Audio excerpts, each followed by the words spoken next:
and unchanging.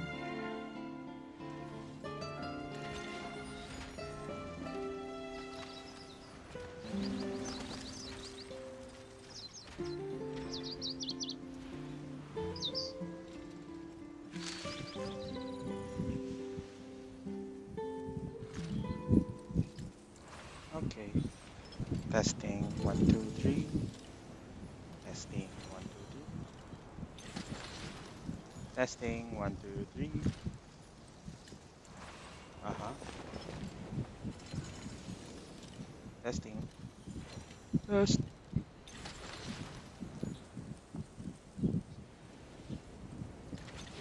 Okay, let's do this.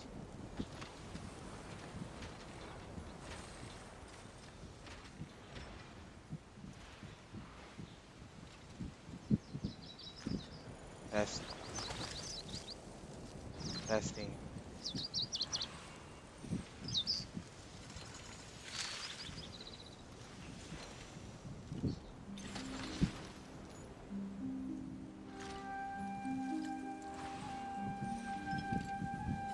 Test. Testing.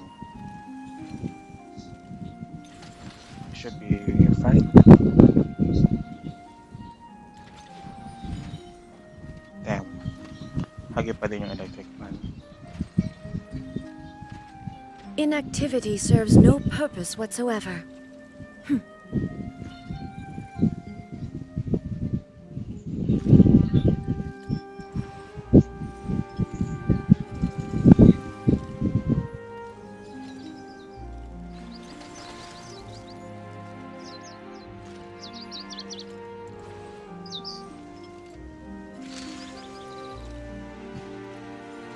Okay, I think this is fine. Let's go to Caravan Rivet. Rivet.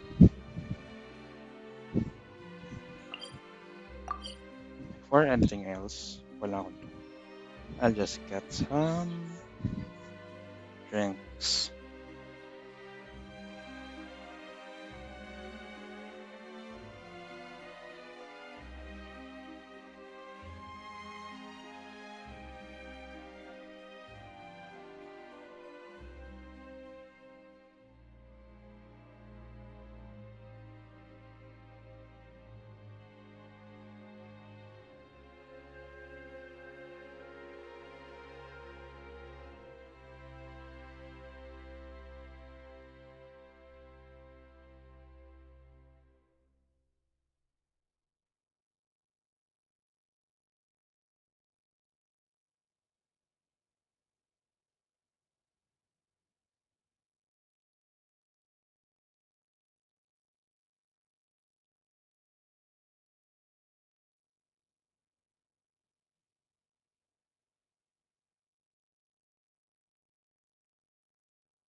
All the world holds dear is but a backdrop of constant motion.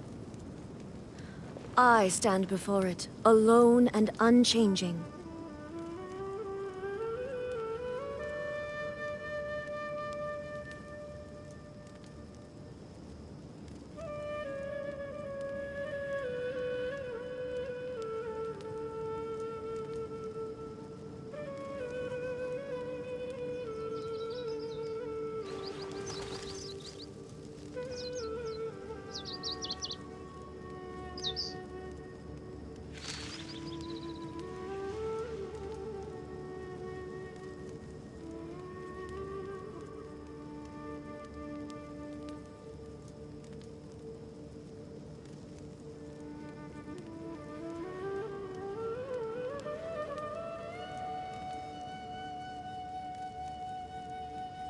Okay, let's The try some. world remains constant over the centuries.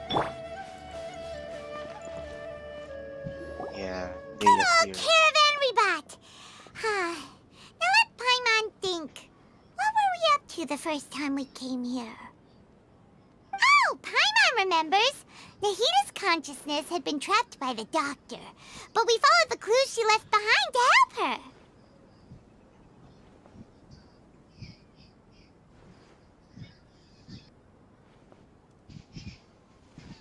So much time has already passed since then, and it seems Sumeru's changing for the better now that Nahita's in charge, right? Paimon just hopes this peace will last a long time, and then Nahita won't have any more new problems to deal with. Yeah, guess you're right. We somehow always find ourselves right in the thick of it. Who knows what will happen next? Come to think of it, maybe it's all because of you. Maybe you're just a magnet for trouble. Huh?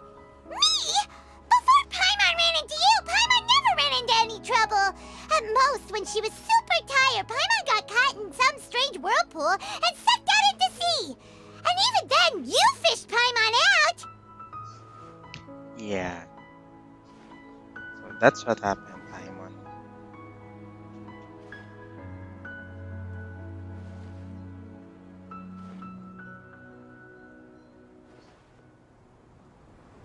So that's what happened.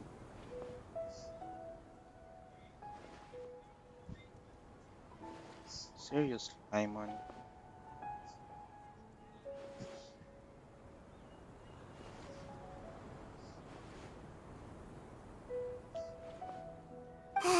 Anyway, for Nahita's sake, maybe we should think about heading to our next destination for now. Yeah, Fontaine. Fontaine. Ah, look who it is. Running into you in a place like this? I can see you two still love wandering around. I mean, Ether's looking for his sister. Paimon's the cooking guide. And you're a fucking mercenary. Oh, it's Dia! Since when are we just wandering around? We're usually taking care of some serious business. Even though it may have nothing to do with our journey.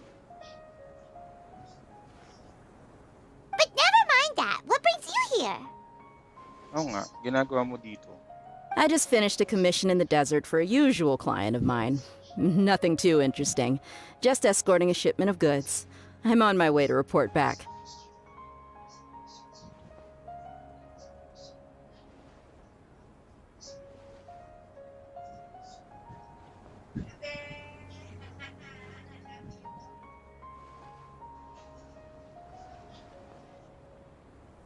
That's when I saw you two all the way over there, chatting away. What were you two talking about anyway? Huh? You serious? Okay, so... Can't say I saw that coming. But you are travelers after all. I guess you'd never stay for too long in one place. You don't say.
Bumping into you like this will become a rarity.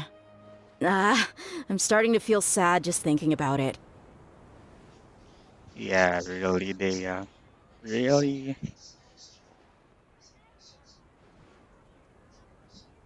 Hey, how about I gather a few mercs to escort you to? What do you say? Thanks, but no need.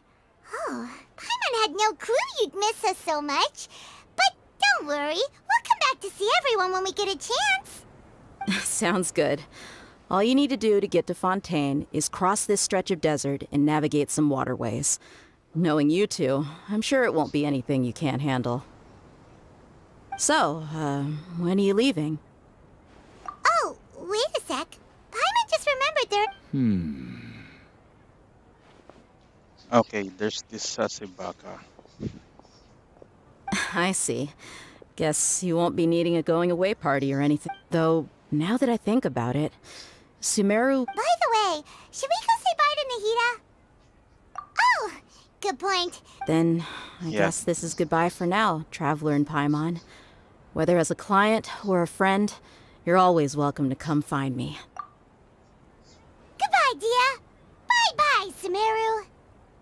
Sumeru, Sumeru. Sumeru, Sumeru. Sumeru.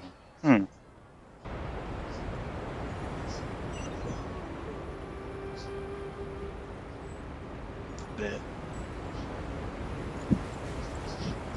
Brace yourself. Sorry ka, naano ko na to, napuntahan ko na. I don't really need to fly, but yeah. Let's fly our way.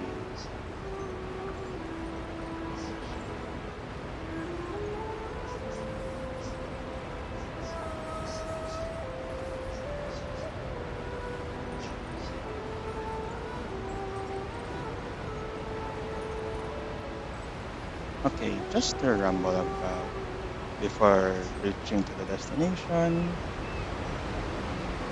That dog is sick. I don't know kung anong nakain niya.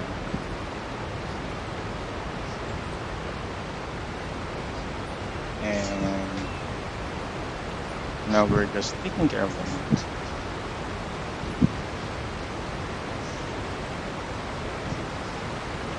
What should happen here?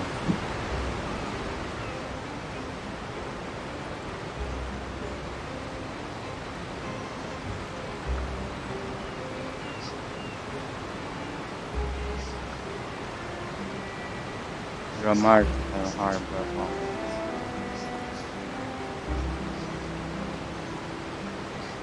I wanna use the Traveler for this quest, but whatever.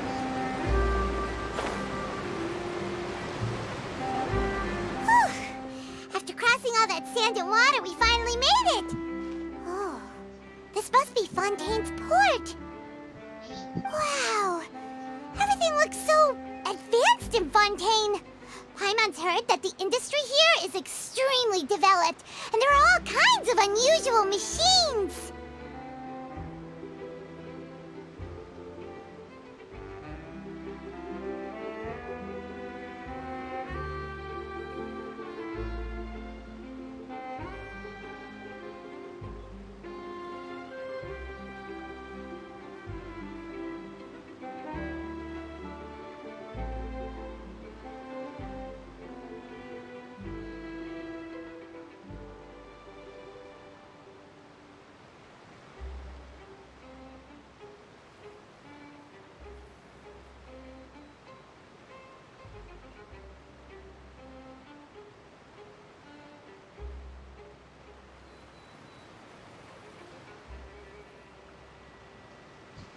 Then, nalimutan punin yung tubig ko, tapos ko i-refill.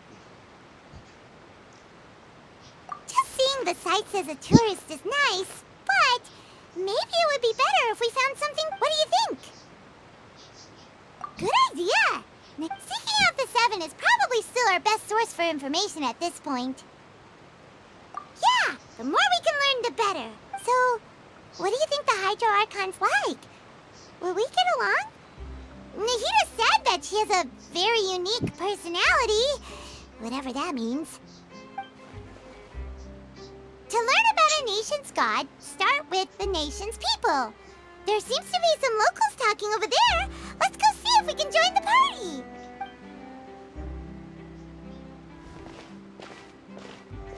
If you ask me, it's a tragedy how things ended for him. Clearly, he was a pretty decent person. Yeah, I didn't expect that kind of ending for him. I thought he would at least fight on a little longer for his family. I was expecting a sudden plot twist, but it's a pity that it never happened. Still, his story is quite the tearjerker. Excuse me. Can I help you two? I couldn't help but notice you standing here listening. Hi. We're travelers new to Fontaine, and we had something we wanted to ask, but you seem to be really busy talking about some kind of play, so we didn't want to interrupt. Yeah, that's what's called being polite.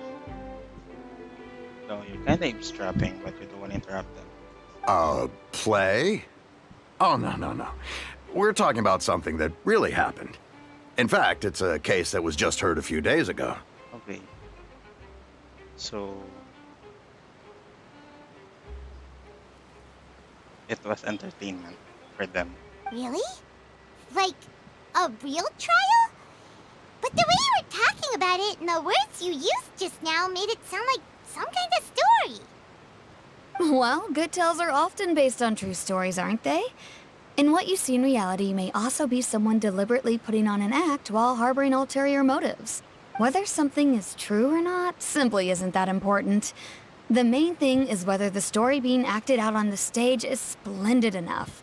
Yeah, you dorks. Oh, but it looks like you're not from around here. You probably don't know that the Fontaine Court of Justice is called the Opera Epiclese, or more commonly known as just the Opera House. They introduced as travelers new to Fontaine. Obviously, they're not from around here. What is an abbot? But, shouldn't court cases be treated a little more seriously than that? Not to question Fontaine's way of doing things.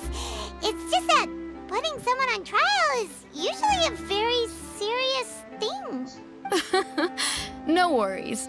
Other visitors to Fontaine have wondered the same thing. You could say that we just don't want to waste the moving stories behind those cases.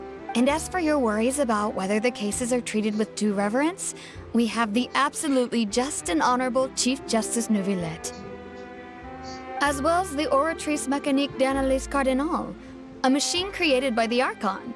Between the machine and the Chief Justice, false charges and injustice are a thing of the past now. Oratrice.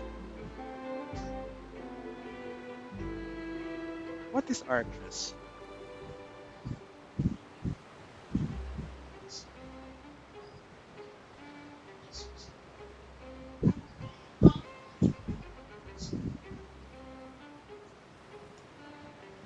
Okay, what is Oratrice?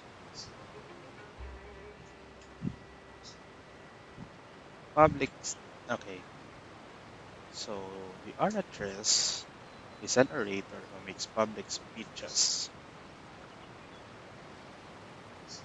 but a feminine one is orator.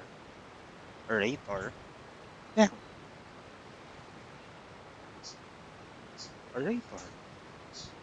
Mechanic orator. Cardinal.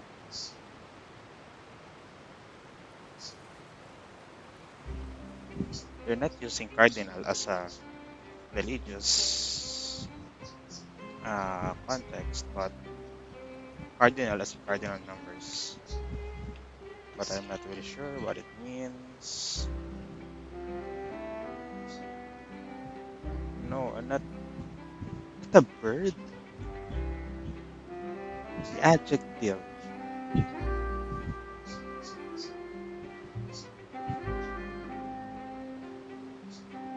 What does cardinal even mean?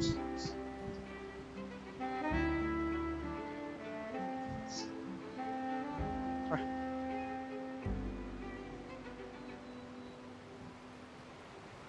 cardinal adjective meaning. Okay, prime importance, chief, principal. So,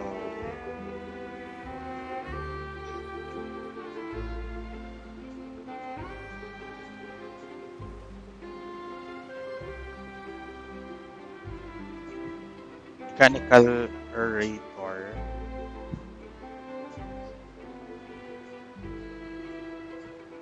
for analyzing things of high importance, I guess.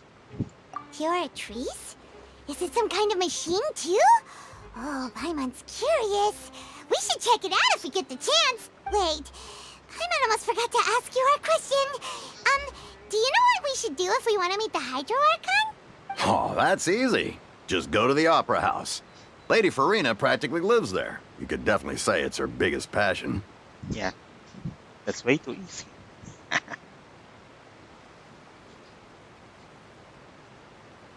Huh. I think what they mean is that they wish to speak with the Archon personally. In that case, I'm afraid it's going to be a tad more difficult. You'll have to make an appointment well in advance, and it'll depend on whether or not she has any time slots available. Time slots. Yeah. Huh. Is the Hydro Archon super... No. Lady Farina seldom takes an interest with the nation's affairs. The reason it's difficult to make an appointment is simply because she's incredibly popular. That's right. After all, she is the Archon. Though she may tend to get a little dramatic from time to time, people can't get enough of her. Huh.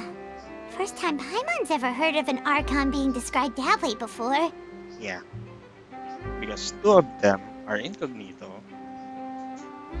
We fought one. We rescued one. So, yeah. That's the first time. Wait! Paimon gets now! The Hydro Archon is kinda like a... Yeah, I suppose you could say that. Perhaps you could even say our mascot. Blue. Blue. I'm referring to my cup I bought earlier. I'll go with the blue one. Because why not? It's my favorite color. Hang on. This is still Fontaine's Archon you're talking about. You should show some more respect. Yeah. Farina is the new mascot now. I should have screenshot that. Yes, you're right. I guess I should at least try to be a little more respectful in front of visitors. Otherwise, I might get arrested and find myself face to face with Monsieur Neuvillette. Come on. Sure, there's a lot of laws here, but nobody's going to be arrested for saying something disrespectful about the Hydro Archon. Alright! I think we get it. Thank you! At least we now know that we can find the Hydro Archon at the Opera House. But who knows how long making an appointment will take? Guess we could have a look around the city in the meantime. Yeah. Unless... What are you looking over there for? Yeah. There's a cat girl. Huh. Maybe something's the matter. She isn't going to jump into the water, is she? Ang babaw niyan. Maybe we better go check on her.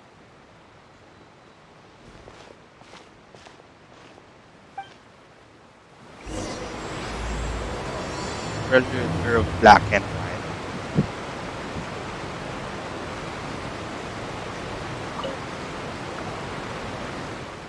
It's my favorite cat girl. I may not be a fan of cats personally, but she's my favorite cat girl. Hello there. Excuse me. Are you alright? Huh? Ah, I'm fine. Thanks.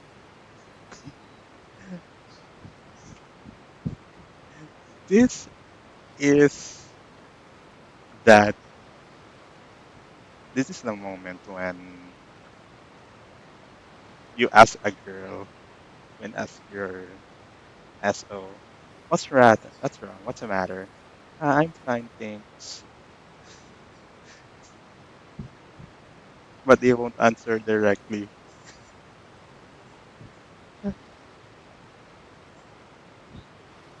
Why girls are like that?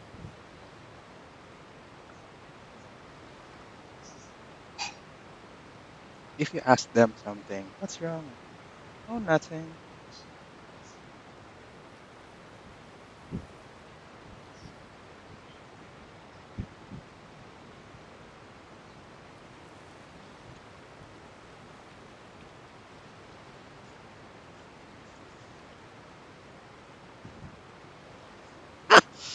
Okay, Oh, okay then.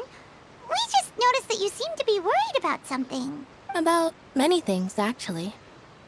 But there's nothing I can do but just keep my troubles to myself. yeah, that's kind of sad, you know. I was just reminiscing about a place my brother and I would play when we were kids. It was just atop that hill over there. See? You're pointing at the sea. Wait, No people call the waters around Fontaine a sea. It's actually just an inland lake that's filled with fresh water. And no, I can still see that hill clearly in my memories. Now, it's been completely submerged. He would skip and jump, tossing sand in the wind. The sun shone brightly, and the air was filled with the scent of the sea. Damn, rising sea levels. But now, the water is gradually swallowing our memories. It won't be long before it swallows us. sorry. Paimon doesn't really get what you mean. Ah, I don't believe we've had the pleasure of meeting. Are you Lynette's new friends?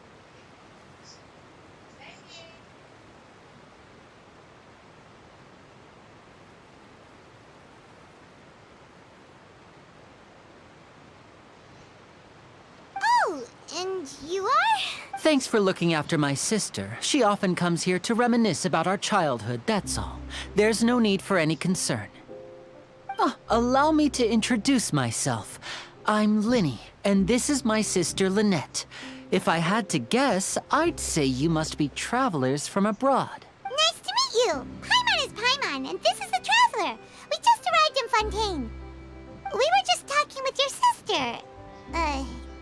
Even though we didn't really get what she was saying. I see. It's unusual for Lynette to be so willing to talk with anyone. In fact, she seldom speaks at all. I'm usually the only one she ever talks to. Oh, really? Then you two are just like us. Paimon's always the one talking for some reason. Yeah. Because there's hardly anything left for him. Come on. So that's how you think it is? I also think my brother can be too talkative at times. Seems you were right, Paimon. We are quite similar. So, what did Lynette mean just now when she said that the water is engulfing your memories? And that it won't be long before it engulfs you too?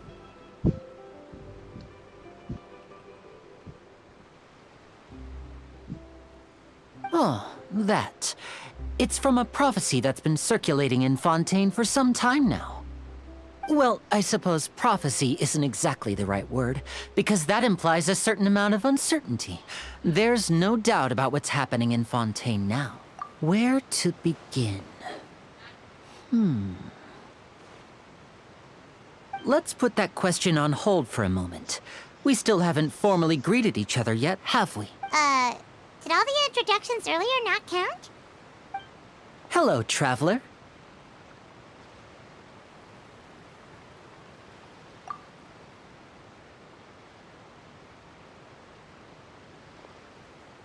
And hello, Paimon.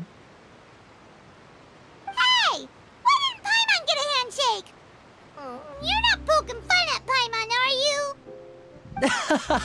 Please, don't take offense. Just consider it a sort of etiquette we have here in Fontaine when making new friends. You should remember it. It might prove useful. Oh, all right then. Well, Paimon's just happy to have a local friend now. By the way, we were just getting ready to go to the Opera House to meet the Hydro Archon. Would you be able to show us the way? Okay, so about their designs. There's a big ribbon here, checkered pattern here, checkered pattern there, and the hair here at this hat.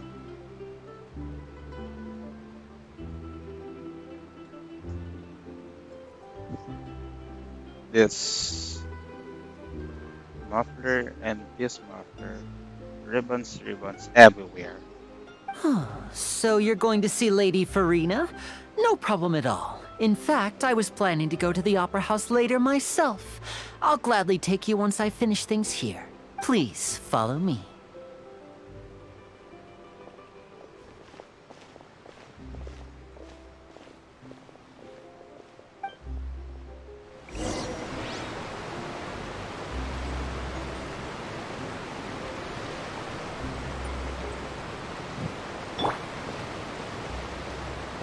Yeah, it's just to show them.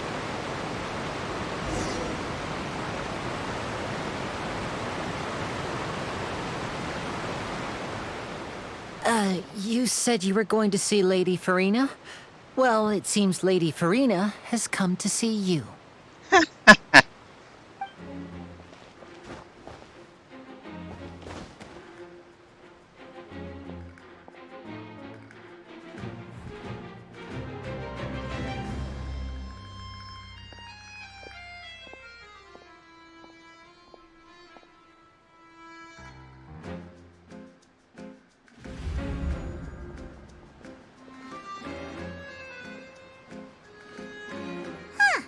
So, she's the Hydro Archon? But how did she know we were looking for her? My dear people, rich and poor, those with cup in hand and those with nothing at all, raise your glasses in celebration! If you don't have one, then just raise your hand in lieu.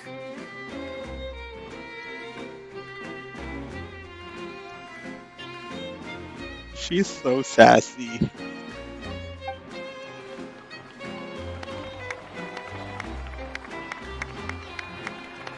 As you can all see, two unfamiliar travelers have arrived in our nation. Come, let us make a toast in honor of this traveler and his companion who have journeyed here from distant lands.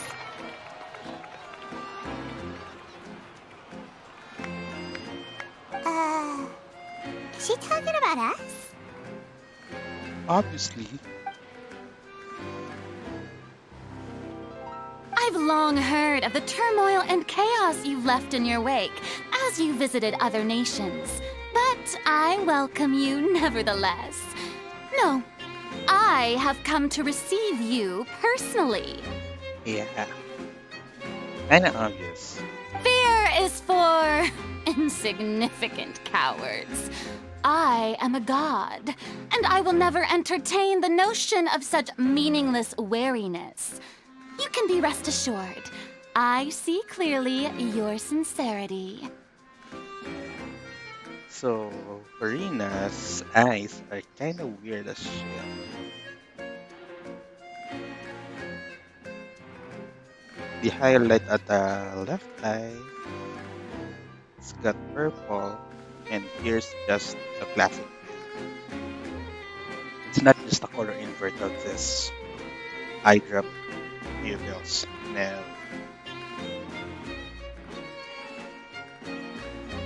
And she's the second heterochromic character. And this was the first. Of course, seeking an audience with me is the most sensible thing to do. It will allow you to truly behold my power and witness my authority. Intelligent people always gather under the correct banner. And their hat looks like a crown. I, Focalors, hereby welcome you to the nation of Hydro and acknowledge the value and significance of your trip.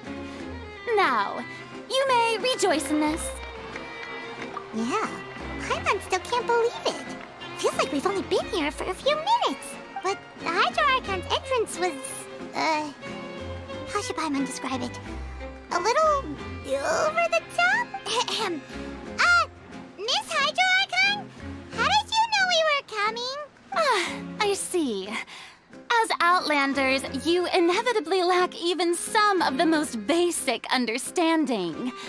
Don't forget that even the gods can be divided into the mediocre and the excellent. I suppose it's only natural for you to be awestruck by my abilities. You had best stop and consider. Do you really have the noble qualities and etiquette necessary to communicate with a god? All it takes is a flick of my finger for me to know everything about you. Whoa, talk about sounding high and mighty. Oh? What's with these looks? Perhaps the welcoming ceremony still isn't enough?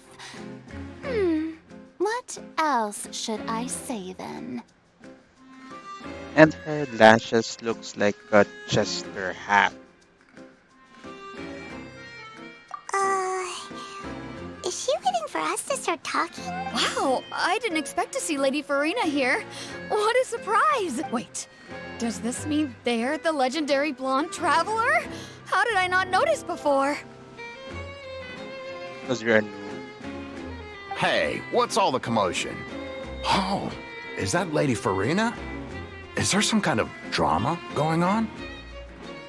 She's just dramatic. Of course. That's the blonde traveler, the one all those stories are about. Lady Farina came here to personally see him. Oh, I bet this is going to be the duel of the century. Oh, I've got to see this. I knew Lady Farina would never disappoint. Yes, but don't get too excited now. My dear believers and spectators alike tend to get quite rowdy, and despite the noise, I've come to tolerate all their ruckus. And she got different colored gloves. One is just the finger gloves, the infamous Hydro glove, and one is a full hand. You may consider this my reward to all of you. I have determined that there will be an epic duel between myself and this traveler from another land, just as you were hoping to see. Now she wants to fight? Aren't we getting a little ahead of ourselves? And he just drew his sword. Fighting gods like a resume. And godlike creatures. Wait a sec.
And who says the Traveler is just a silent protagonist? I mean, yeah, he doesn't speak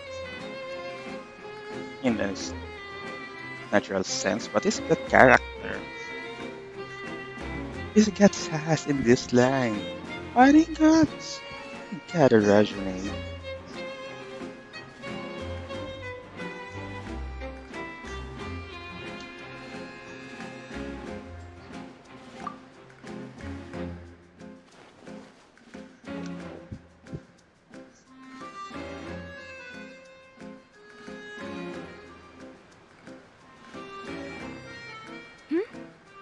Are you not afraid? Might I remind you that this is a duel against the divine?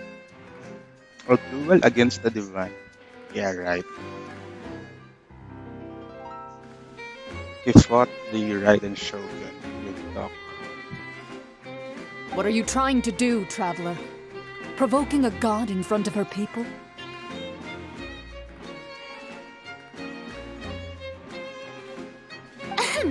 Stand down, Clorend.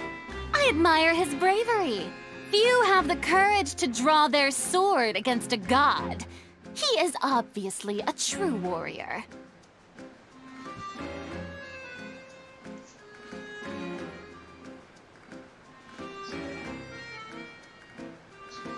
Clearly, Farina forgot that the Traveler fought the Raiden Shogun. It is what it is. Unfortunately, people nowadays only crave to be thrilled, and a mere duel will not slake their thirst for excitement. Oh, yeah, she's right. Just a duel wouldn't be all that interesting. On Arrhenius, criminals are always requesting duels to defend their honor. You're getting a bit old, to tell the truth. You see. Then, as the god of justice, I shall face this traveler in another kind of duel. A duel in court! Whoa, all right! Now that'll be worth seeing! Right. This is Fontaine, after all. Such a grand opera house, it would be a pity not to use it. Why do you care so much about the crowd's reactions? Seems you've spent a little too much time in the opera house. Besides, how exactly do you plan to have a duel in court? You mean you're going to put us on trial? Oh, we have reason to put you on trial. It's obvious, isn't it? According to Fontaine law, no one is permitted to release any flying objects within Fontaine city limits during the first 3 days of each month. You are clearly guilty of violating this law, no? First 3 days of each month. So it's August 27th, and clearly it's not the first 3 days of each month.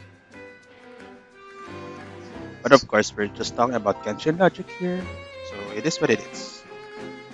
Oh, so that's what they've done wrong. That's our Lady Farina. No one knows the laws of Fontaine like she does.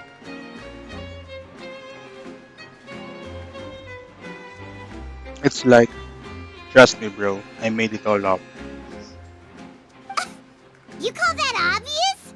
What kind of law is that? Wait, flying object? You mean Paimon? Precisely!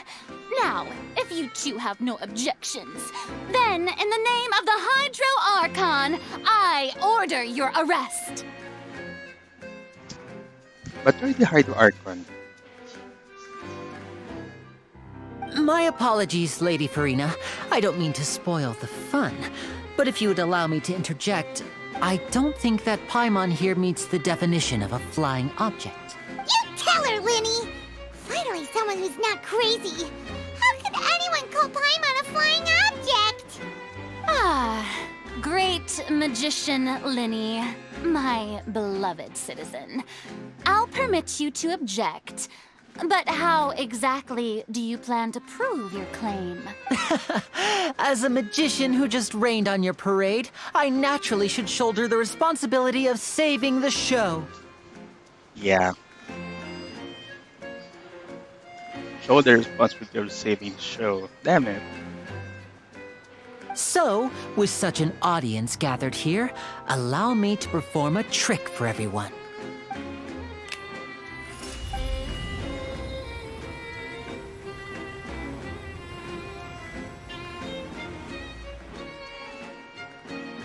Ta-da! What's that on Paimon's back? Hey, when did you do that? Ta-da!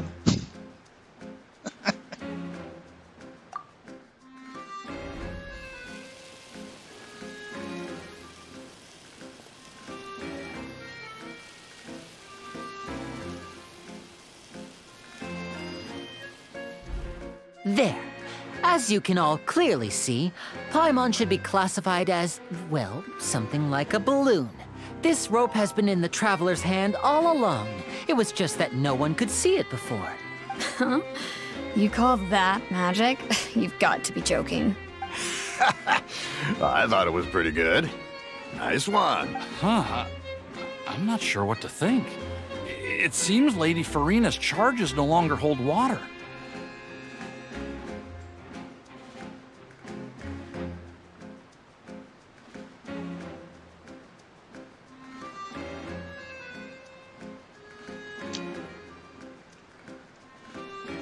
That's a good one. That's a good one.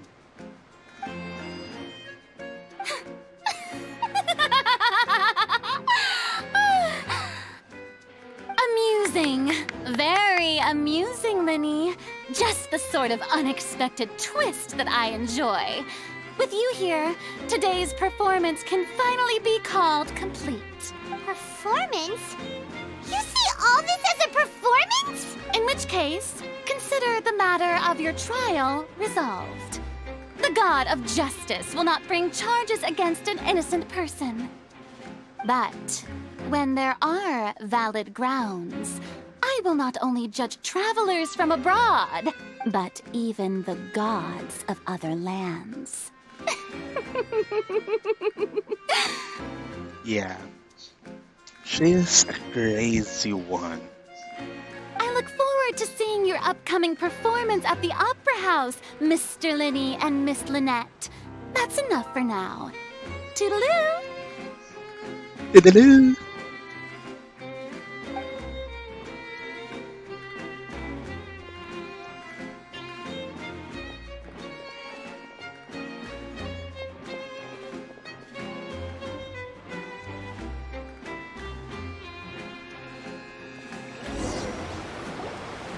And just like that, she's gone. Well, that's the most unpredictable Archon Paimon's ever seen. I never even had a chance to ask her anything. But that's a problem for future Paimon. That whole scene just now was really... Don't mention it. I just happened to remember that there was such a law, so I did a little preparation, just in case. I didn't think it would actually come in handy. So, now do you see what kind of god Lady Farina is? Yeah, she's crazy. She can be a bit confusing at times, but she is still amenable to reason. Anyway, Paimon had no idea you were a magician, Linny. It sounded like you'll be performing at the Opera House, right? I just know a few simple tricks I use to make a living. Lynette is my assistant. It will actually be my first time performing on the most prestigious stage in Fontaine, the Opera House. But isn't the Opera House where criminal trials are held in Fontaine? When there are no public trials being held, the Opera House hosts a variety of other performances.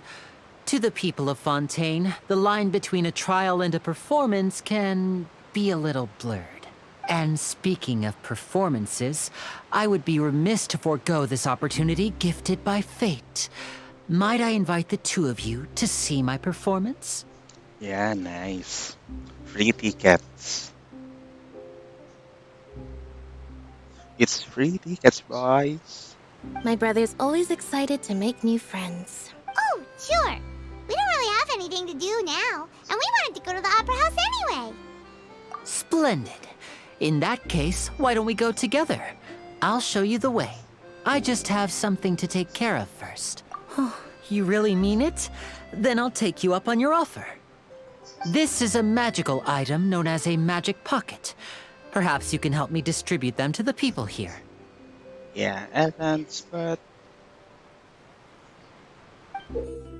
they initiated it, so that's fine. Huh? What are they going to use it for? About that... You asked me before about the prophecy, right? Let me start by telling you a little more about what it entails. I'm not sure exactly when it began, but a prophecy has been circulating around Fontaine. It says that every person in Fontaine is born with sin. No matter how the nation of justice holds trial after trial, this sin cannot be absolved. Until one day, the water levels in Fontaine will rise, and the sinful people will slowly be drowned. In the end, the people will all be dissolved into the waters, and only the Hydro Archon will remain, weeping on her throne. Only then will the sins of the people of Fontaine be washed away. So it's like Noah's Ark. Patsya yun na sa Ark. That sounds pretty gloomy. Why are people in Fontaine born with sin? What is that supposed to mean? There are lots of guesses. Some say that the ancestors of Fontaine stole the power of the seas and stirred its wrath. Others say that the people of Fontaine never heeded the first Hydro Archon's warnings and offended Celestia. But here in Fontaine, evidence is what matters. There hasn't been concrete evidence for any of these claims, so they can only be regarded as conjecture. If even the people in Fontaine don't know what sin they committed, wouldn't it be better just to ignore the prophecy completely?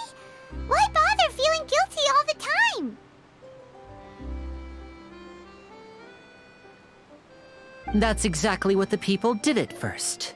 But in the last few years, the water levels in Fontaine have actually started rising.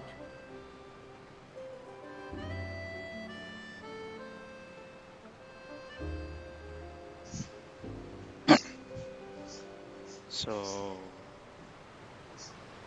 Genshin is tackling a bit of real-life issues here and there. Rising sea levels in Fontaine, spreading information or misinformation in Sumeru,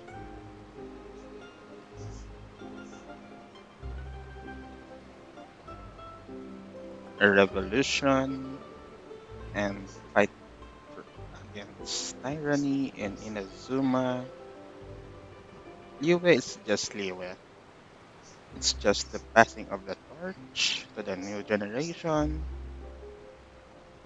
But Mondstadt's kinda sus. Since their problem was just the Valen.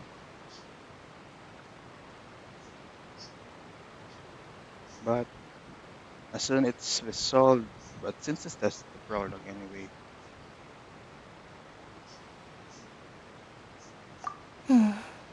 Many places have already been completely submerged, and now lie beneath the sea. So the problem here in Fontaine is within their lifetime, they saw their homeland be submerged. So yeah, that's ripped up. Many people carry on with their lives as before and shrug it off as a natural phenomenon. But my family and I think that the people of Fontaine shouldn't ignore the possibility, which would end up sentencing them to death. We hope that at least the people who reside near the waterfront can move away before it's too late. So, we've started distributing magic pockets to them. As a magical item, these magic pockets have astonishing capacity. I'm sure they will come in handy when people are moving their belongings. Oh, Paimon gets it! It's like preparing for a rainy day! But this is more than a bit of rain. Perhaps only absolute power could ever contend with such a catastrophe. But who knows? We're just tiny specks in the grand scheme of things. Now, if you'd like to help, then please give these magic pockets to anyone nearby. Be sure to convince them to take it, regardless of what they say.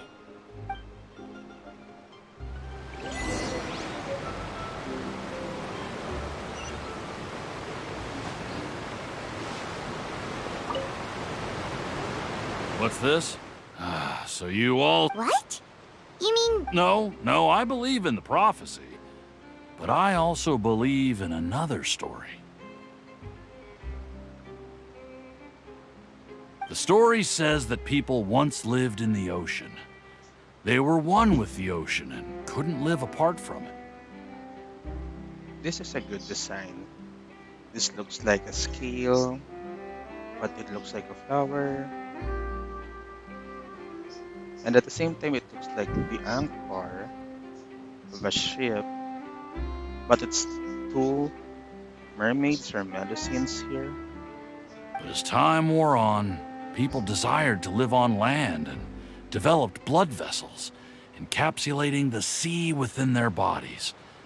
Thus could people set foot on land. So, if you ask me, when the water rises and takes us all, it'll be like we're going home. Oh, we hadn't heard that one before. But people can't live underwater. They'll die. You should probably still take it. All right, I'll take it. I guess I just feel that being dissolved into the water doesn't necessarily mean death. I like this bat. Batuta ng sakyo, pero bongga. Level 100 batuta ng sakyo.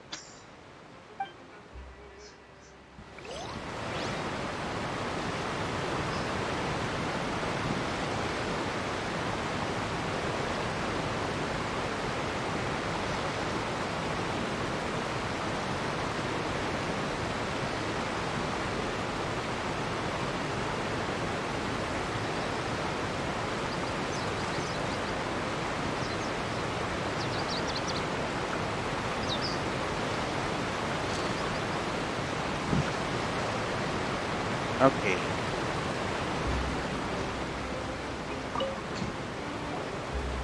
So you're the blonde traveler that everyone's been talking about. My apologies for not recognizing you earlier.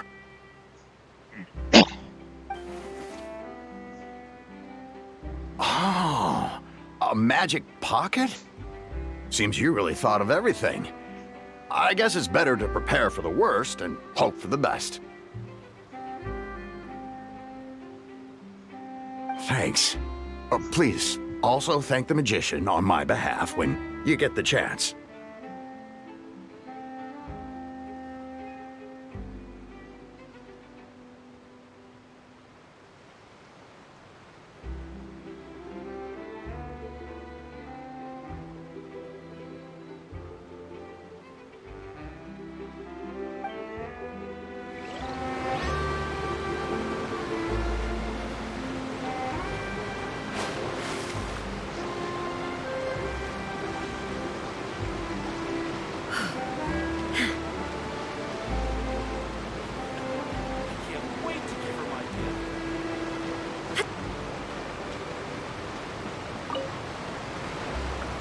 Huh?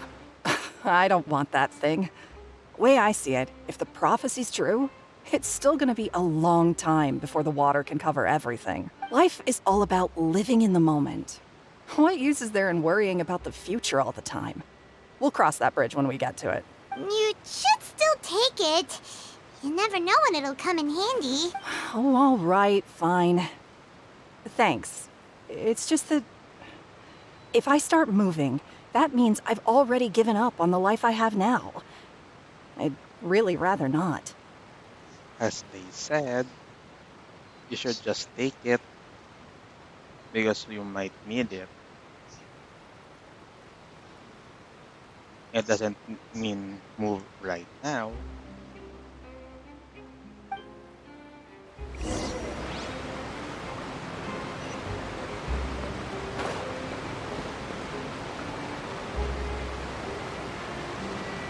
Oh? You already handed out all of the magic pockets? That was fast.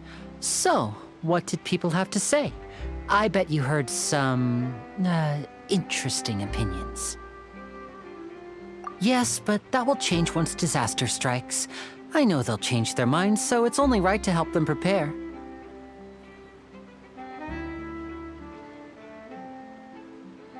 Is there anything else you need to do before we leave? Yes, one last thing. I have the magic pockets made by a workshop in the court of Fontaine. Since we're out and about, I was thinking about bringing him some more materials. So, you want to collect materials? Just tell us what the materials look like and we'll help. Many hands make light work. Oh, that would be much appreciated. We'll need some Romaritime flowers. I remember seeing them near the waterfront on the east side of the harbor.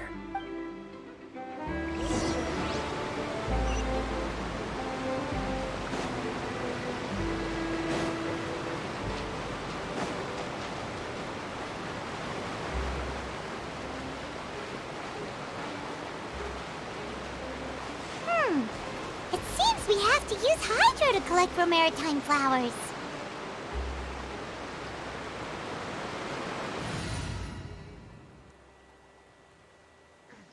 Seriously? I have to swap?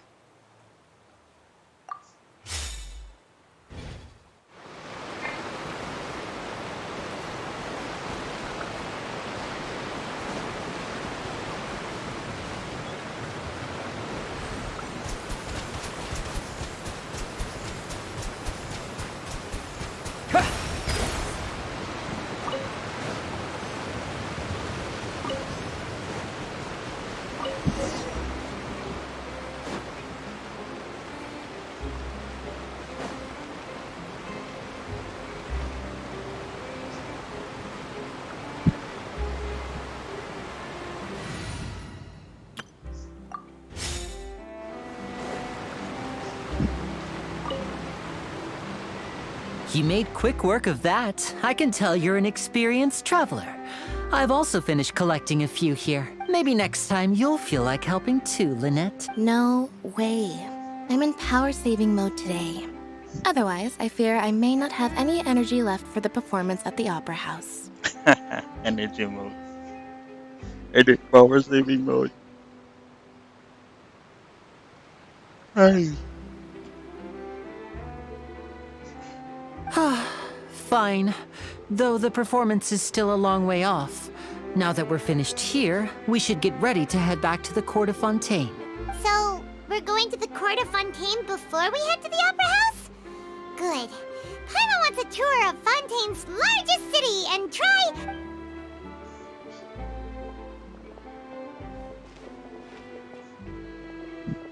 Wait, shh.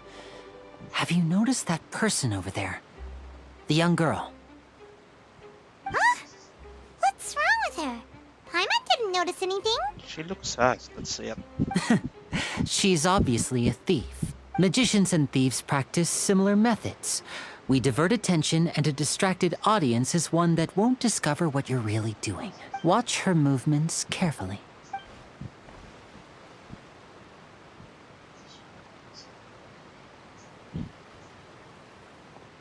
Oh, he's right! Shh! Keep your voice down.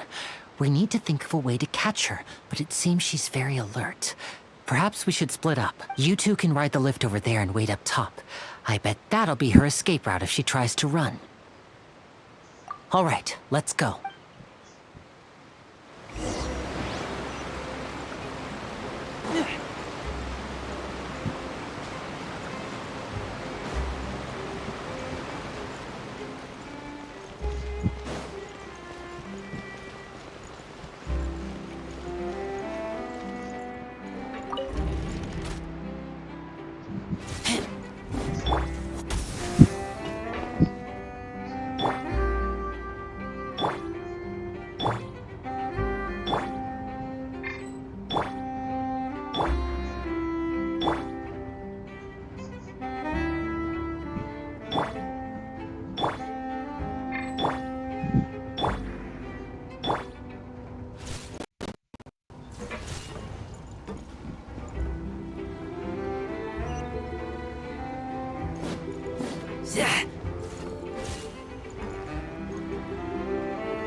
wait. Oh, look! Isn't that her?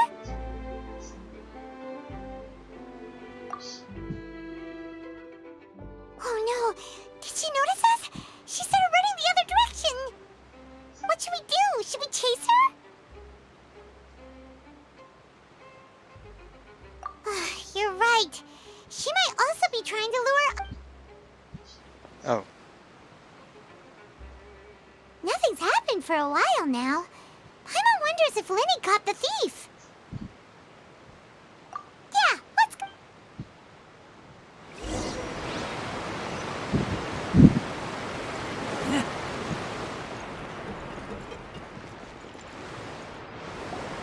Are you sure that's all she took? You should check to make sure you're not missing anything else. No, that was all. Oh, I can't thank you enough. I didn't notice a thing earlier. Anyway, I should be going now. Thanks again. Oh, were you returning what the thief had stolen? That's right. Pity I wasn't able to catch her. She distracted me by dropping the thing she stole on the ground. By the time I looked back, she was already gone. I saw the general direction she went, but Lenny twisted his ankle, and I needed to make sure he was okay. Oh, did you get hurt, Lenny? I'll be all right. It's just a twisted ankle, that's all.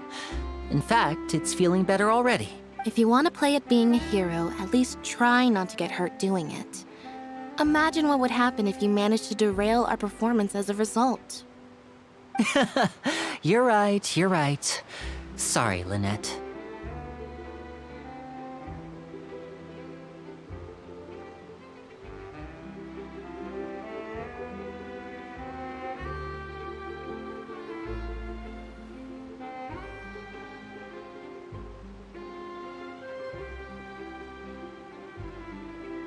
I have to admit that the thief was even more skilled than I had anticipated. But at least we were able to get the stolen items back, so it wasn't a complete failure. What a slippery little thief. Guess things turned out all right in the end, though. Lenny's initiative paid off. All right, let's put this little detour behind us. We should go to the court of Fontaine now.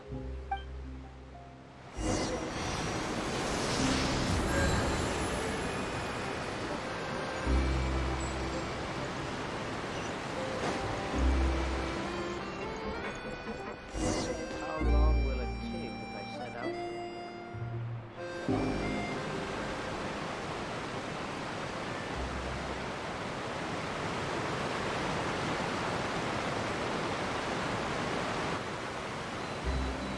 So, we ride this thing to go into the city?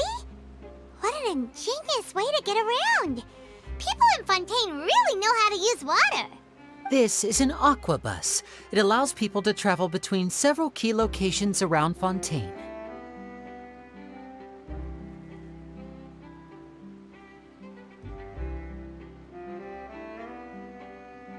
It's pretty convenient, but the ride can become a little dull after a while.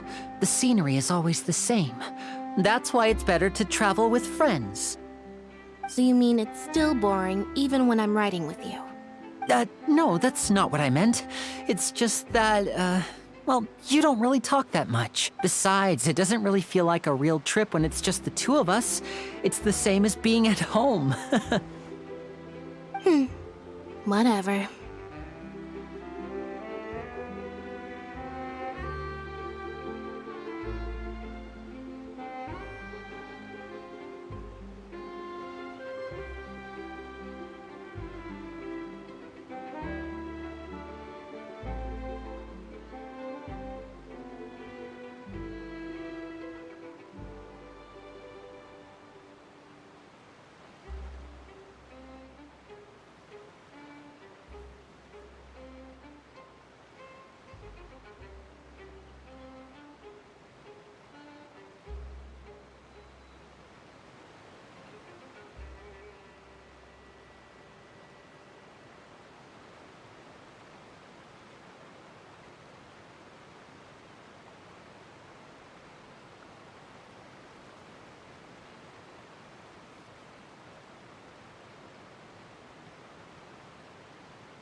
guess that's what it's like to be an older brother.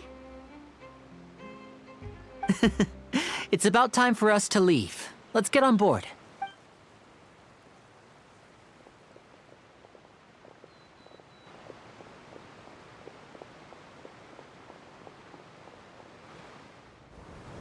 Uy, may humabol.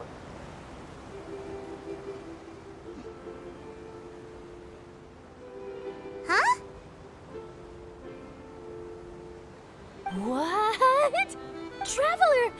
Paimon! Charlotte! Oh, I never guessed I'd bump into you while riding the Aquabus. In the story of my life, this is big news. What are you doing in Fontaine? I didn't hear anything about you paying us a visit. We're bound to go there anyway. Yeah, it's quite the coincidence. But as travelers, we're always on the move. It's not surprising that nobody knew we were coming. Travelers here is capitalized.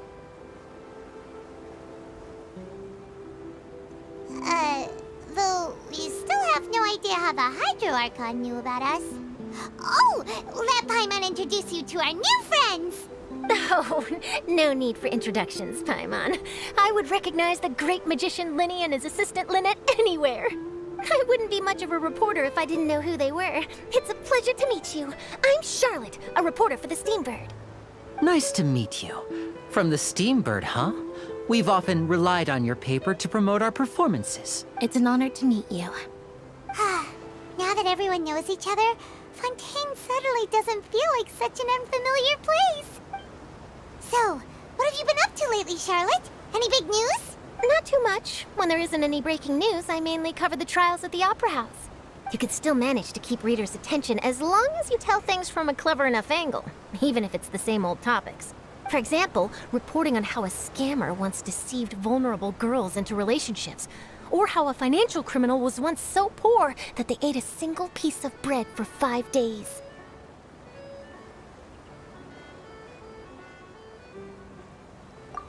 You're right. Seems you know me pretty well. What I'm really after is exclusive, sensational news pieces that could shake the country. These smaller stories are a waste of my talents. If you came earlier, you almost saw Traveler I just remembered. versus I've been following a case Farina. lately. Well, a series of cases, actually. You mean the serial disappearances of young women case? That's right. These stories are the talk of the town right now, and it's probably the most mysterious case we've ever seen. If I'm the first with a draft ready to publish when the case is finally cracked, and it's the headline story in the Steambird, oh, when that happens, I bet all the other reporters will shed tears of envy. I've already gathered all kinds of materials. I just can't wait for the truth to be revealed. So, what is the serial disappearances of young women case? You mean the culprit hasn't been found? That's right. The first missing girl case happened almost 20 years ago. And ever since, after a period of time, another girl disappears. What the cases have in common is that the girls are all of a similar age, and that they've all vanished without a trace.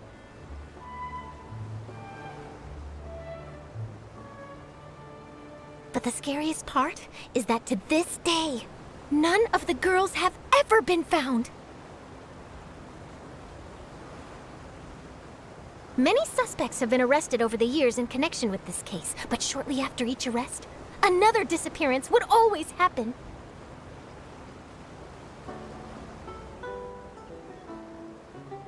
Yes, it's possible. But either way, I believe that every case has some precise truth behind it, waiting to be exposed.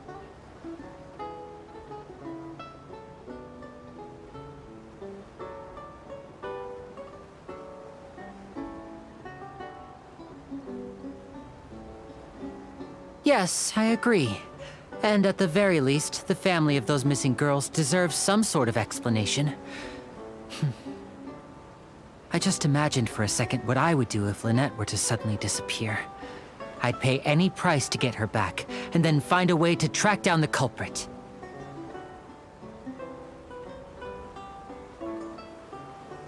Please don't imagine that, Linny.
Well, I really enjoyed chatting with you.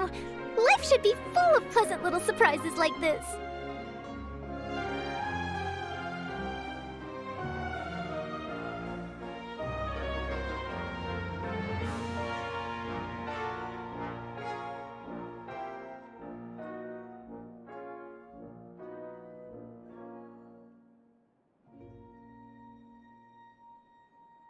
Yeah, us as well. The ride went by too quickly. Oh, I have an interview to get to. I should get going before I'm late. Okay, Paimon hopes we can chat again soon, Charlotte. See ya! Bye now. Oh, be sure to stop by and see me at the Steambird when you have time. What a tough job. Always running around and interviewing everyone. Well, where should we go now? If you don't mind, how about we stop by my home first? Besides, I still have all the materials we collected. Sure, we wouldn't mind at all. This city is so huge, Paimon wouldn't know where to start anyway.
This is our current abode. Ooh.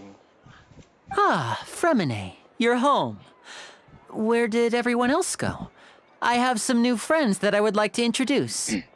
Oh, they all just went out a moment ago. I see. Let's get Freckles. Everyone is getting busier now that Father will be returning soon. I suppose that can't be helped. Allow me to introduce you to my little brother, Fremine.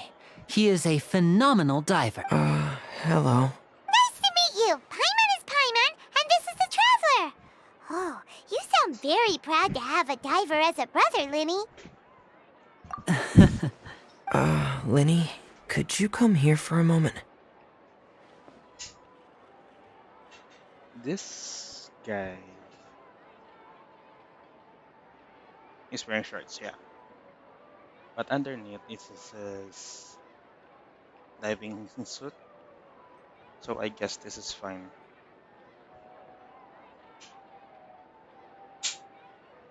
This makes sense.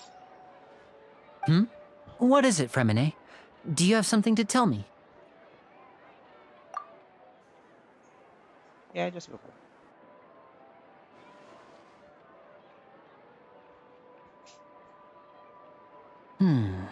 Okay, I see. Is everything all right? Oh, it's nothing. We were just discussing a little housework.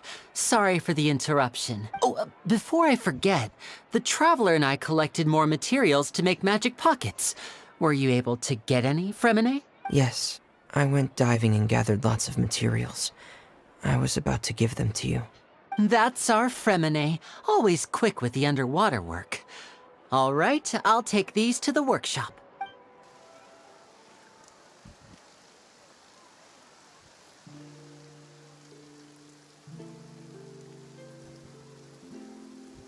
It suddenly rained.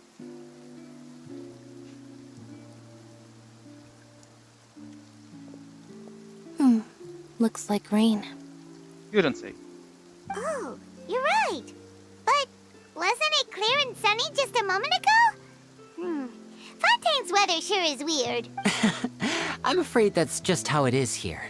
It often rains on days where there are trials being held in the Opera House, but don't worry, it'll clear up soon enough. So there is someone in the upper house that influences the weather. What's wrong, Fremine? There's a legend about the rain that I tend to believe. It's said that a dragon of water once resided in Fontaine. Though we don't know where the dragon went, every time it weeps, the skies will cloud up and pour out rain. When I was a child, my mother told me that if I wanted to go outside and play, I should yell toward the sky at the top of my lungs. Hydro Dragon! Hydro Dragon! Don't cry! If it's an elemental dragon, then having the power to make it rain wouldn't be very unusual. Let Paimon try something. Hydro Dragon, don't cry!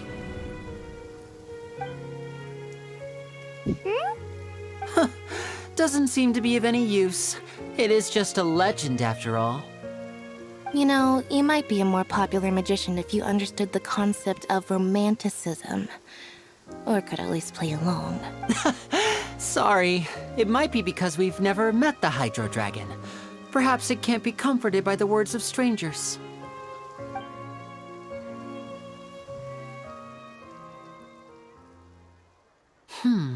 It rained for longer than I suspected. Oh, it's already getting late. Was there something you needed to do, Linny? Yeah, some preparations for the show at the Opera House. I need to find a way to catch the last aqua bus of the day. On the day of the performance, just ride the aqua bus to the island of Araneus. I'll have Lynette meet you at the fountain in front of the Opera House. Oh, are you leaving now? What is it, Fremine? I'm in a hurry. Oh, I get it.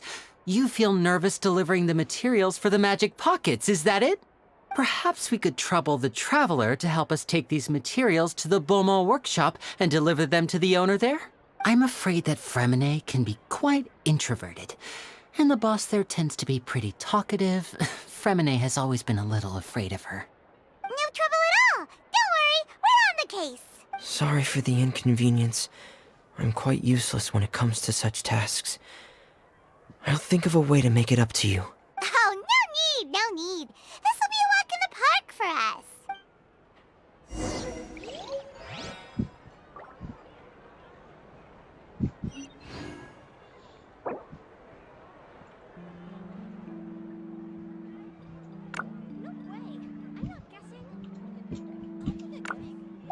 I keep watch.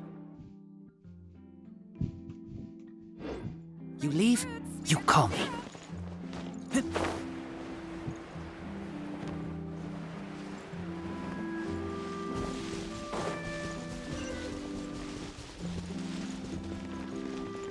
Okay, regarding that chat,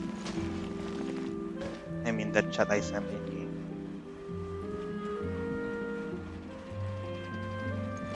I think they're referring to the Yelan build they have.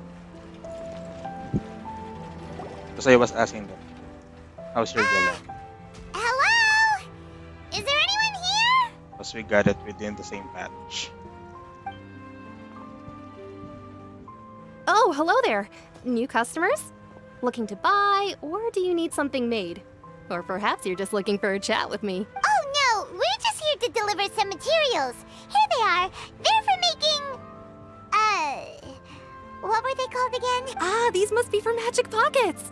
I could tell right away.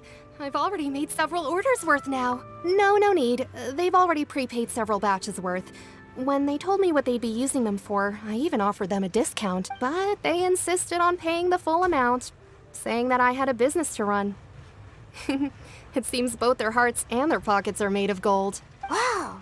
So, is Linny actually loaded? I can't say for sure, But who knows?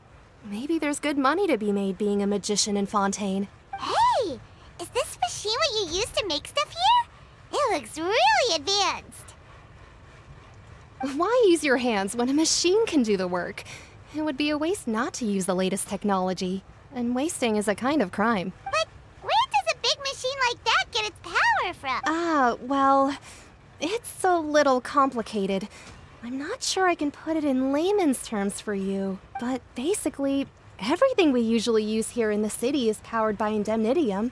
It's a type of energy that's produced from trials. Huh? How can trials produce energy? Well, I'm not completely sure of all the details myself, but basically, when a trial is in session, the Oratrice Mécanique d'Analyse Cardinale harvests people's belief in justice and converts it into energy to be used all around Fontaine. The Archon's mechanic, the Anolis Cardinal.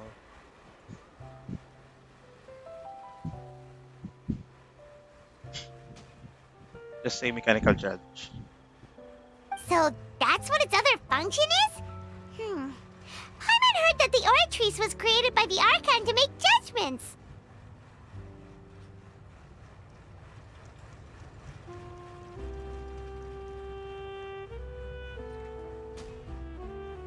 But Paimon still doesn't get it. How could something unreliable like people's beliefs be turned into a stable power source for these machines? Oh, yeah!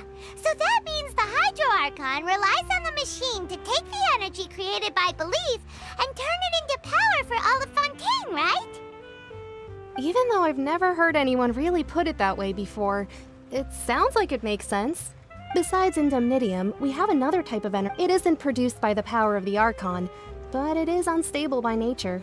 Even now, it still cannot be widely used by civilians. Damn. I quickly on the motion. I thought I'd find you hard at work, but here you are chatting the day away. Since you're already talking, I'm sure you wouldn't mind a few words with me. You again? Didn't I already promise you that I'd have the more I owe to Confrérie of Cabriere by next month? Why are you hounding me now? Yeah, but how do we know that you won't go running off by the end of this month? I want 50% today. Wait, no? 70%. Huh? You... Seems business isn't so great for the workshop. We've already finished our job and delivered the materials. Maybe now's a good time to leave? Hey, hold on.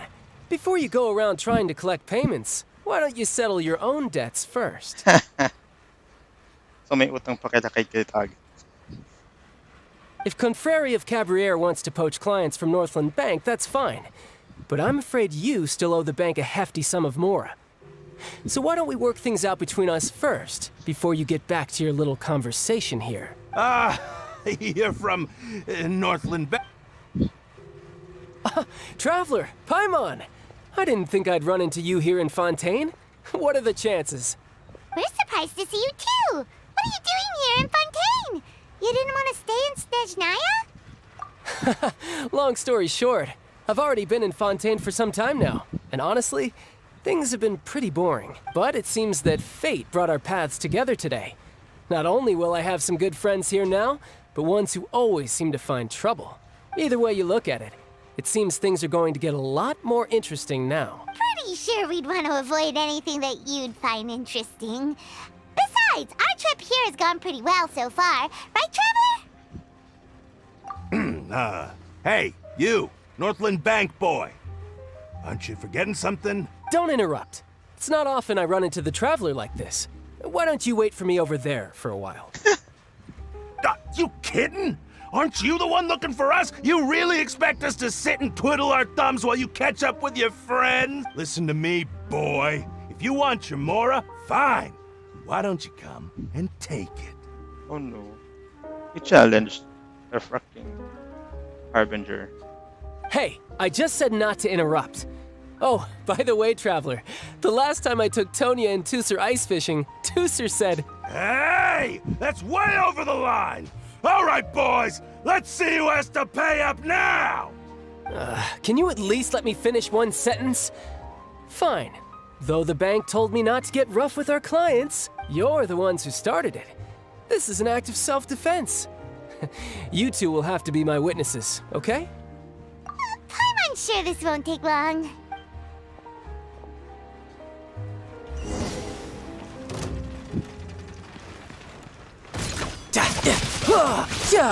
Brace yourself. This is gonna hurt.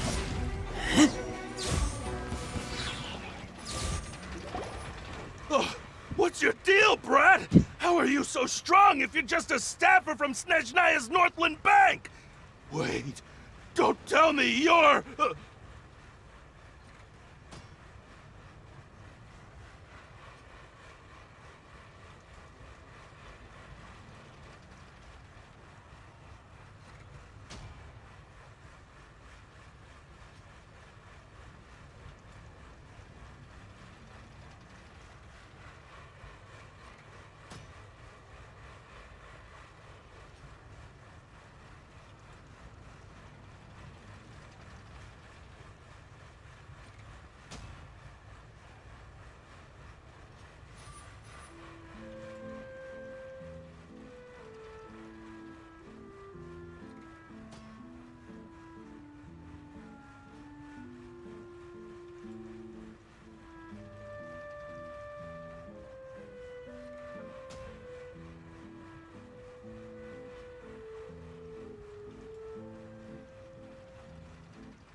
Oh, now you notice.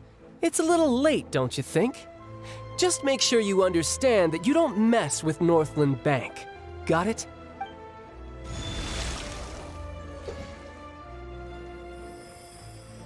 Huh? Now's my chance!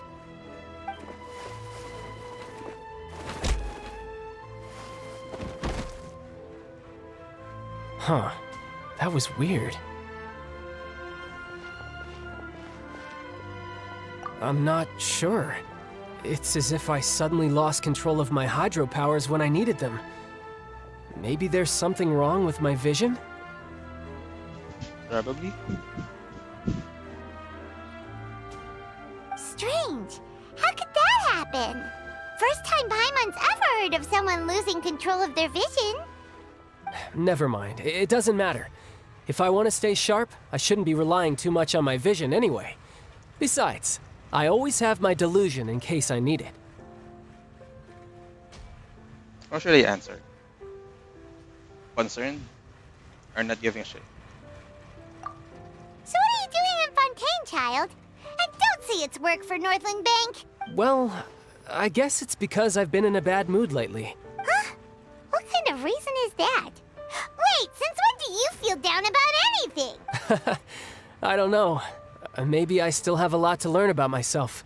But recently, there seems to be some sort of restless power stirring inside of me. And I don't know why, but every now and then I feel like I'm in a terrible mood.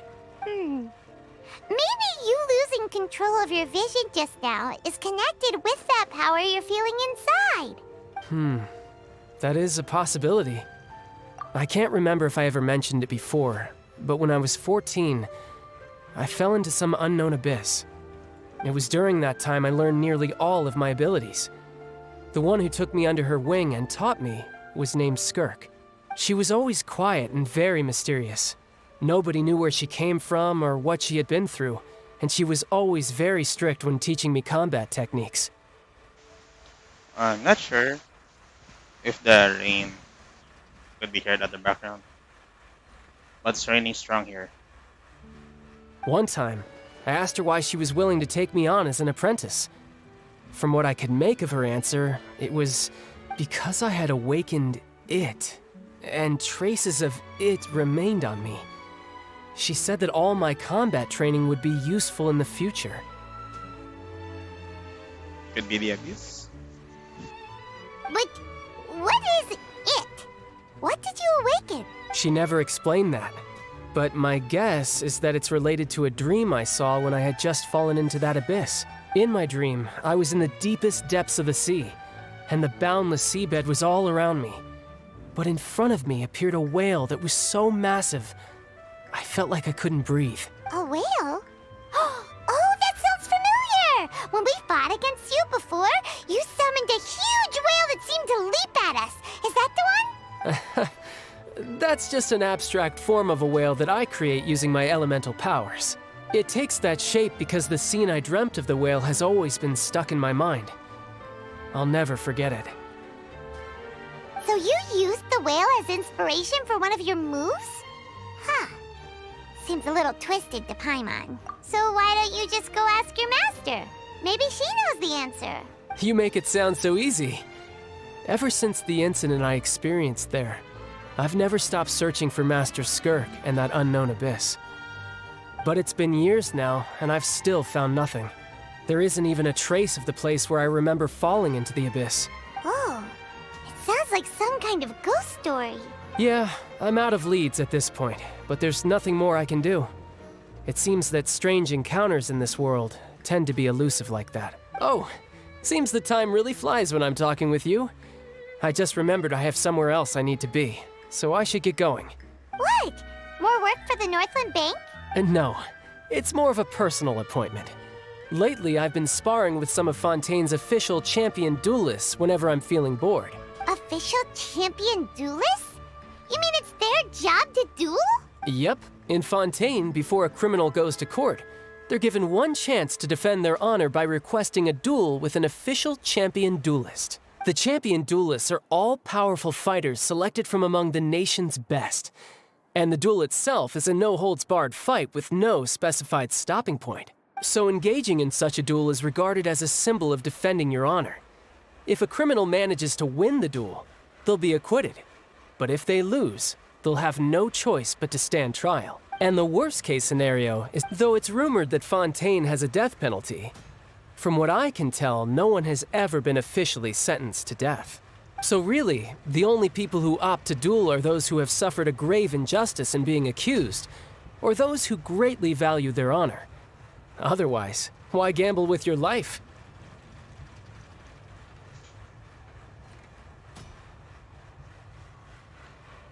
Zuko would have been in. So, do many people actually get out of their trials by winning the duel?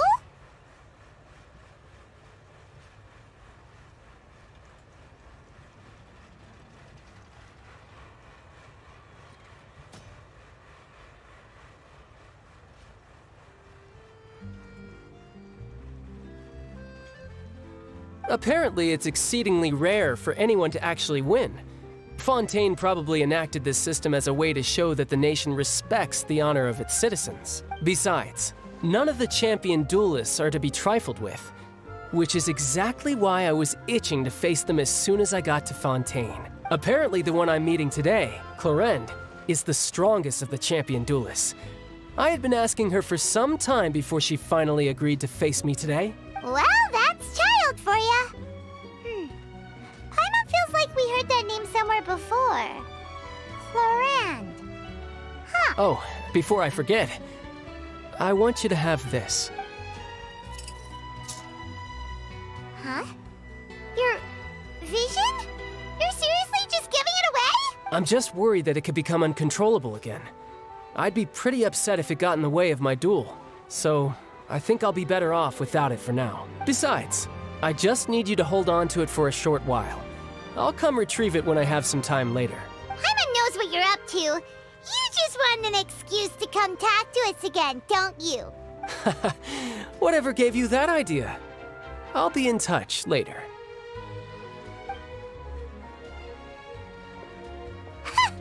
That sneaky guy. He said he's been feeling down lately, but he seemed the same as ever to Paimon.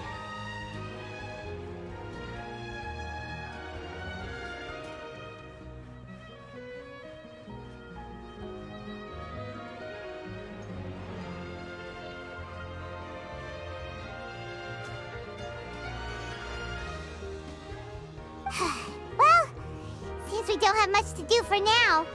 We might as well walk around and see the city before Lenny's performance.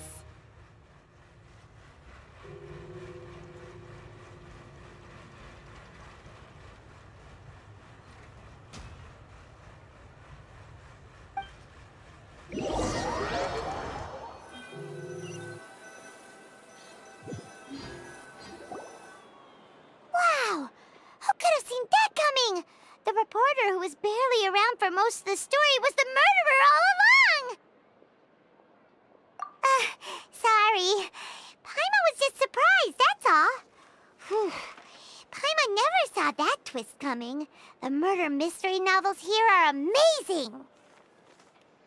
Yo, that's harsh. The whodunits here in Fontaine are a lot different than the light novels you see from Yai Publishing House. Both have their merits, but Paimon thinks this style of novels are more, well, novel. Noun adjective word. Wordplay. Dang it. It's so exciting to reach the moment when the mystery is uncovered, especially in the one Paimon was just reading. You should buy a copy and read it too. Oh, sorry about that. Paimon will be more careful next time. Is that a item? An item? Hey, shouldn't we be heading to the Opera House to see Lenny's performance soon? It's almost time for the show to start, so we should get going. Lenny said that the Opera House is on Aranias, so let's go ride the Aquabus!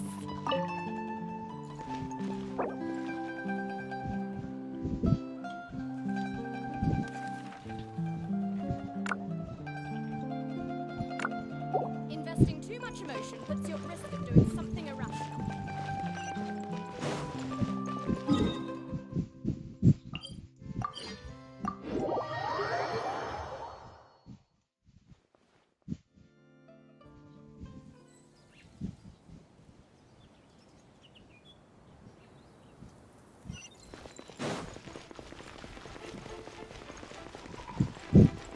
I wanna bully the pigeons here.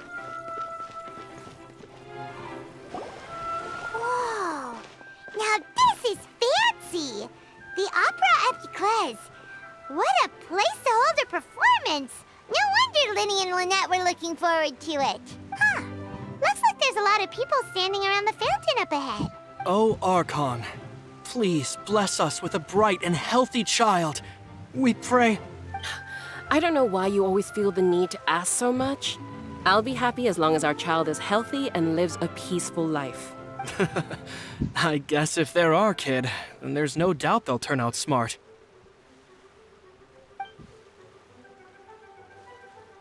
Maybe this is one of the customs in Fontaine. There sure are a lot of couples here. Don't remind me, Paimon. Don't remind me. Vache.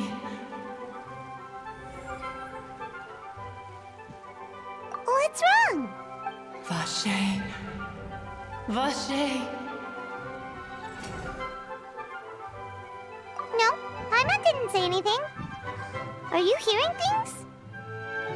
Welcome to the Fountain of Lucine. All the water flowing through Fontaine converges here. It's customary for newlyweds to come here and wish for children. Lynette! You scared Paimon! When did you get here? Lenny asked me to wait here for you, remember? Right. What do you mean?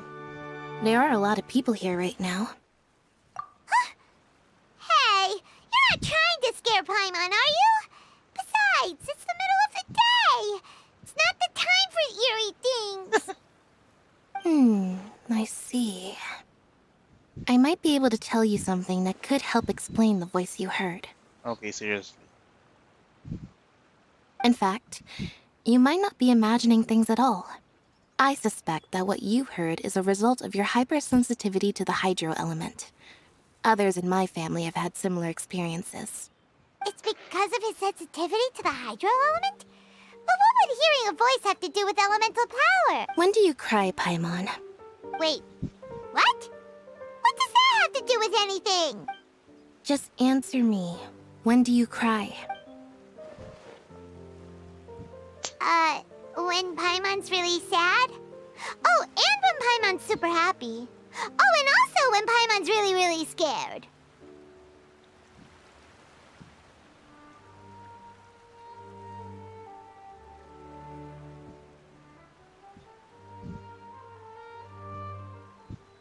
Then you should understand that tears contain your most intense emotions. Like I just mentioned, the Fountain of Lucine is where all the flowing water in Fontaine converges. Even the tears that fall to the ground will eventually gather here. So maybe what you heard was the intense emotion coming from someone's tears. So, what did the voice say? Huh.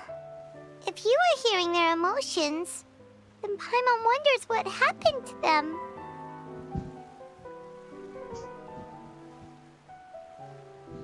Rather than worrying about them, we should worry about my brother first. Don't let that calm look of his fool you. He tends to get pretty nervous just before a performance. So chatting with Linny might help him relax a little before he goes on stage. Oh, right. That makes sense. Let's go in and see Linny. I wonder where humans come from.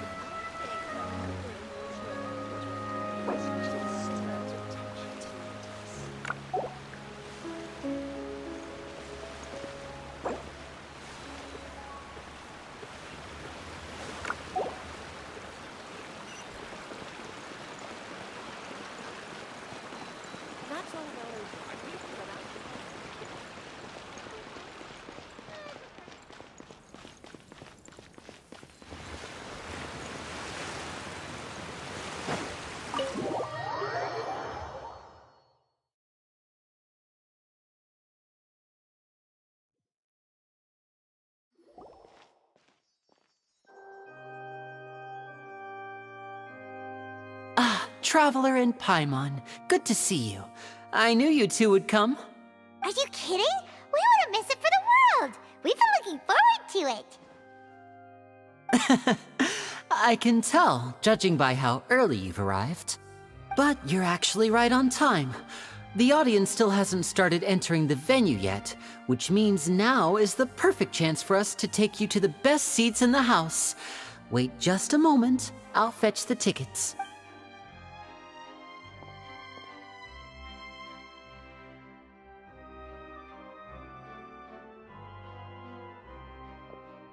The Opera House has assigned seating, so you always have to make reservations.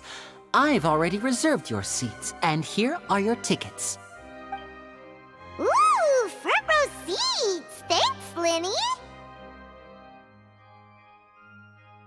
Don't mention it. There's no need to keep thanking me. Hey, Linny! Could you come over here and take a look at this? Oh, I'll be right there. Seems there's an issue with the stage props over there. That's Cal, my assistant, calling me. I'll go lend him a hand. Yeah, we'll just go to our seats. You go ahead, Linny.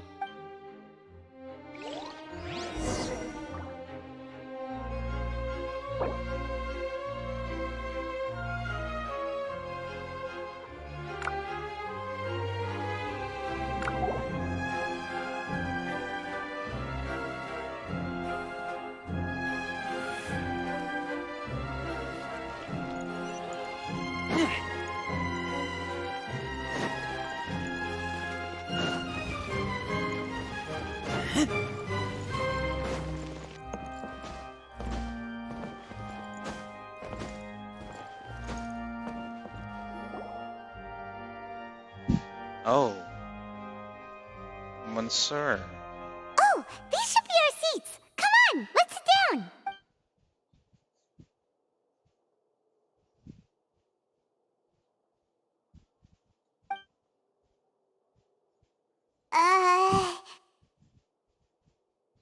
Awkward.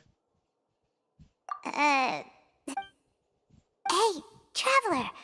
Maybe we should strike up a conversation with the person next to us. Since we're sitting together and the rest of the place is practically empty still, it's kinda awkward if we don't say anything. Oh, you little... Of course you put this on Paimon. Excuse me, I did not realize you felt awkward. I am terribly sorry. I would be perfectly happy to chat with you if that is what you would like. He's pretty sensitive. Oh, so you heard all of that, did ya? Boy, you sure have good ears. Paimon thought she was keeping her voice down. Wait, that's not it, Paimon's. Sorry. Paimon's the one who was being rude, talking under her breath like that. So, let's talk, but, what should we talk about? Oh, Paimon's got it. You're also here early and sitting in the front. Are you a friend of Linny's too? A friend, you say? Well, if Mr. Linney would like to be my friend, I would be more than happy to reciprocate. Oh, so you're not friends with Linny then? Oh, this is getting more awkward by the second. Paimon nearly forgot to make her introduction. Nice to meet you. Paimon is Paimon, and this is the Traveler. We just arrived in Fontaine. It is an honor to meet you two. I have heard of your deeds across Tevat, and as required by proper etiquette, I will also introduce myself. I am...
Oh, Monsieur Nervillet, what an honor it is to have you here to see my show. Ah, Mr. Linney.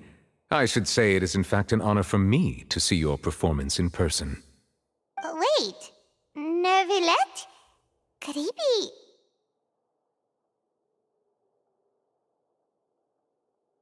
be...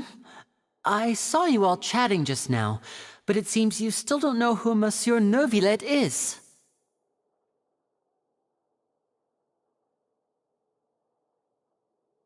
Allow me to introduce you to Fontaine's Chief Justice.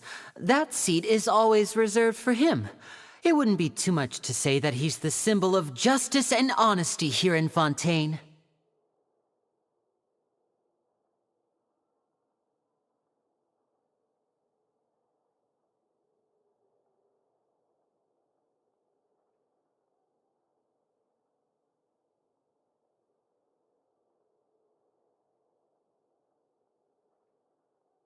Whoa!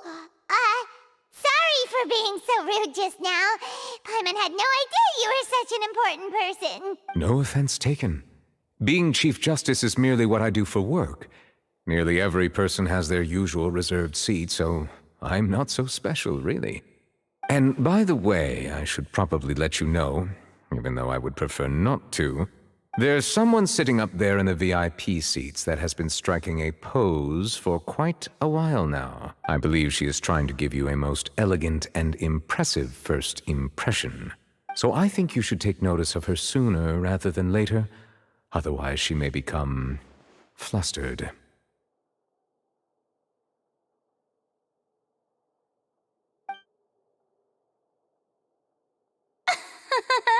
Huh?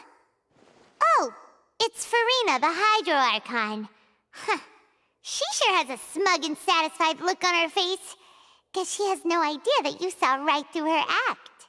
Very good. That is for the best. No need to pay her any more attention. We may now enjoy the show. Huh? So is this what things are like between the Chief Justice and the Hydro Archon?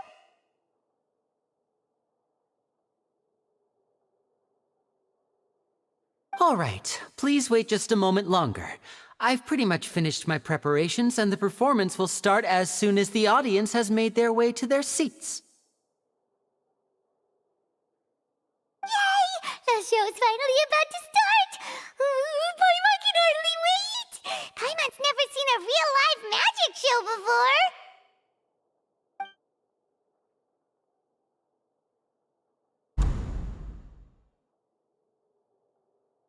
Oh! They're dimming the lights! The show must be starting!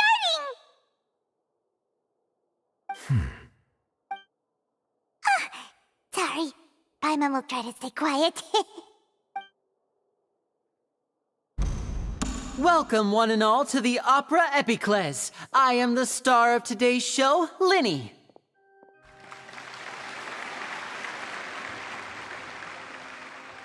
And over here is my sister, Lynette, who will be working as my wonderful assistant.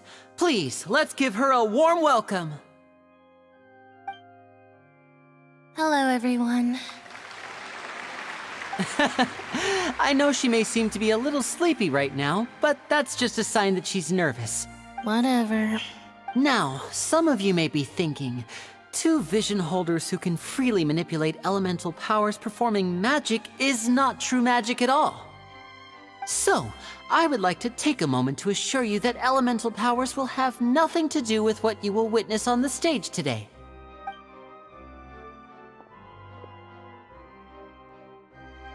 Both Lynette and myself have removed our visions for the show. That way, even the gods won't be able to help us. Oh, good point. That's what makes the show real magic. Now, without further ado, let the show begin.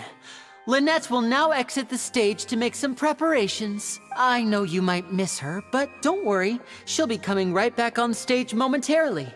Perhaps in an unexpected way. I'm sure she'll be stealing the spotlight soon enough. Oh, and before I forget, there's one more thing I should say. You never know what can happen in the blink of an eye. A magician's greatest skill is making things disappear or appear. The possibilities are endless.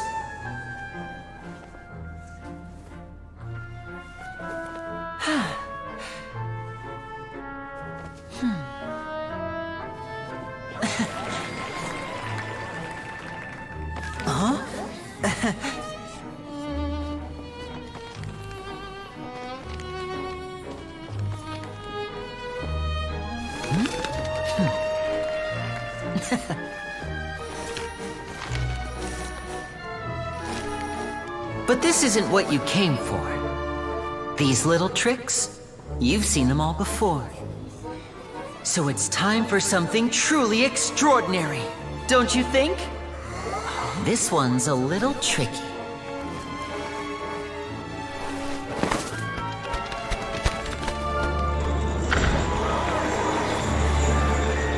Using this water tank, I shall make my sister vanish completely, right before your very eyes.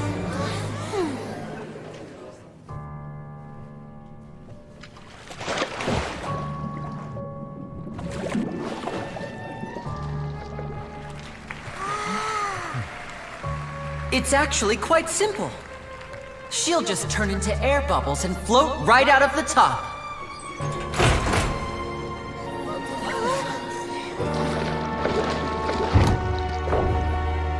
Oh no! I told them to check all the props carefully. With the lid on, even air can't escape. An amateur magician would be getting very nervous right around now. Luckily, it's me on stage, so let me show you what a true virtuoso can do.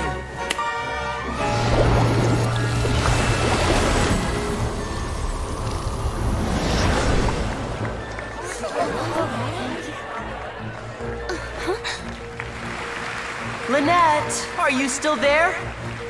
Don't go too far. We don't want to use up all our magic. Hi, I'm back. Uh-huh.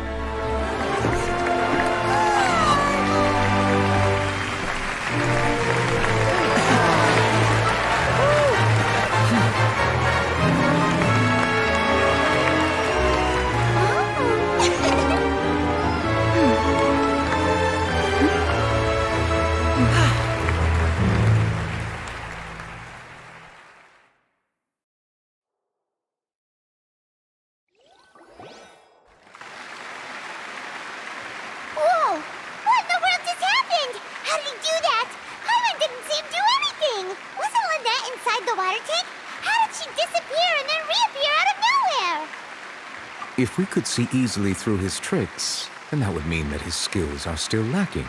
To appreciate magic, you should focus on the show happening on stage, rather than getting caught up in trying to see that which has been intentionally hidden. Guess you're right. Hyman couldn't believe her eyes when Lynette reappeared. Amazing! Thank you, everyone. I'm glad you enjoyed that performance. But our magical journey has only just begun. I've prepared even more astonishing surprises for everyone here.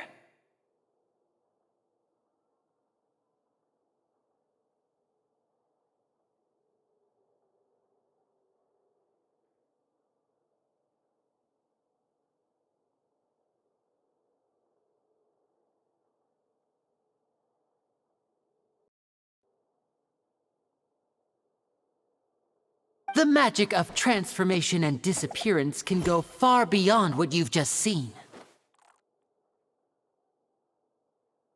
I'm sure many of you are thinking that escaping the water tank was impressive enough. But Lynette is still my assistant after all. In which case, I have ample time to make all necessary preparations. So, for my next trick, I will require the participation of one lucky audience member. Please, if my assistants could bring out the magical boxes now. There are 2 boxes and only 2 boxes. One is here and one is there in the aisle among the audience. I'm sure many of our clever audience members have already guessed our next magic trick. A swap! Our lucky audience member and I will each enter a magic box. After 1 minute, we will each emerge from the opposite box. Now please, everyone pay very close attention to the box you see here. Don't give me any chance to make a move. Wow! How's he gonna do this? Hey, do you think this is all magic tricks, or does Lenny have actual superpowers? The lucky audience member will be generated by this random number selector. It selects numbers entirely at random. Even I don't know who will be chosen to participate. Now then, let's begin. Let me see. Oh, row 7, seat 3. Congratulations! You now have the chance to experience magic firsthand for an entire minute. Please, come forward. My assistant will take you beside the magic box. I'm sorry, it might be a little cramped inside, but no need to feel nervous. We've carefully arranged everything for you to be as comfortable as possible. You don't need to do anything, but no matter what strange things may happen, don't come out of the box. If the magic is interrupted, who knows where you might end up? You might even find yourself in the Fortress of Meropide.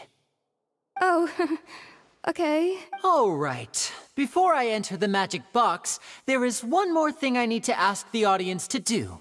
Could you all give me a countdown? Like this. 60, 59, 58. Just keep counting down. You can go a little faster or slower if you like. I won't be able to see anything in the pitch black box, so I'll be relying on your voices to know when time is up. Oh, and no tricks now. If you quickly count from 60 in just 30 seconds, then I'll be in a tough spot. Ooh! Paimon kinda wants to count faster after hearing him say that! No, that won't do. I can see it in your eyes. You still can't be trusted. Let's practice together. Come on, repeat after me. 60, 59, 58. 60, 59, 58! That's right, perfect. Keep it going. All right, I'll see you all on the other side once you've finished counting. 54, 53, 52? Why aren't you counting, Nervalet? I am counting in my head. I think things are exciting enough in here as it is.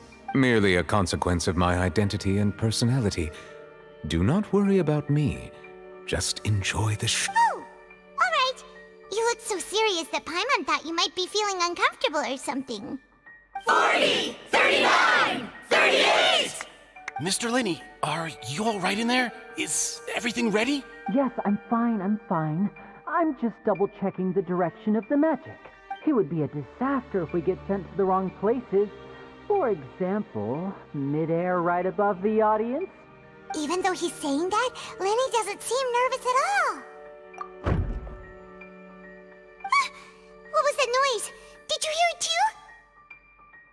Not sure. Anyway, it doesn't seem like anyone's worried about it. 25, 24, 23! What's wrong, Mr. Linney? I can still hear you moving in there. I seem to have accidentally knocked over a decoration. I'm trying to fix it, but it's pitch black in here. I can't tell left from right. Never mind the decorations. There's no time for that. The show is what's important. No, that's unacceptable. I want my show to be perfect. Don't worry, we still have 20 seconds. Hear them counting? 19, 18, 17! It seems things aren't quite going as planned. I apologize, everyone. It feels like you're all starting to count faster, but that's all right. I know it can be tiring to do such a long countdown. 10 seconds and change is still plenty of time. 10! Almost there now. Whew. Swapping two people is harder work than you might think. Even a master magician like me can't guarantee I'll get it right the first time. Hey, wait! Is this the back one? I can't tell. They both look the same inside. Huh? Nope, that's not it. I'll try again. 7! Hey, slow down! Honestly! 5! 4! 3! Whoops! That doesn't count! 0!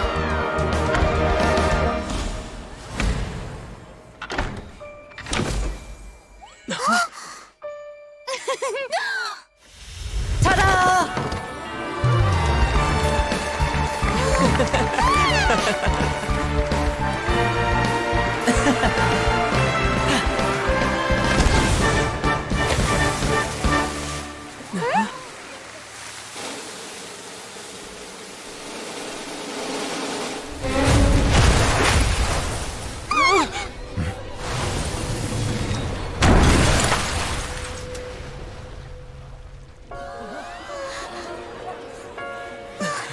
What happened?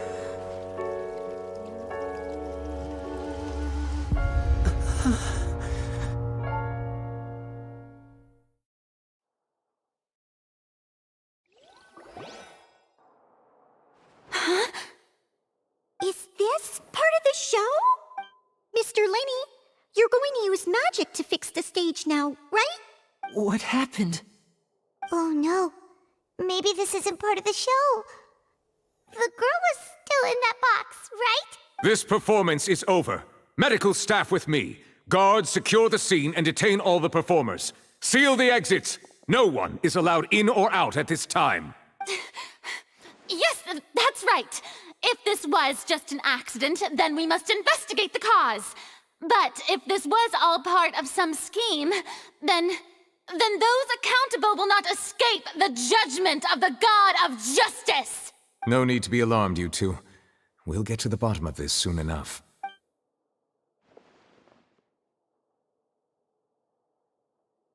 Unfortunately, the person who is in the magic box has been pronounced dead. His name was Cowell, one of the assistants in Linney's magic troupe. Apparently, the fireworks on stage ignited the ropes that were suspending the water tank, which then caused the tank to fall onto the stage. As of now, we are still not sure why we found Cowell in the box, rather than the guest from the audience. And after an initial search of the area, the guards have confirmed that the girl is nowhere to be found. It appears that this incident was not merely some mishap with the performance, and there are many indications that it is connected with the case of the serial disappearances of young women. The serial disappearances case? That's the case that Charlotte mentioned before! I know the truth. I can see through the whole thing. Really, using such a shallow and obvious mystery as his finale. Did he really underestimate us that badly? I say that our powerful magician, Mr. Linney, is now the prime suspect for the serial disappearances case.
Huh? Why me? This whole thing was an accident.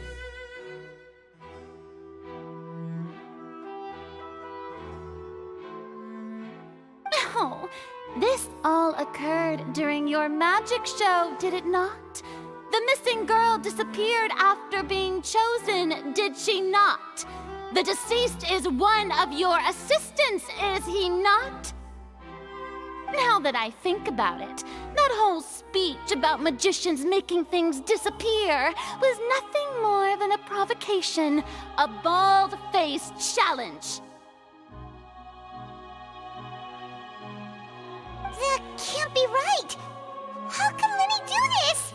He was in the box on the stage the entire time! We can even hear his voice! Besides, before the show, he told us that he would like to catch the criminal behind the disappearances! He couldn't possibly mean catching himself! Save discussion for a later time, please. Lady Farina, may I assume that your comments just now constitute an accusation against Mr. Linney and his associates, and that you are pressing charges? Huh? I just think that he... Well, I think it might be a little early to talk about formally pressing charges.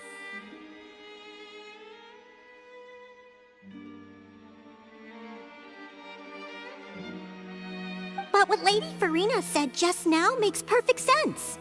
Looks like she's gonna personally deliver justice. A kidnapping and murder carried out under the cover of a magic show. Lady Farina said it all. I mean, of course, my dear people. But what excites me even more than the obvious truth before our eyes is the opponent I'll be facing. That's right. I mean you, Traveler. You'll support Linney, won't you? After all, he was the one who helped you the first time we met. Then there's no problem at all. You know, the Traveler and I already had a duel the first time we met. But with Linny's help, our little duel ended in a draw. But draws really are the most boring possible outcome. So, no more draws. Between the two of us, there must be a clear winner and loser. And what better place to hold such a riveting showdown and decide the true victor than here, on the grandest of stages, the Opera Epiclese! Huh. It wasn't a draw. She obviously lost last time. I understand. Charges have now been pressed, and as such, a trial is in order.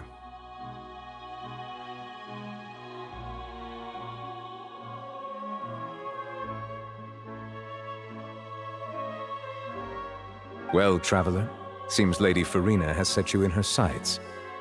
But putting her dramatic rhetoric aside for a moment, I would like to ask you, are you willing to act as Mr. Linney's attorney and defend him in this case? Very well.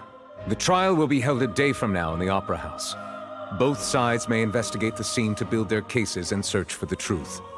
Linney and his troupe are all potential suspects and shall remain within the Opera House. The audience may begin to leave in an orderly fashion once they have been cleared by the guards.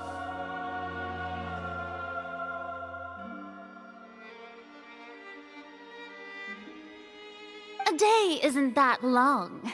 Let's see what kind of case this big-shot Outlander can build in such a short amount of time. I'm really quite looking forward to hearing it.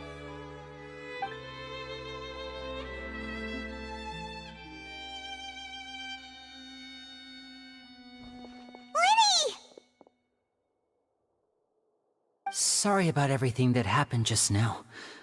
Were you frightened?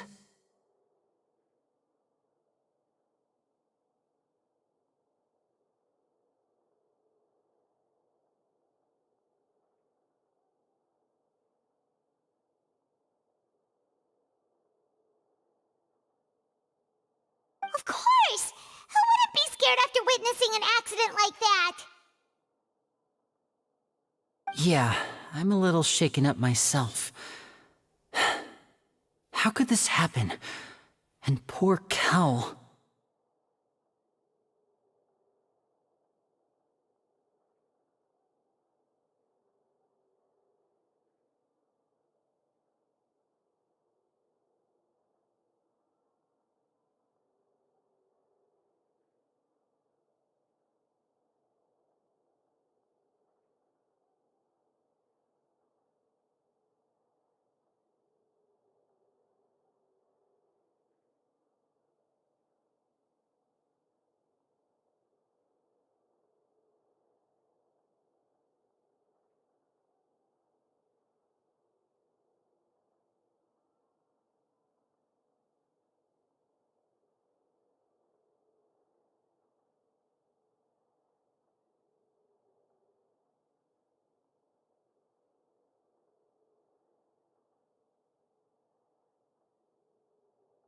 I know you already claimed that you would defend me, but now it's just us talking.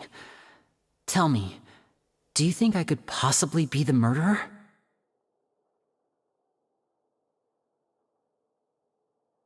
Good to hear. Thank you so much for trusting me. I'm sure everyone sees me as the biggest suspect at this point. But if you ask me, the whole thing is mysteries layered upon mysteries, such that all that's left is confusion. I don't know whether what happened there on the stage was purely an accident or not, and I don't know why poor Cal was in the box. As for how that girl chosen from the audience could suddenly disappear, I'm afraid I don't have any answers either. If someone tampered with my performance, then we need to figure out what they did. Even a skilled and knowledgeable magician like myself couldn't pull all that off in just 1 minute. Which is precisely why we need to investigate! As this book says, the impossible could not have happened. Whatever happened must have been that which is possible.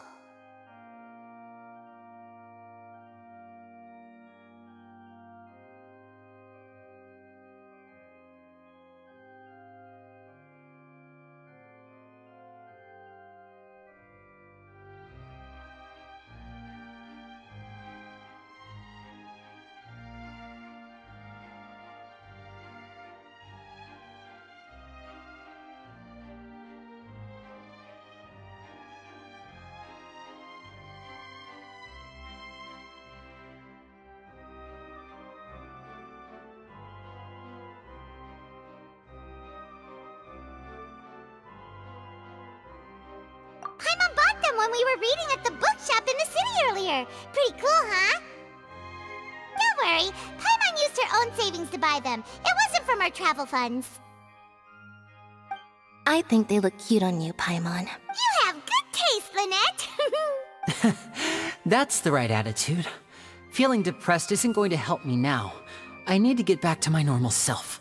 But with the guards watching our every move, it's going to be especially difficult for Lynette and I to prove our own innocence. Good thing you agreed to be our attorneys. Thanks for that. We'll be counting on you. Yes, thank you so much. Yeah, just leave it to us.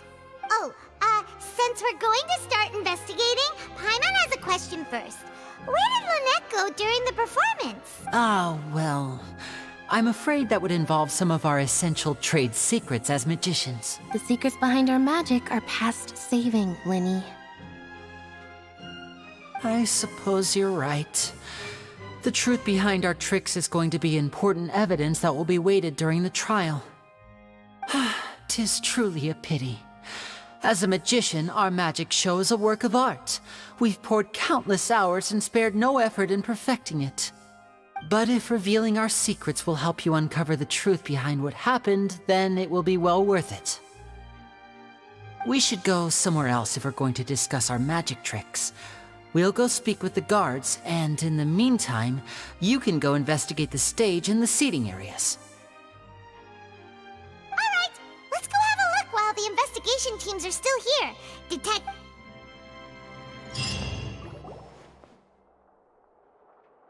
Hello, officer. How's the investigation going? Ah, I see. You must be the traveler that Lady Farina mentioned. Listen, I'll be perfectly honest with you. I'd avoid getting mixed up in this whirlpool of a mess if I were you.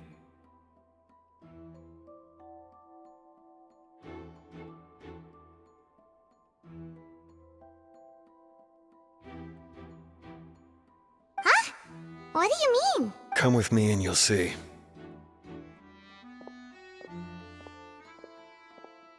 The deceased is one of Linny's assistants named Cowell. Even though he hadn't joined the troupe long, he was hardworking and everyone generally liked him. The assistants are usually in charge of setting up and inspecting the props, as well as assisting with the show and keeping the crowd engaged. As you probably saw when you were in the audience, the water tank suddenly fell and smashed the box with Cowell inside it. This is the real mystery.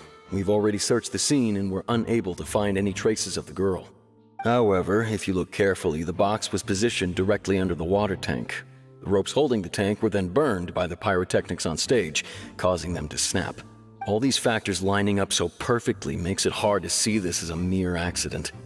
If anything, the more logical explanation is that the whole incident was intentionally planned, and Linny is the most likely person to have access to all these areas. But he doesn't have a motive. Are you both good friends of his? Well, you can't say we're good friends, but we've known each other for a little while. So in just a short time, he was not only able to win your trust, but even convince you to act as his attorneys. I know there's no such thing as magic. The real trick of a magician is holding the audience in the palm of their hand. I've seen a lot of cases, and I can tell you that people are the least reliable kind of evidence. Sorry, I tend to be pretty straightforward. Just know that I'm warning you for your own good.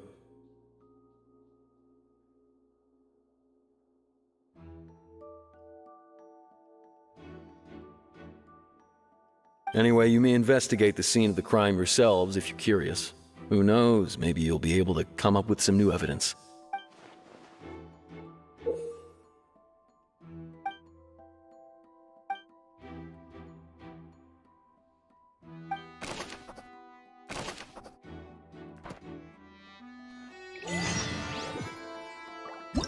Whoever the murderer was, they...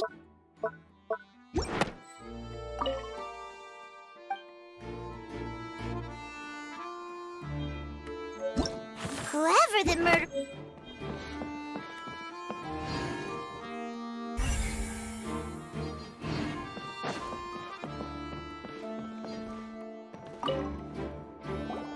So this is the rope that broke and caused the water tank to fall. The rope looks pretty durable. How can it be burned through so quickly by fireworks? Why are you suddenly so serious, Traveler?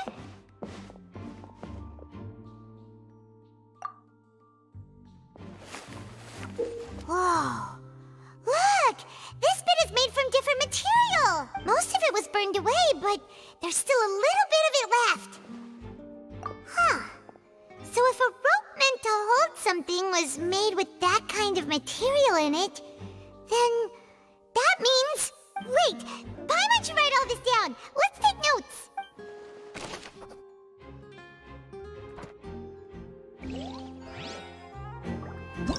Clever that this rope...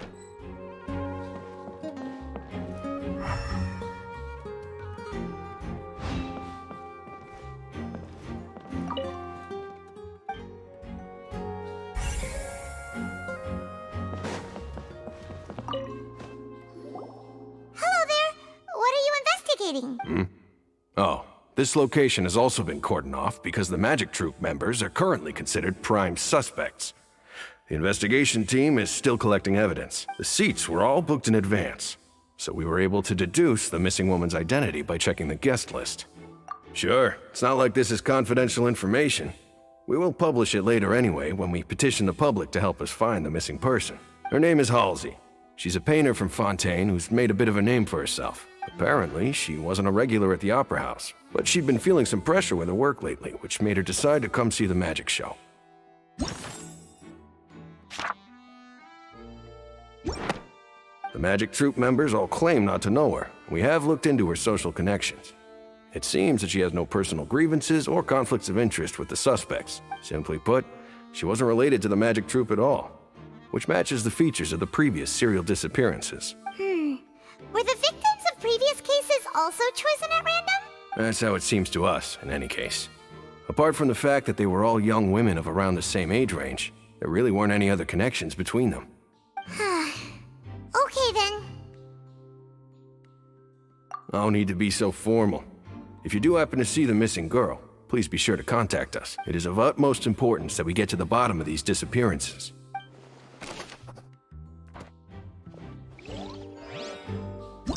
Why would it be? Gosh, no wonder the serial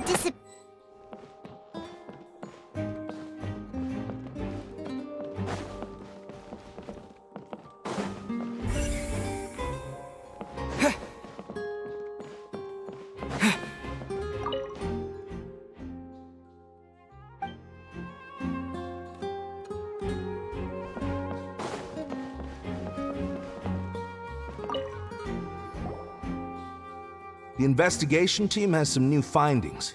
Turns out there's an issue with the random number selector after all. See, I told you. What if the machine picked some big guy's seat? You think the murderer would have still made his move then? Sorry to interrupt, but we're helping Linny and Lynette with their side of the investigation. What were you saying about the number selector? There's something wrong with it? You're trying to help them? That'll be a tall order. Linny used the machine to pick a random member of the audience during his performance, right? The lucky girl that later disappeared. Well, we thought there might be a serious problem with the machine, so we had it taken away for further inspection. It turns out that the seat number it picked wasn't random at all. The machine picks that same number every time. I'm sure you already know that you have to make a reservation in advance to get a seat, regardless of whether it's a trial or some performance. In other words, Linny knew who would be sitting where from the very beginning. That much checks out. Linny reserved our seats for us too. Bet you see why I was saying it'd be tough to make a case for Linny. Even though it's bad for Linny's case, Paimon had better write it down.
I see that you're investigating the area. Well, it just so happens that I'm interested too. If you find any new and interesting leads, be sure to share them with me, alright? We don't have too many thoughts yet. Then why don't I tell you my hypothesis first? The way I see it. And I'll start it with that loud thud. The thud? Oh, you mean the sound that happened during the countdown? Yes, exactly. It wasn't terribly loud, but I suspect that most people heard it. It's just that everyone was awaiting the results of Linny's trick with bated breath, so no one paid it much mind. But now that the incident has happened, the thud has become an important clue. That makes sense. So, what do you make of it? I'm of the opinion that it may have been the sound of Linny's accomplice. Lynette, perhaps. Jumping atop the water tank or something like that. And when the pyrotechnics went off, she cut the rope, sending the water tank crashing down. But wasn't the noise we heard too loud for that? Perhaps the balance wasn't right, leading to a particularly rough landing. Oh, that's true. I suppose I must reconsider. That does remind Paimon, though. What was with that sound?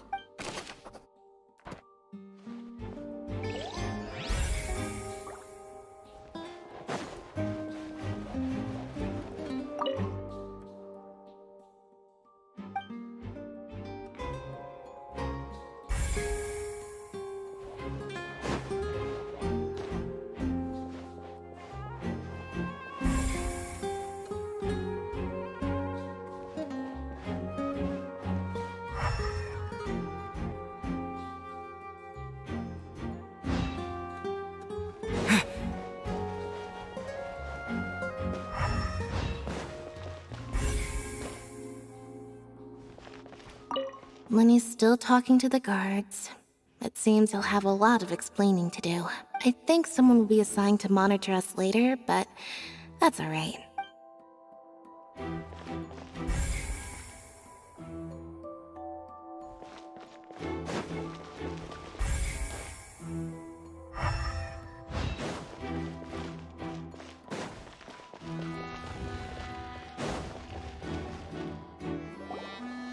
Hey, you! Yes, both of you! Over here! I've been keeping an eye on you for a while now. Huh? You mean us? That's right. If I'm not mistaken, you're also among those who wish to cut down the thorns and pursue the truth. No? And by the looks of it, you're not from Fontaine. Well, you're right on the more about that one, but who are you?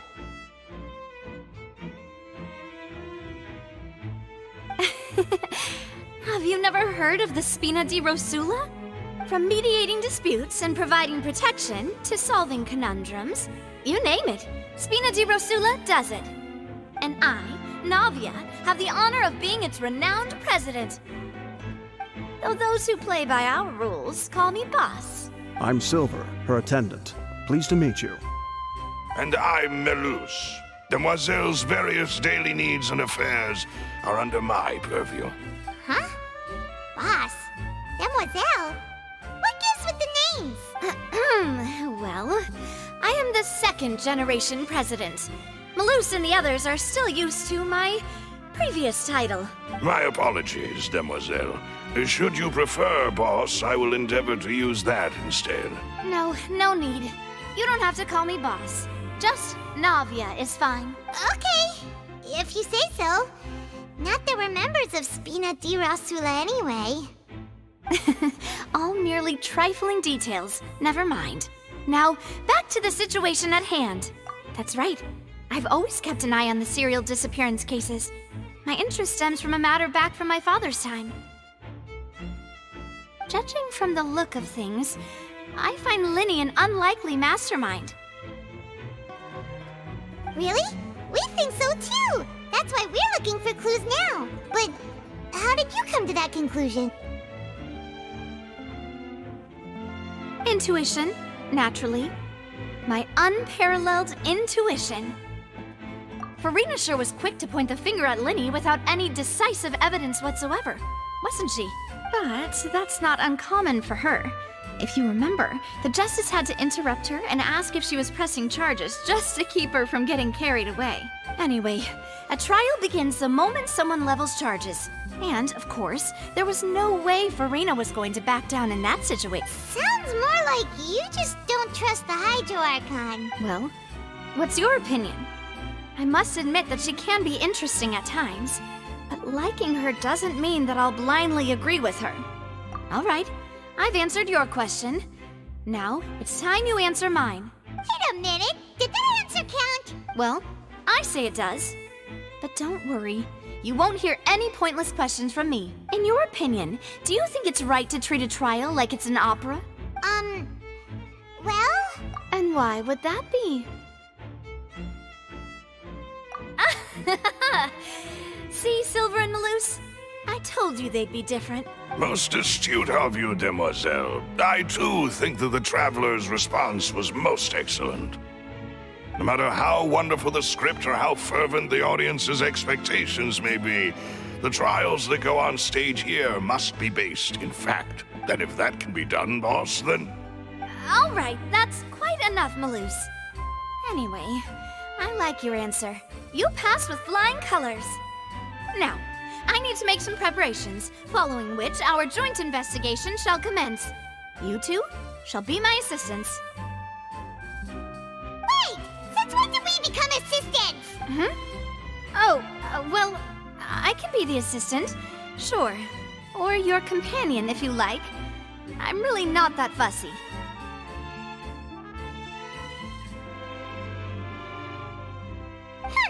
That's more like it. Far be it from me to brag, but I believe that Demoiselle's intuition will be instrumental in uncovering the truth. You wish to save a friend from false accusations, and we wish to unravel the disappearances. In this sense, our goals are aligned. You have a point. You're quite the talker, aren't you, mister? And what about you over there? What do you think? You seem like you've got something on your mind. I have nothing to add. Oh, alrighty then. We'll be making some preparations first. Just be sure to let us know if they start revealing Linny's tricks. Thanks!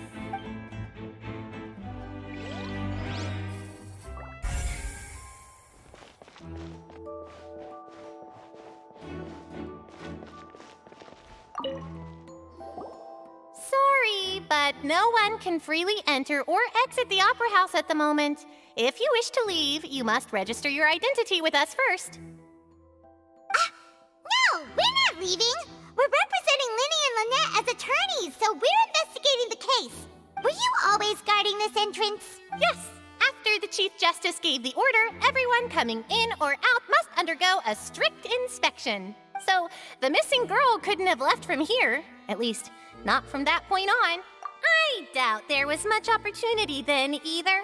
How can you be so sure, Well, because I was in charge of security near the entrance at that time. I couldn't see Linny's performance from here, which was quite a shame.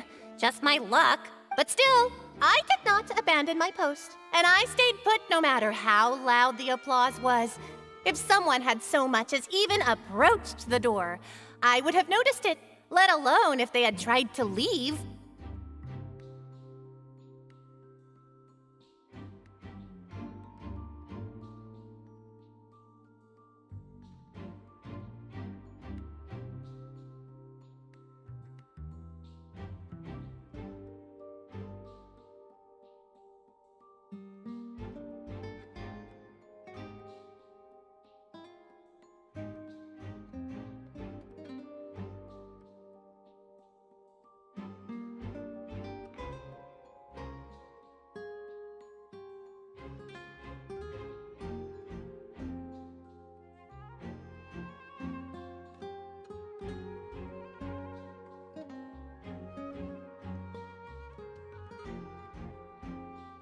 We Melazines are good at that sort of thing, you know. So, it's safe to say the girl couldn't have left through here. Alright, thank you for your help. This'll be useful info.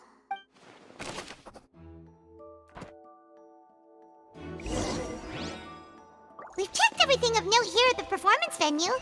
Paimon wonders how Linny's discussion with the guards is going. Let's go see, shall we? Ooh, things are getting interesting, huh? Understood. Then I will be going with you. Just so you're aware, I will be monitoring your actions and making notes as necessary. Very good. Thanks for being so agreeable. I'd pull a rose out of my hat as a gift for you if I could. You may spare the pleasantries. I'm just doing my job. You've arrived. Who's this? Me? I'm Spina di Rosula's guardian angel. If you've got a problem, I've got the firepower.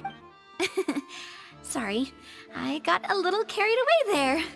Call me Navia. I'm a partner of theirs, and will be helping investigate this whole situation. And these are my companions. Would you mind if they join as well? Fine by me. Oh, new helpers? I would be most grateful. Well, let's just say we're tagging along. It's not every day you get to see the secrets behind magic performed on such a large scale. I appreciate your kind interest. Come with me. We'll be heading below stage.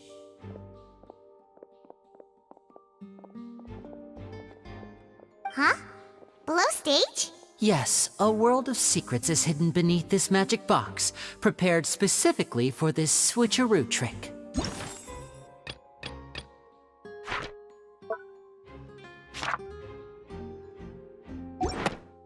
But before I reveal everything, you should have a look first.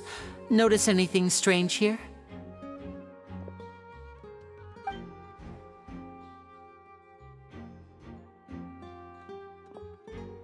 I'm not trying to be dramatic. Remembering the details of a trick will help you understand the methods used to perform it more easily.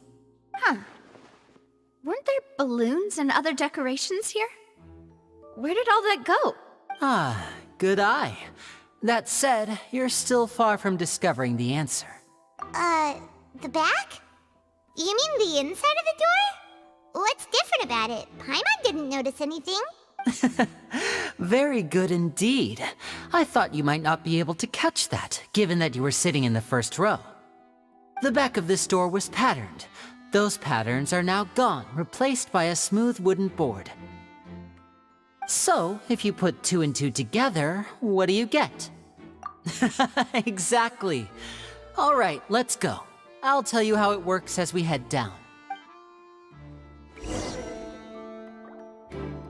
Oh, so there was a passageway under the magic box! I knew you'd figure out most of it as soon as you saw this place. The 2 magic boxes are positioned right above the 2 entrances of the tunnel. See this flatbed trolley? The box with the lucky audience member in it would be shuttled over to the other side using the trolley. This trolley can raise and lower and even rotate, ensuring that the box will face in the right direction. I see. So that's the purpose of the box inside another box. Precisely. The inner box would descend after the audience member was put inside and be moved along the trolley, all while the outer box would remain on stage as if nothing had ever changed. So that's how you did it! Once the box was lowered, the trolley would store some energy through this device here, with which it would complete the rest of the steps. The audience member would only be able to feel some slight movements in the dark, and by the time she walked out, she would already be back on stage. Right! You were talking that whole time, and you even came out for a moment near the end! Ah, yes. A phonograph operated by Lynette was used to achieve that effect. My assistant and I had already scripted our conversation beforehand.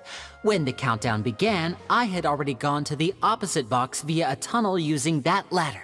And what about Lynette? Where was she? I was in the mezzanine space in the back of the box. Oh, interesting! That's how we were able to coordinate Linny's lines with the assistant. And, by the way, I was the one who walked out of the box at the end. I mean, we are twins. All it takes is a change of clothes and no one can tell who's who. And that's my favorite part of this trick. Only Lynette and I can perform it. So that's how it all worked! Wow, every detail you revealed was more amazing than the last! Lynette would briefly walk out of the box and then go back in, jumping into the tunnel and escaping before the box on the trolley could finish ascending. And then I walk out of the other box in the audience area, and the trick would be complete. The operative word here being would. But as you saw, Cal was in the box, not our audience member. She, on the other hand, mysteriously vanished. We really don't know how that happened. If not for that interlude, this would have been an astonishing trick. I probably never would have figured out how you pulled it off. And yet, to think that someone was able to use this magic trick to commit a crime. Could we have a look around? I think we can come up with some more leads. This is the scene of the crime, so Linny and Lynette are not permitted to stay here. I'll escort them back up. Yes, of course. No need to be so strict now. I won't disappear into thin air, you know. Thanks, everyone. We're counting on you.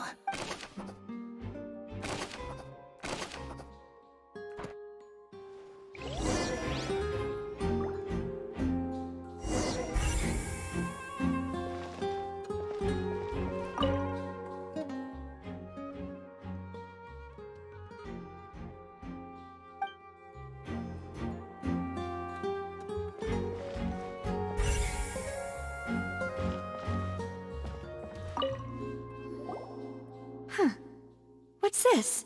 Looks like a hook tied to the end of a rope. Huh? There's all kinds of odds and ends here. Perhaps it was a prop for a different trick. But why would it have been left here?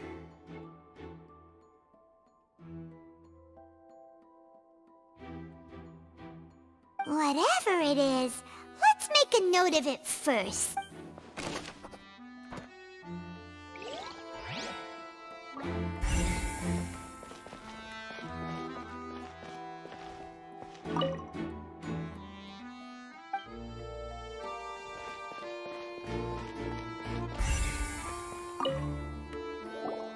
The floor is wet. Please be careful not to slip.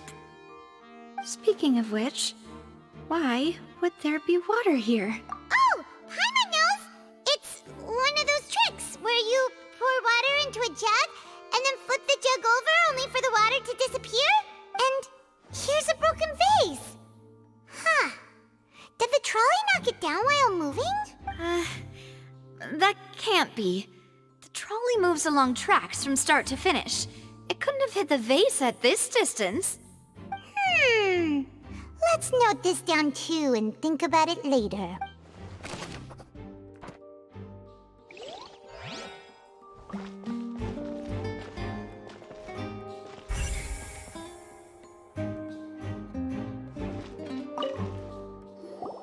Oh, these are the clothes that the lady chosen from the audience was wearing, right?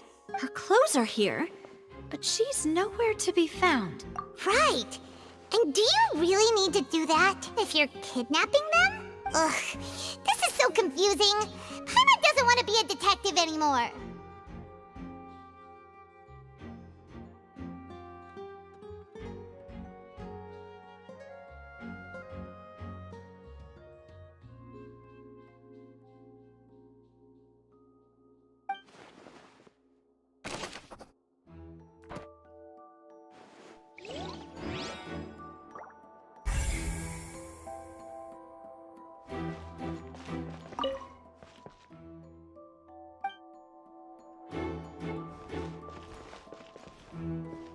Why would it be him? Well, there was, and that's digging a tunnel just for...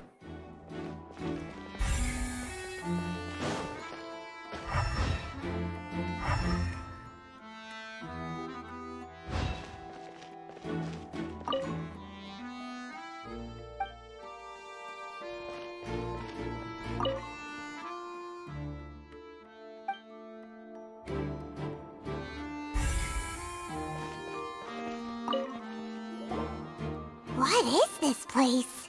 It seems someone could fit through here. Huh. Could this have been the suspect's escape route? Alone, perhaps. But if they had to pull another person with them, this space would be too narrow. But there are no other ways in or out of here. get down.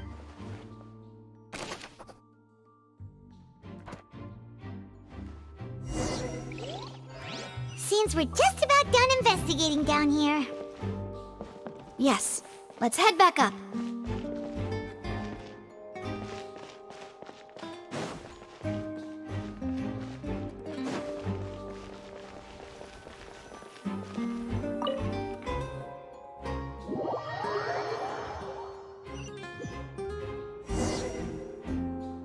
Well, we've ascertained the state of the crime scene. Let's find a place to sort out our findings once Malus returns. It seems to me that there are several things that don't add up here.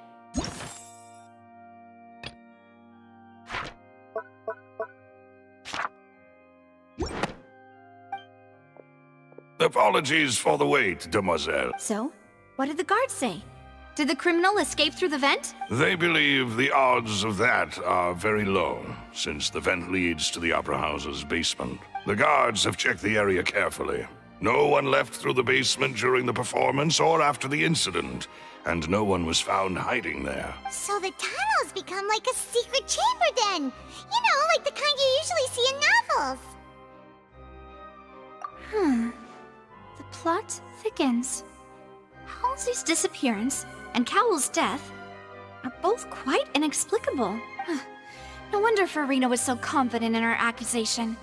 All the current evidence points toward Linny and Lynette. In other words, the charges are very likely to be upheld unless we make some considerable progress. Charges and then trial. So if the charges are upheld, they'll announce a sentence? That's right. This is how a trial goes in the Opera House. During the proceedings, the Chief Justice and the Oratrice will hear statements from both sides. That's right. This is how indemnitium is produced. The statements from both sides, the defenses from attorneys, witness testimonies, and even the audience's emotions will all be projected on the Oratrice. To put it simply, it's as if the Oratrice has its own will and is a judge in its own right. This also precludes any kind of favoritism on the part of the Chief Justice. Not that this has ever happened anyway. Once both sides have finished speaking, the Chief Justice will make his final decision. This, too, will be used by the Oratrice as a reference. Then, finally, the Oratrice will be consulted by officials. The result it returns is the will of justice itself. Huh? So that machine is the one that actually decides? Paimon thought Neuvillette called the shots. In practice, there is very little difference. Both have always come to the same judgment, which is why people have great faith in the Chief Justice. Ah, yes, the guards also asked me to convey that none of us will be allowed to leave this place before the trial. Huh? Why? Because we've chosen to act as the twins' proxies. That makes us persons related to the case. They're concerned that we might be colluding with outside parties, or that we might find outside help to disrupt the case. And even if that were not so, it could prove problematic if we happen to spread key information about the case ahead of time. I'm ready to break out at any time. Whoa, whoa! There's no need for that! Paimon thinks they have a point. That said, are they providing food? Of course. I just hope you don't mind the lack of options. I'm afraid that catering to all tastes is not in the cards, nor is any guarantee of balanced nutrition. In that case, let's just sort out our findings together here. Pity. I was hoping to take you to try some of Fontaine's famous desserts, too. I mean, what better way to properly think through our findings than over some tea and sweets? Huh. Breaking out suddenly doesn't seem like such a bad idea after all. Just kidding, just kidding. Paimon will still do her best, even if there are no snacks. What do you mean, no snacks? Of course we'll have snacks. If we cannot buy some, then we'll simply make some. Huh? Here? But how? Understood, demoiselle. Everyone, please come with me.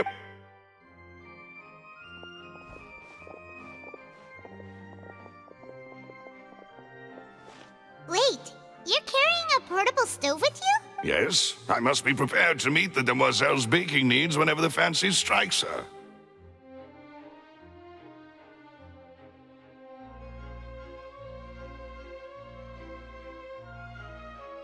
I have eggs, sugar, and almonds at the ready. Good work, you two. Then I'll get to it. Please sit tight for a moment. You'll get to taste my awesome snack soon enough. These three are quite the interesting group.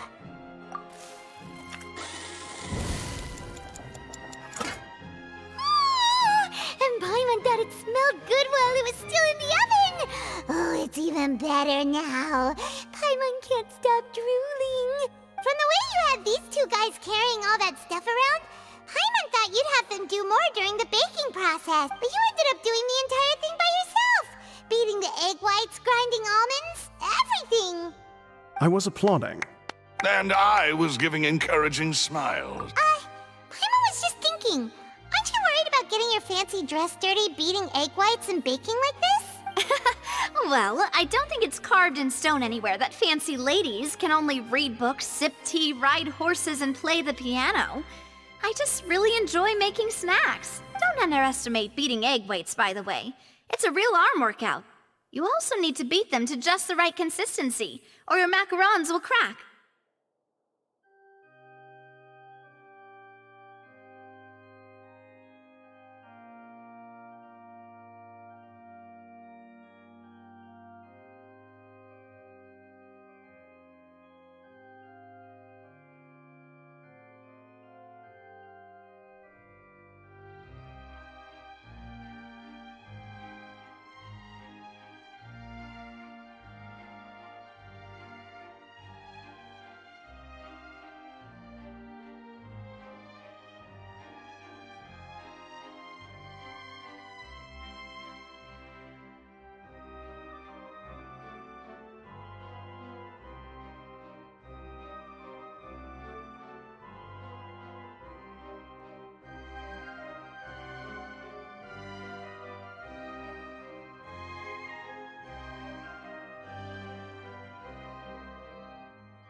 Anyway, give these a try, fresh out of the oven. There's 3 for each of us. Only 3? Well, eating too many sweet treats might send all that sugar to your head. You wouldn't be able to think clearly about the case on a sugar rush, would you? Tea is ready to be served as well. This is Demoiselle's favorite, strong black tea with a floral fragrance that clears the mind and lifts the spirit. No need for concern. I'm merely doing as I should.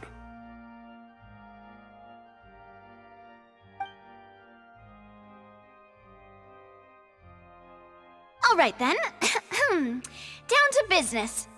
As Paimon mentioned previously, the tunnel seems to be something of a secret chamber. However, we can assume that Linny and Lynette were not alone within it. Some criminal also occupied its sealed confines. The magician twins could have committed the crimes, of course, but they lack any logical motive. Exactly! Why would they do such a thing right when everyone was watching? The flower vase and the thud we heard during the performance could indicate some altercation between Halsey and the criminal in the tunnel, resulting in the shattering of the vase, the discarding of her clothes, and her abduction. Perhaps the criminal thought that since she was chosen from the crowd, she would be too easy to identify if she was still wearing the same clothes. Paimon thinks that makes sense, but the real trouble is... True. None of the clues we found thus far support the existence of this third person, but the only people left to consider are both technically victims, whether it's the missing girl, Halsey, or poor Cowl. Huh. Could Halsey have secretly made modifications to the magic props in order to murder Cowl before making her escape? That's right. And even if she had tampered with the setup, she would need to understand the entire trick to pull it off. Nor does she have any motive. The guards said that she has never had any dealings with the Magic Troop's members. Were we not thorough enough in our search? From the sound of things, this is turning into an impossible case.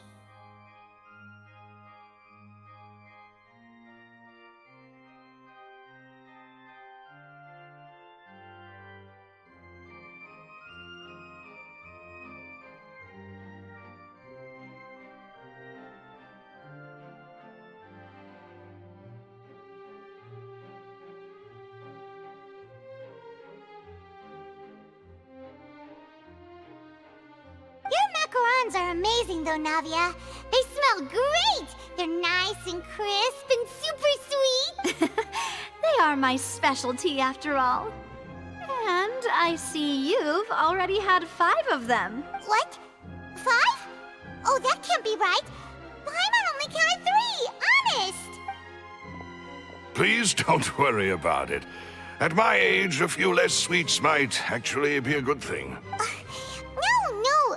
Being greedy is one thing, but Paimon knows how to count. Besides, Paimon knows that if she ate too many, then others wouldn't have enough. Wait, even you don't believe Paimon? How could you? If Paimon ate those 2 extra macarons, then may they turn into stone in her stomach! All right, we get it. Well, I suppose one of us might have gotten too engrossed in our chat and eaten them by mistake. No big deal. Malus, set up the stove again if you would. Huh? What are you doing? Making sure everyone gets 3 macarons, of course. Exactly. We don't want to trouble you. As you wish, demoiselle. And I have the egg, sugar, and almonds. Well, this really is your hobby, huh?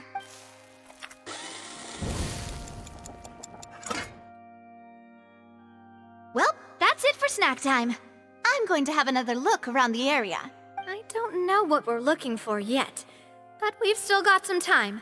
As attorneys, I suggest the 2 of you think the case over again.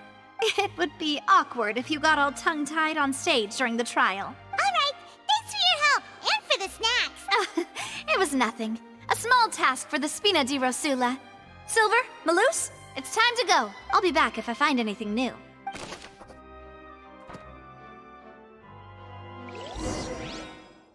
Alright, it's time to put our heads together. We've got to get our defense ready for the trial. Oh, it's probably gonna be a long and difficult case. There's no point in worrying about that now. We just need to prepare. Here, take Paimon's notes. They should help you review the situation.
Impossible things don't just happen. We'll get to the truth one way or another.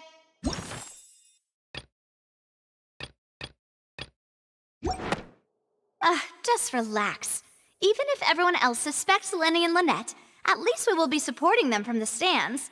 Besides, I doubt Farina understands any more about what happened than we do. Thanks, Navia. Well, we'll be going then. Best of luck to you.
Ah, finally, you're back. Well, how did your investigation go? To be honest, you might be disappointed. No. We're already very grateful that you were willing to help. Well, now, don't you all look disappointed. Don't tell me that your investigation came up empty-handed. That was to be expected, of course. The guilty can never produce proof of their innocence. But don't let that stop you. I shall be terribly disappointed should you, my most anticipated foe, concede so easily. Since both parties are present, I declare that the trial regarding the magic show incident is now in session. Firstly, in order for the audience to understand the causes and results of the incident, could we please have Mr. Linney explain the trick? Yes, of course. I will explain while Lynette demonstrates on stage. All the necessary items have been prepared. Thank you, Mr. Linney. In that case, I take your statement to be that you ran to and remained hidden within the magic box in the audience stands once the trick began, and thus could not have committed the crime. Is this correct? Yes, that's correct, Your Honor. In that case, I call upon the prosecution. Lady Farina, do you wish to refute his statement in any way? Why, of course I do. Allow me to take the first shot and break this case wide open. Mr. Linney is clearly lying. There is no way you could have been in the box the whole time if you were to abduct Halsey and murder Cowell. In fact, I'd say you were hardly in that tunnel at all. That is simply your hypothesis based on the presumption that I'm guilty. Oh, is that so? And if I may ask, what did you hear while you were inside your box? The roaring countdown of the crowd, of course. That's how I kept track of the time and built anticipation for the finale. And you didn't hear anything else at all? Nothing that might leave an impression of any kind? No, nothing. I see. But when the count reached 30 seconds or so, there was a thud. One so loud that I believe practically everyone heard it. Huh? Hey, hang on. Something's not right here. Yeah, I'm sure he could have heard a noise that loud from inside the box. I was right by the box and I definitely heard the thud. Look at those scales. Could those mean... Well then, ladies and gentlemen, allow me to use the words of the magician himself. You never know what can happen in the blink of an eye. Indeed, it seems his alibi can also collapse in the blink of an eye. Of course, I have armed myself to do far more than smash your alibi. Confidence cannot go unfounded, and my foundations are rock solid. Tell me, aren't you and Lynette actually from the House of the Hearth? The House of the Hearth? No wonder they did something like this. So the serial disappearances were the Fatui's doing. Now it all makes sense. I've got a feeling that what happened on stage probably wasn't just an accident. That's irrelevant. Our identities have nothing to do with what happened. Indeed. Then perhaps you could tell us everything that happened during that 1 minute. Your first priority is to prove yourself innocent after all. I'm sure there is little that needs to be kept secret now. Unless your script already has holes in it. The Outlander is speechless. My, oh my, don't they look flabbergasted? Now comes the infighting and discord, I suppose. This was almost too easy. Good thing I made all those preparations. Seems the all-nighter I pulled last night is really paying off. Hey, Linny, why didn't you tell us this before? Order! Order! Mr. Linney, allow me to re-establish the facts. Lady Farina has raised 2 points. First, when the thud was heard in the Opera House, you were neither in the box nor the tunnel. Second, you and Ms. Lynette are both members of the House of the Hearth. Are these claims true?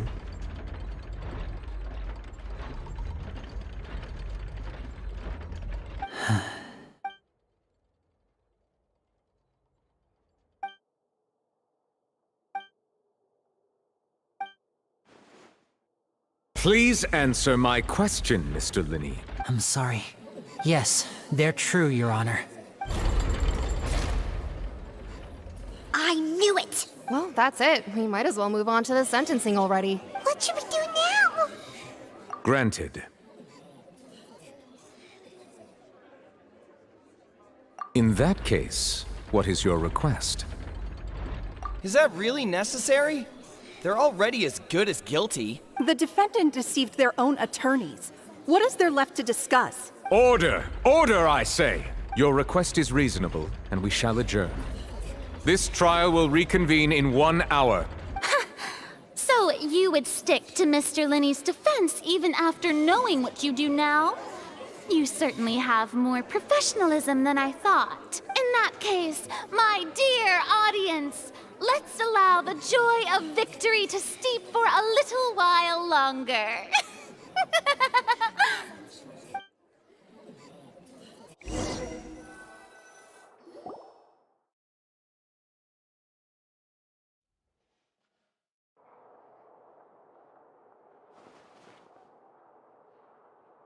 Well, this is awkward. I didn't think the Hydro Archon would dig all that up. I'm sorry, Traveler and Paimon. Yeah, sorry. Paimon doesn't know where to start. We trusted you two. We based our entire reasoning on the assumption that you weren't bad guys. Not to set the wrong tone or anything, but Paimon's really mad! I'm very sorry. I know you're angry, and reasonably so, but please, let me explain. I know you've clashed with the Fatui several times before. I wouldn't be surprised if just hearing the word is enough to make you upset. But our organization is very, very large, and the Harbingers have very different personalities and goals. Right now, we want to save people. As many as we can. That's right. I'm sure we're on the same page when it comes to this nation and the disaster that its people might face. I knew if it weren't for our respective identities, we could become good friends. That's why I didn't wish to flat out lie to you, but chose to hide some details instead. The truth is very important, but being completely transparent about everything would see us spending more effort than we need to. Right. So, you be the judge. Heck, if I were you, I fear that I'd even struggle to trust me at this point. You met a Fatus who works as a magician, a trickster by trade. All by coincidence, too. But still, I'm asking you to trust me. I am no criminal. At least, not in this case. Sorry. Please forgive us. Well, you both say that, but... Right. Let's hear your answer first, and no lies now! Of course. I'll answer any question you ask. We've been trying to find out how the Oratrice operates. We want to know why it has a consciousness. Why can it deliver sentences accurately? During our investigations, we learned that the machine's core is beneath it. From that moment on, Lynette and I have been designing this box swap trick, with the objective of getting close to the core. Is that why you needed a whole minute? That's right. In truth, the audience would take about 75 seconds to count down from 60, while I would only need 15 to get to the opposite box. So, after jumping into the tunnel, I accessed the Opera House basement via the vent, and went to investigate the room in which the core is stored. That air vent was created during the construction of the tunnel specifically to execute this step. Well, nothing. As soon as I reached that room and was about to investigate, I heard someone's voice. Which should have been impossible, of course. I was quite certain that I was the only one in the room. That voice seemed to recognize me and tried to speak to me. I chose to err on the side of caution and retreated the way I came. On the way back, I saw the broken vase and the clothes on the ground, but the countdown was almost finished, so there wasn't time to give it any thought. After that, the homicide occurred just as you saw. Well, that explains why you didn't hear the thud. Because of that prophecy I told you about, of course. We must know all we can about this nation's secrets in order to deal with that prophesized crisis. That's the only way we can save everyone. So, there you have it. The whole truth. I swear, I didn't hide anything from you this time. It was never my wish to proceed under this cloud of mistrust either. But like I said earlier, you can be the judge. If you want to leave because you don't trust the Fatui, there's nothing I can do to stop you. Well, Traveler, you decide. Paimon will follow your lead however you choose.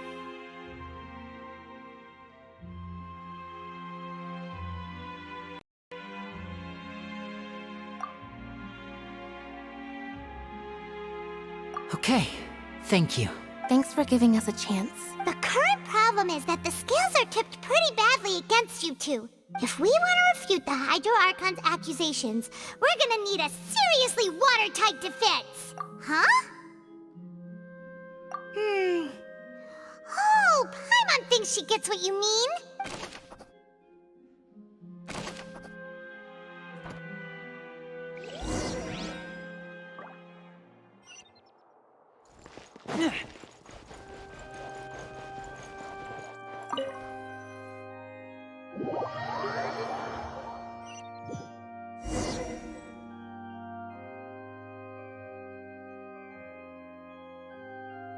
Both parties have returned to their positions. Let us continue the trial. When last we left off, Mr. Linney acknowledged the new evidence presented by Lady Farina as fact. Therefore, Lady Farina may continue stating her reconstruction of the events.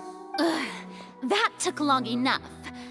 Now then, if everyone would lend me their attention at this stage, let's revisit that scene from Linney's perspective.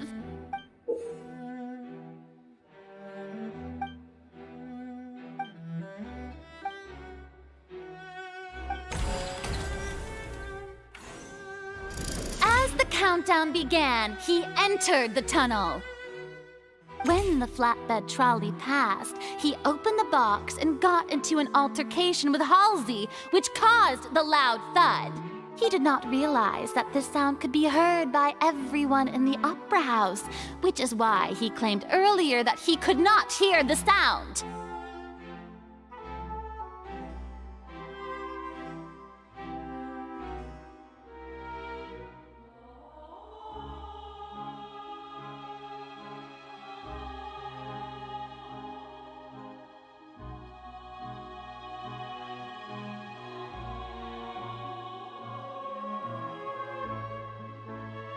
Finally, he used the vase to knock her out, before making her change clothes to prevent others from recognizing her. At this time, Cowell arrived in the tunnel, having heard that strange noise, and caught Linney red-handed. So Linney proceeded to knock him out too before stuffing him into that box. Afterward, Linney passed the unconscious Halsey to his accomplice through the magic box in the audience stands, before operating the devices such that Cowell's death would be ruled an accident. And there you have it. That's the truth behind what happened. Does the defendant's side have any objections to Lady Farina's description of the events? The key to refuting Lady Farina is the order of events, what Linney experienced, and what he saw.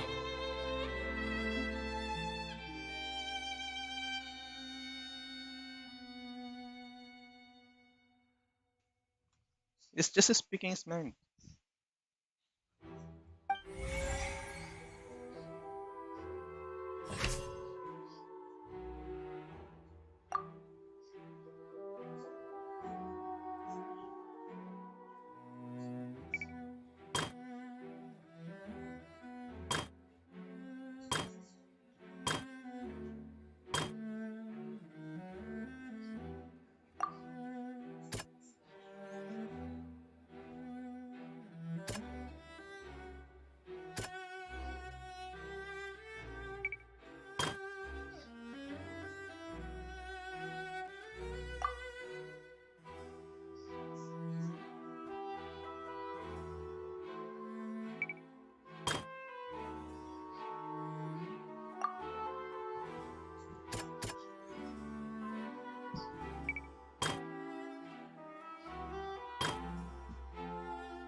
Seems this won't produce a particularly effective rebuttal.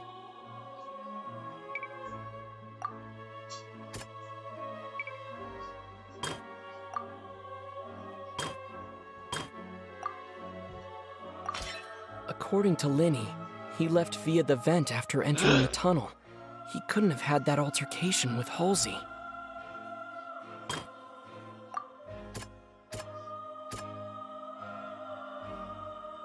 Hmm.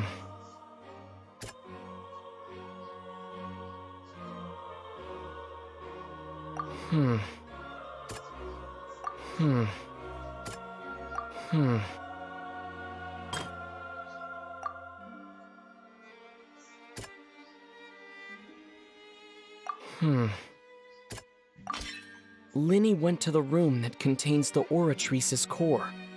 This is the actual truth.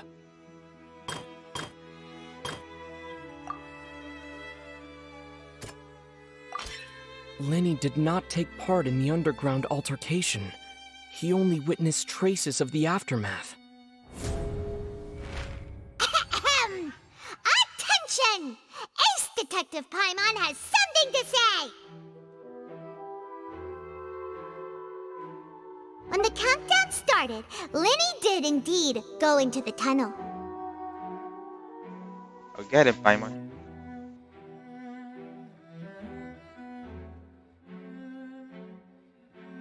But he immediately used a vent to access the Opera House basement, which is where the underground core of the Oratrice is stored. Once he reached that area, he heard a voice in what should have been an empty room.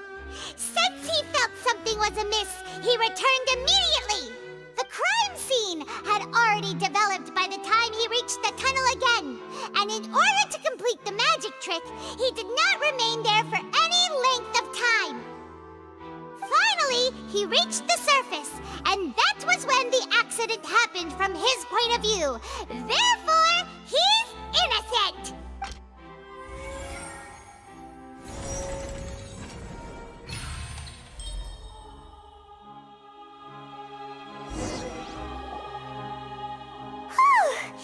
Paimon did it! Paimon actually managed to say all that! Wasn't it awesome? In other words, you believe that he knew nothing of the incident? That's right! My reasoning? If that's the case, then if Carol hadn't entered the tunnel, who was the entire setup meant to kill?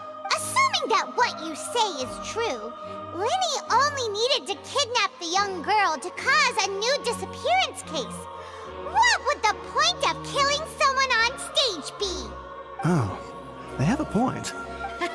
That's right, you tell him! And that's why they're partners of mine. They've managed to turn things around. Oh, well, your denial is very strident, I'll give you that. But what proof do you have to back your claim? Of course I do. If he had been in the magic box the whole time, how could he have not heard that sound? Why do you ask? You're saying that he wasn't?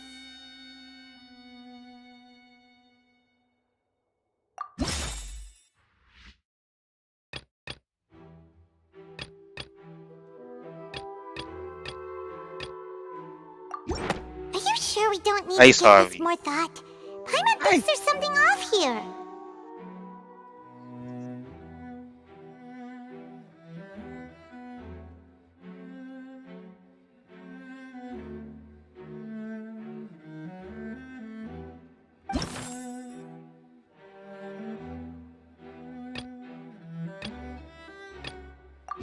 Are you sure we don't need to give this more thought? Paimon thinks there's something off here. That's right! Linny wasn't in the box or in the tunnel. That's why he didn't hear anything strange during the performance. This means that when the crime happened, Linny had already entered the basement via the vent. The same clue you used to disprove his alibi has now become the best proof! Ha ha! How do you like that?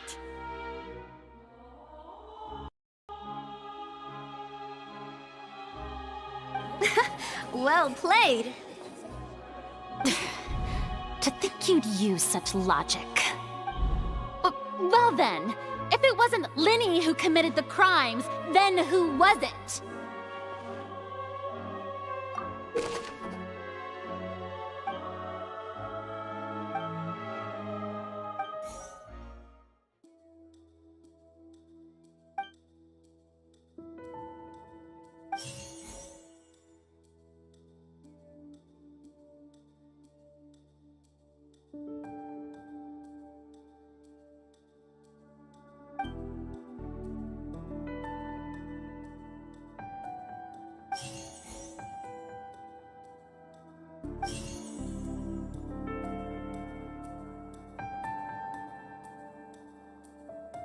The deceased's name is Cowell, Linny's assistant. He would have been able to tamper with the equipment. Could there have been a third person? Halsey is the missing person and an ordinary...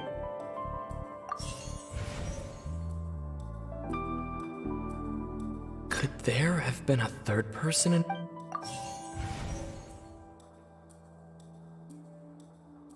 The deceased's name is Cowell.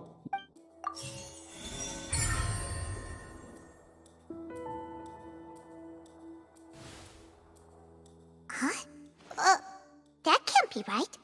Are you serious? The killer was, in fact, Cowell, the deceased! Oh, is that so? How interesting! Let's hear your reasoning then. What I must do next is recreate the truth. What Cowell did, and how he went from would-be perpetrator to victim. Halsey's clothing was in the tunnel, so there must have been some... The deceased's name is Cowell. No one entered or left the Linny was not in the tunnel at that moment. The sound we heard may have come from... It would have been tough for both people to fit...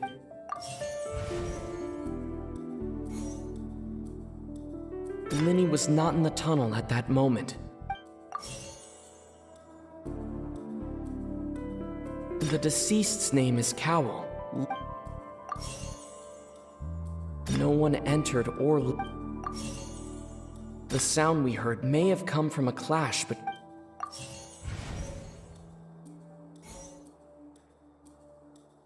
Halsey's clothing was in the... It would have been tough for both people. No one entered or left.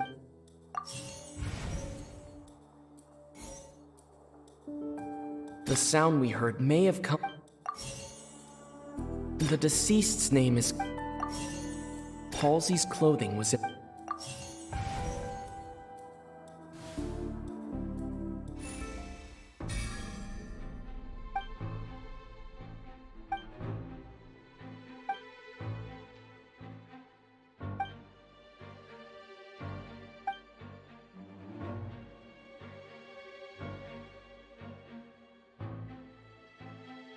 What's wrong, Traveler?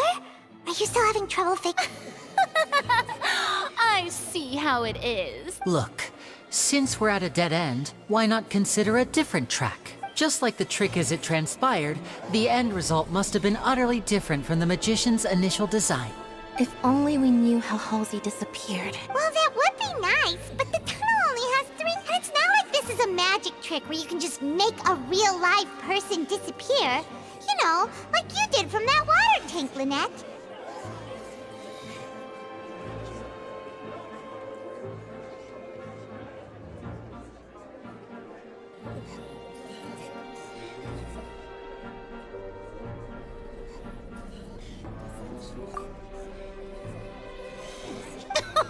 Excuse my interruption, dear opponents, but do you not see that the crowd is growing impatient? There is no greater sin in this opera house than an awkward delay in the performance.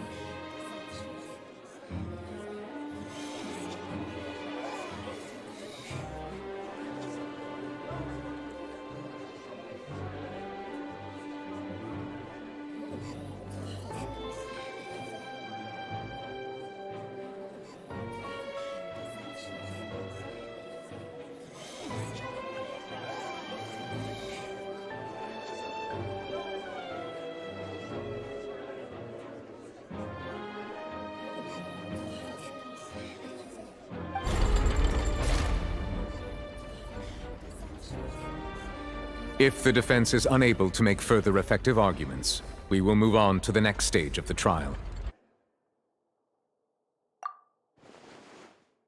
Linny was not in the tunnel at that moment, which gave our criminal ample time.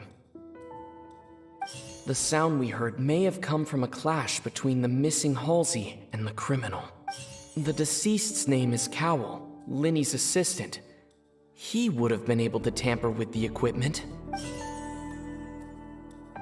The vase was not broken by chance.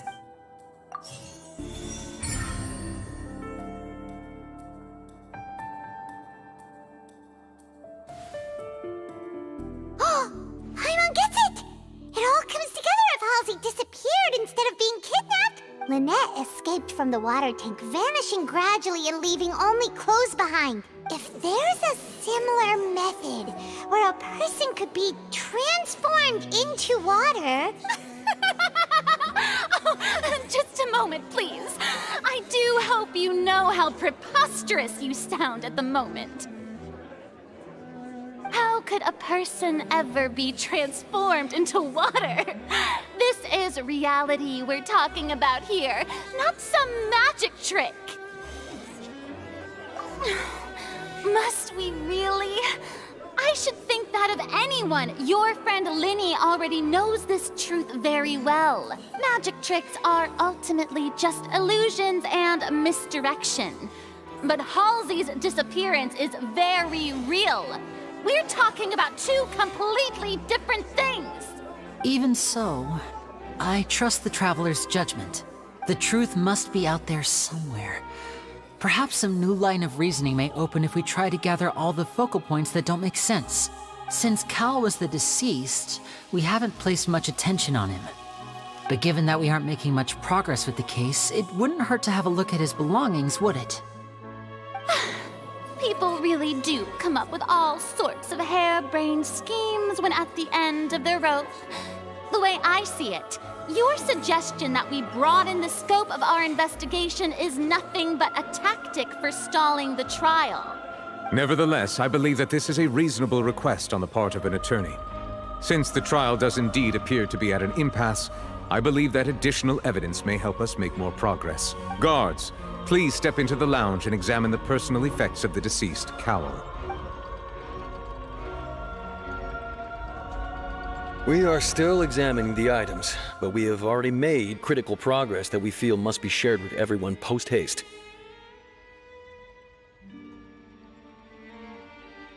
We discovered several test tubes of fluid within Cowell's baggage, each labeled separately.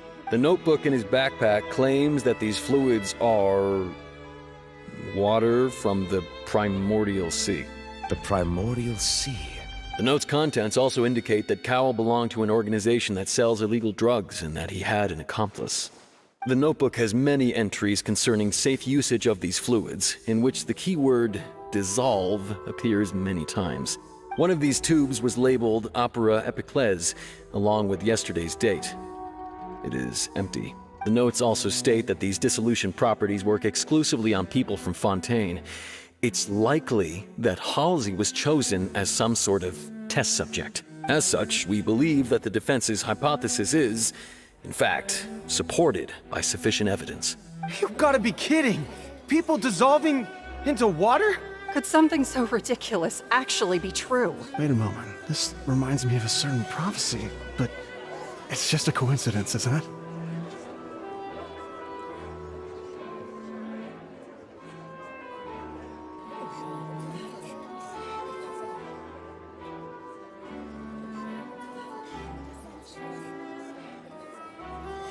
Huh. If people can become water, does that mean that the water tank's real use was as a means to hide water stains? And if Cowell was targeting that girl... Wait just a minute. Could that mean... You two, with me, quick! Demoiselle, wait! What about your partners? Let's go. Just trust me. Order! Order! It is undeniable that further examination of the deceased's personal effects has yielded some surprising results, but we cannot yet verify the veracity of these clues. Still, let us assume that these clues are indeed authentic. albeit with the understanding that Ms. Halsey has yet to be found. Guards, please continue examining the items along these lines. Mr. Linney, it appears your hypothesis is supported by the evidence, so please continue speaking. Of course. Thank you, Your Honor. If we uphold this hypothesis, I believe that many of this case's seemingly unrelated clues can be connected together. Right! Like the metal hook! That one didn't make sense at all. Let's think about this.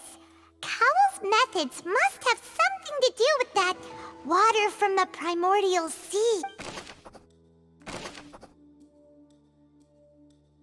Lynette was in the magic box on stage the entire time.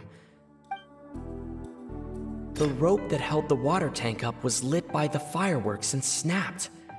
As such, the focus here is on the water and not the tank.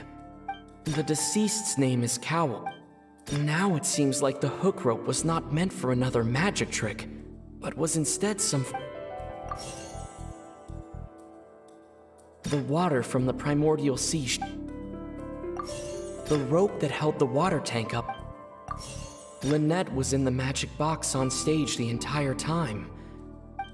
I remember there was something else within...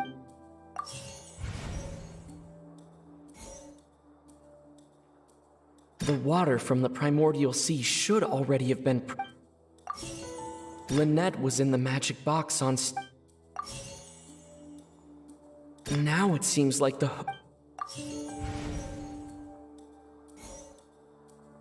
The rope that held the water tank... Now it seems like the hook rope was not meant for another The water from the primordial sea...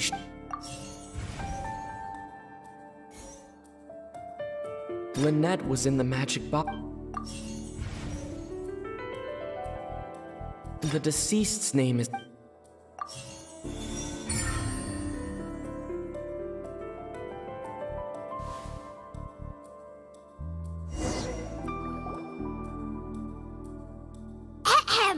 It's Ace Detective Paimon's time to shine again!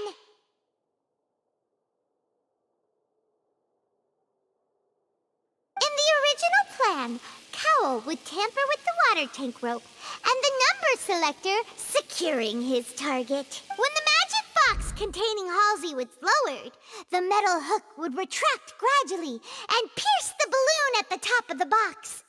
When the balloon attached to the box popped, the water from the primordial seed inside it would pour down and dissolve Halsey.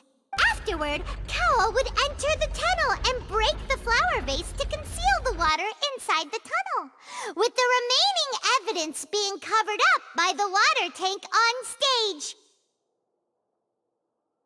But he encountered something unexpected in the tunnel, and wound up being fatally hit by the same water tank he meant to use to cover his tracks. Huh.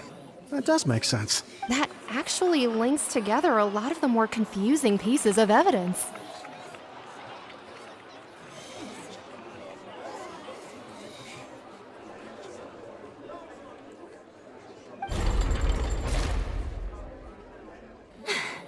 Oh dear, what do I do? Even I think they sound convincing now. Have I falsely accused an innocent person? What a humiliation. Now, it seems like the only point of contention remaining is the exact circumstances that led to Cal's death. His notes mentioned he had an accomplice who could be related to the situation. On that note, the guards have just contacted me indicating that they uncovered new evidence. I shall now invite him on stage to share it with us. Thank you, Your Honor. We were just inspecting the luggage of the other people involved in this case, and we found an identical sample of the water from the primordial sea among Linny's personal effects. What? That can't be. Oh, I see. Well, how wonderfully comedic to have your own counterattack only to come back and wound you.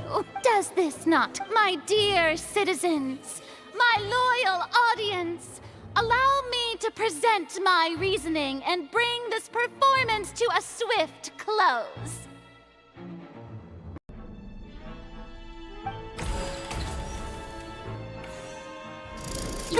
did not need to take part in the dissolution of the young woman at all. Indeed, he did leave the scene via the vent. Having made modifications to the props beforehand, his accomplice Cowl then caused Halsey to vanish using the water from the primordial sea.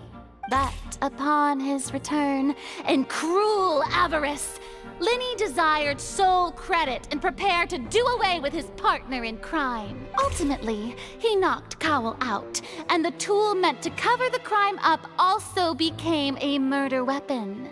Now, as much as I regret having come to such a viciously straightforward conclusion, it does seem that the famed Fatui is quite the cold-blooded and ruthless organization.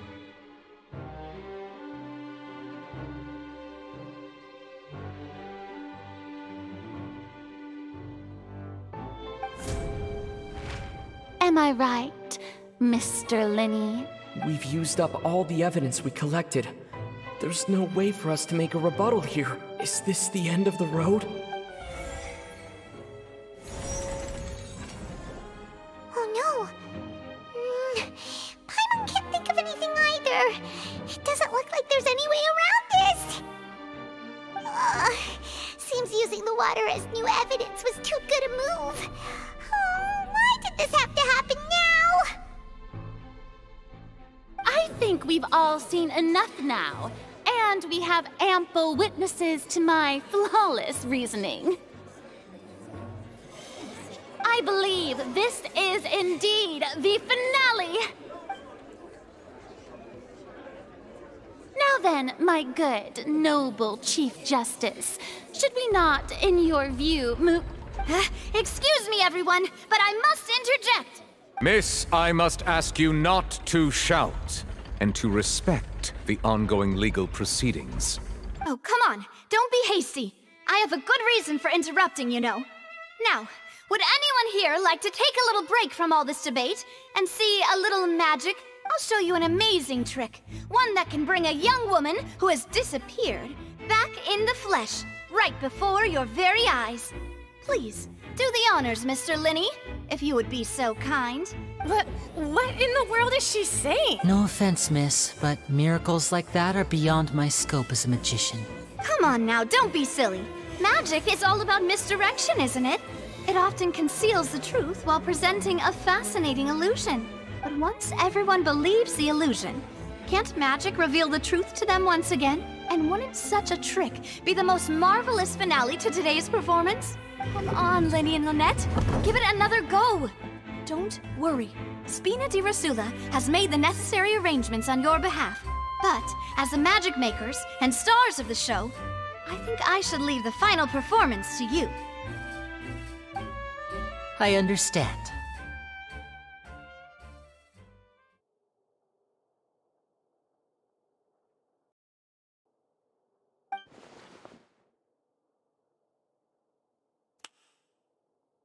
And voila!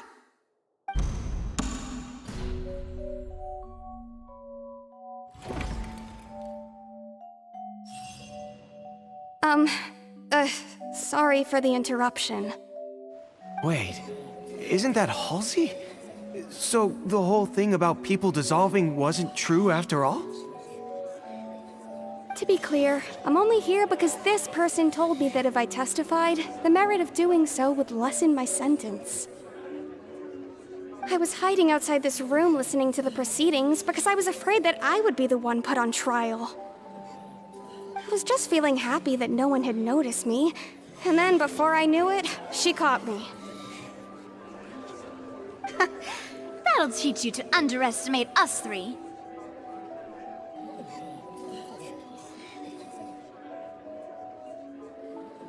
Where should I begin?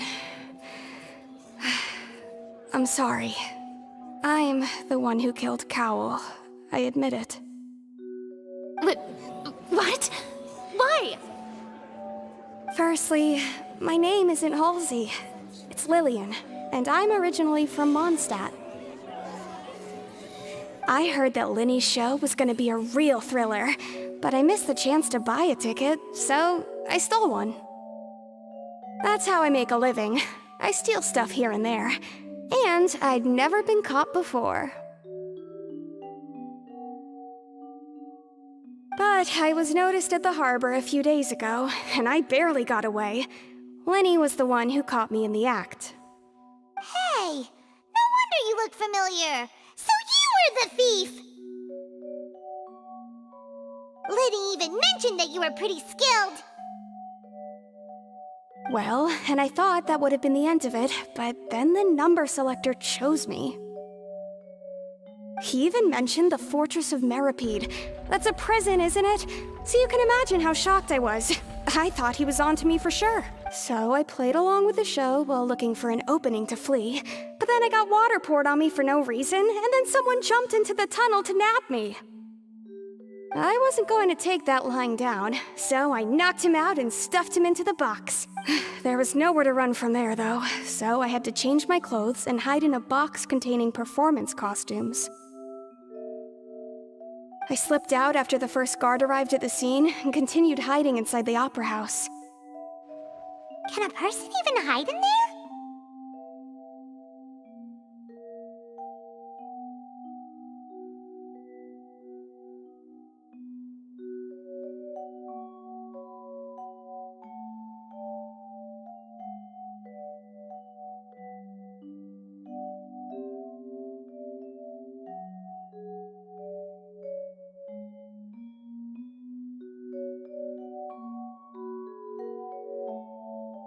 But I swear I didn't know that the water tank would fall down. Really, I swear it. Had I known that, I wouldn't have put him in the magic box. I may be a thief, but I'm no killer. Well, that makes everything pretty clear now, doesn't it? This time, we need to tell the entire story from Lily-Ann's perspective.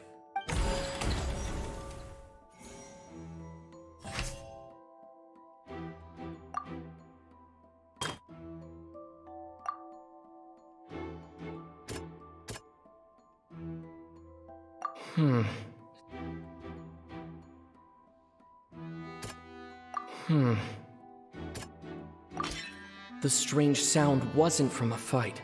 It was Lily-Ann's attempt to break out when she was frightened.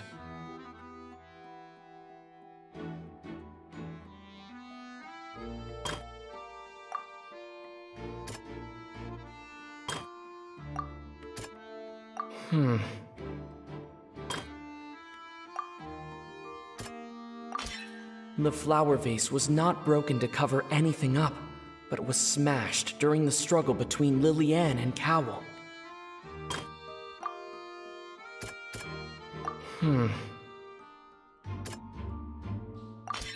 Lily-Ann was afraid that she would be recognized if she left, so she changed clothes and hid, biding her time. Just what one might expect of an experienced thief. And it's Ace Detective Paimon time!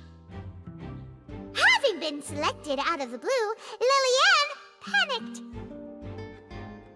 Her panic only intensified after she entered the tunnel and had water poured on her head. So she kicked the door open, producing the thud we all heard. Hearing the commotion, Cowell leapt into the tunnel, only to discover that Lily-Ann had not dissolved.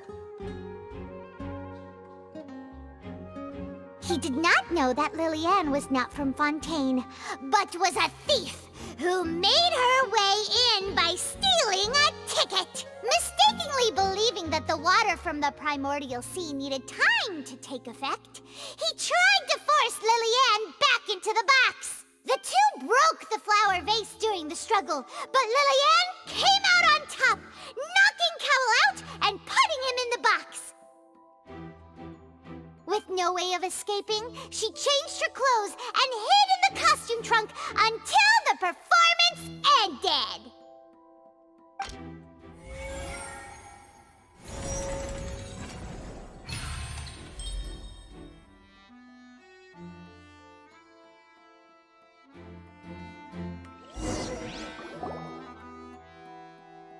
She knew that she would have to go through guard inspection if she tried to leave afterward.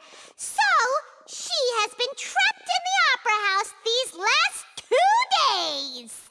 She had already become desperately hungry by the time we were chatting over macarons. So, she swiped 2 of them right under our noses. Talk about a sneaky thief. At this point, all the events that happened in the tunnel have now come to light. Ah, so that's the whole story. Bravo! Bravo! Now then, Lady Farina, do you wish to speak against the defense's statements? Please answer the question, Lady Farina. Also, if I may add, the trial has not yet ended. As such, I request that the prosecution not leave the room before the proceedings have concluded. What? Are you reading my mind now? No, I have no further arguments. I admit defeat. But really, could you at least have left me with some dignity? Wow, look at that! She's like a deflated balloon now. If there are no objections, then as the Chief Justice of Fontaine, I shall once again repeat the full sequence of events. The actual perpetrator of the serial disappearances, Cowell, selected his next victim from the audience reservation list. With some modifications to the selector, he could ensure that the pre-selected young woman would be chosen. To cover up any evidence while committing the deed, Cowell thought of allowing the water tank to fall, which would conceal the water left behind after the young woman was dissolved. He also tampered with the rope suspending the water tank, using the fireworks at the end of the performance to cause the tank to drop and hide the watermarks. He poured the water from the primordial sea into a balloon during the preparation of the magic box and stuck it to the box's lid. Finally, he passed the prepared hook on a rope through the gap in the magic box's door when bringing the young woman to said box. When the magic trick officially began, the box containing the woman was lowered into the tunnel, tightening the hook rope and bursting the balloon containing the water. If all had gone to plan, the young woman would be dissolved at this time. However, Liliane was not from Fontaine and thus fled the box with a loud noise. Realizing that there was trouble, Cowell entered the tunnel and met Liliane. Thinking that the waters had not yet taken effect, he decided to proceed. However, his opponent was more capable than he thought, and he was overcome, knocked unconscious, and placed into the magic box, and thus became his own final victim. Liliane, according to her own statements, then changed clothes and hid until the performance ended, before hiding in other parts of the opera house. As for Linny, he was in the underground structures within the opera house, and was thus ignorant of these happenings. From this reconstruction of events, we can conclude that Linny, the accused, is in fact innocent. Hooray, Linny and Lynette! Amazing! While there is much in Linny and Liliane's conduct that should still be investigated separately, this case at least can be handed over to the Oratrice to make the final decision.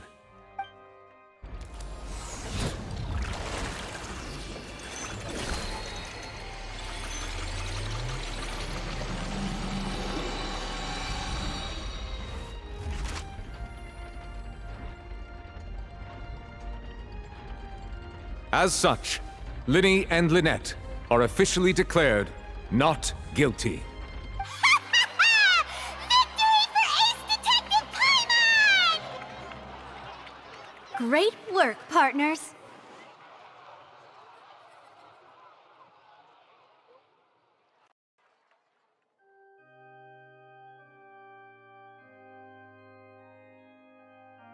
Thank you all. Thank you so much. Next, I think we deserve an explanation, Guard Vaughn. How did you find the water from the primordial sea in Linny's baggage? Right! Your discovery caused me to make a serious mistake, you know. Or was that not a discovery, but false evidence that you dared to bring before this court? I suspect that the accomplice mentioned in Cowell's notes was not Linny, but you, yes? I'm sure you know what you must do to lessen your sentence. Speak quickly! Unless you want to earn yourself a one-way ticket to Coupon Town. I was just following orders. We were supposed to place blame for the serial disappearances onto Linny, and thus cause suspicion to fall on the Fatui. The higher-ups said this was the best opportunity to do so. And now that your plan has fallen through, and the secrets of the water have been revealed, you have become a liability to said higher-ups, yes? Therefore, you would be wise to tell everything you know, and seek the protection of the guards. Yes, I'll tell you everything I know. Our boss discovered that the water can cause people to dissolve. It can also be made into a potion, which when extremely diluted, can cause people to experience unforgettable exhilaration. We've been in this business for a while now, and have made decent mora off it. The disappearances were also the boss's idea. I mean, this is the boss we're talking about. The...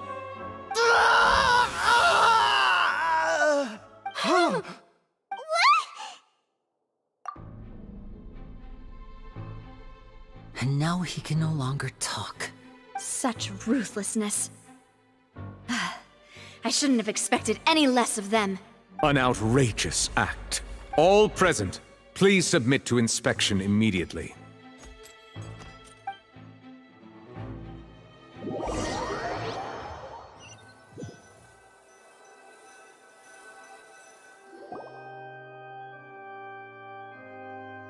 So, we're just going back now?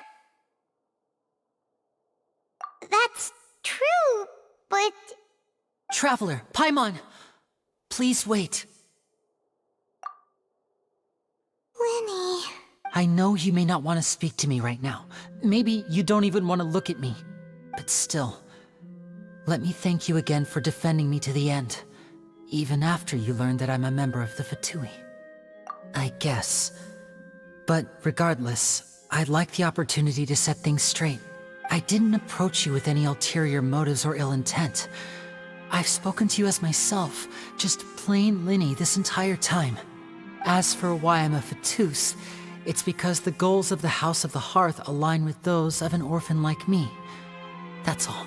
That was how Father, who you might know as the Knave, approached recruiting us back then too. The Knave? The one who controls the House of the Hearth? She's your father? That's right. And since we're here, I was wondering, would you mind hearing a story? It's about my past. Back when our parents first died, Lynette and I were left wandering the streets. To survive, I took to surreptitiously observing an older street performer who did magic. It took me several days to figure out how he pulled off his amazing tricks. I took my sister through several streets until we found a crowded corner, and we began to perform magic tricks there. To my surprise, we proved to be pretty popular, and we could at least stop worrying about where our next meal would come from for a time. But I didn't want my sister to remain a street rat together with me forever. Before long, an aristocrat came to me and claimed that he wished to take us in after watching my performances. So you went from orphans to nobility just like that? That was how we felt at first too. As if fate was on our side and we could say goodbye to those painful days. But I gradually discovered that while we were called foster children, he was really after my talent for magic tricks. He would constantly take me to all sorts of banquets to garner attention, which he would then use to expand his social circles. That doesn't seem too bad either. Better than roaming the streets at any rate. It took a while for me to realize just how dark his heart really was. After one particular performance at a banquet, I discovered that Lynette was not on the same return vehicle as me. I waited a long time after we returned home, but she did not come back. I went to that noble's bedroom and asked him about her whereabouts. The answer he gave me was, she caught the eye of the most eminent person at the banquet, so I sent her over as a gift. I mean, you'll be able to perform your magic regardless of who your assistant is, yes? Oh no. So he was gonna...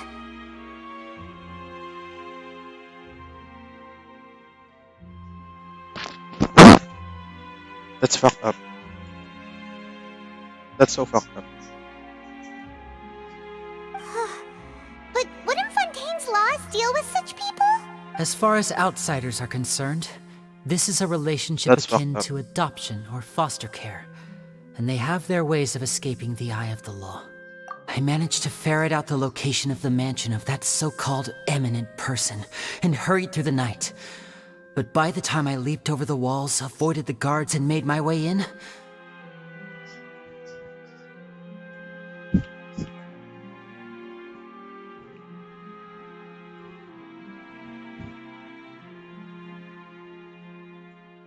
all I saw was the moonlit ground covered in blood, and the knave standing there in the darkness. So, she'd already taken care of that guy. That's right. She had rescued my sister before she could come to any harm, and had even discovered several girls hidden in a basement, all of them orphans. Father, I mean, the knave, might have seen something in me, and so she made me an offer. The House of the Hearth welcomes you, for your interests align with ours. Here, none will ever betray you. Indeed, betrayal shall never be permitted here. I was hesitant to trust her. I mean, I had just been betrayed by nobles. But she was also quick to destroy the noble who had taken us in at first, giving us back our freedom. Oh, so that's how the two of you joined the House of the Hearth. She has her own plans. She has gained permission from the Sarita to first use the Gnosis' power once she obtains it.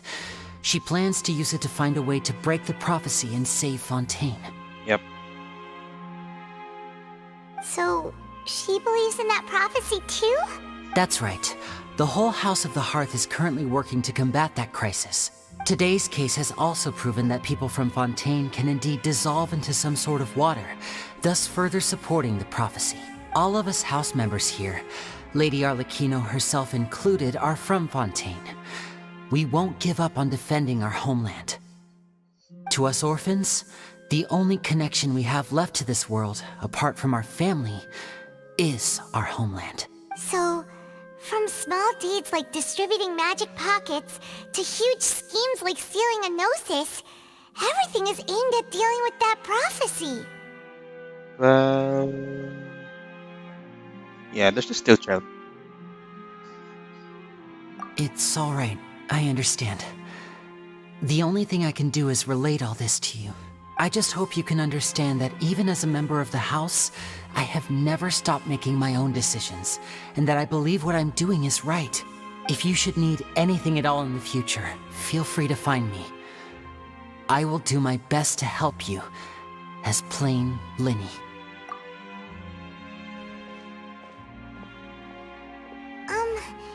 Bye, Linny!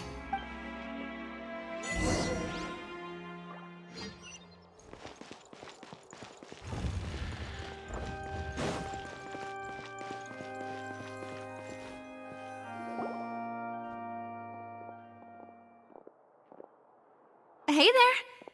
What was with the disappearing act you pulled right as the trial ended? Were you looking for us, Navia? Well, this whole thing isn't exactly over, is it? I do feel that we're getting closer to solving the serial disappearances case, though. Don't you think so, too? Huh? What's wrong, my dear partner?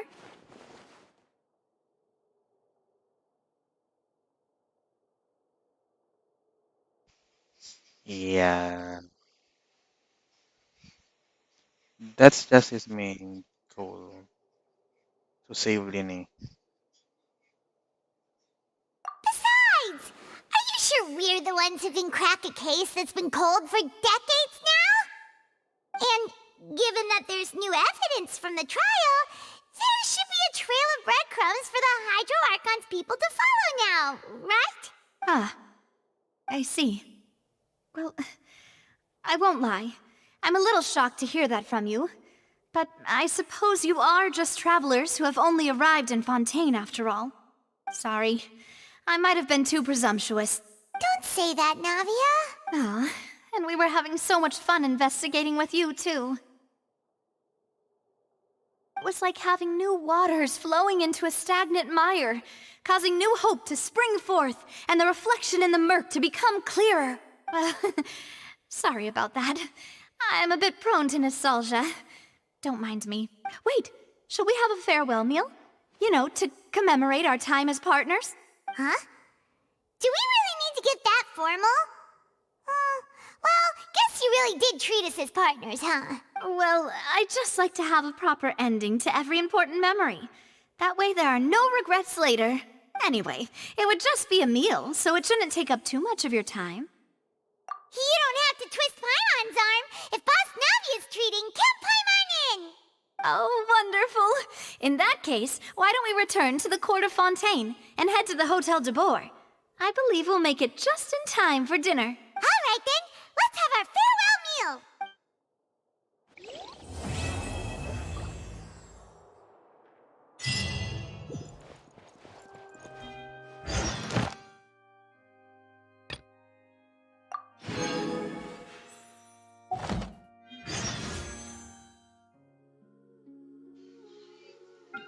Let's donkey roll.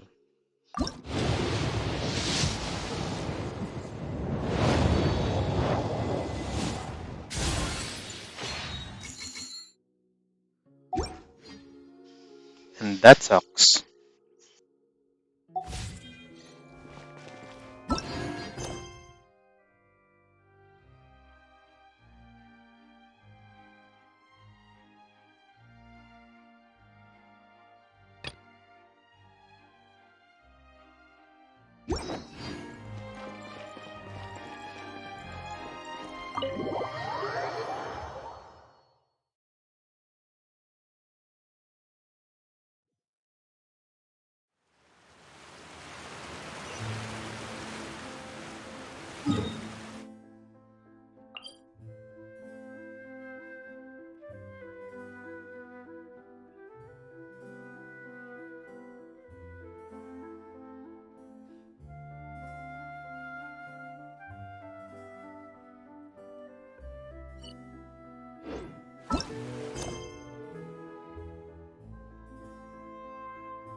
I came here several times with my father when I was little, but stopped eating here as often after growing up.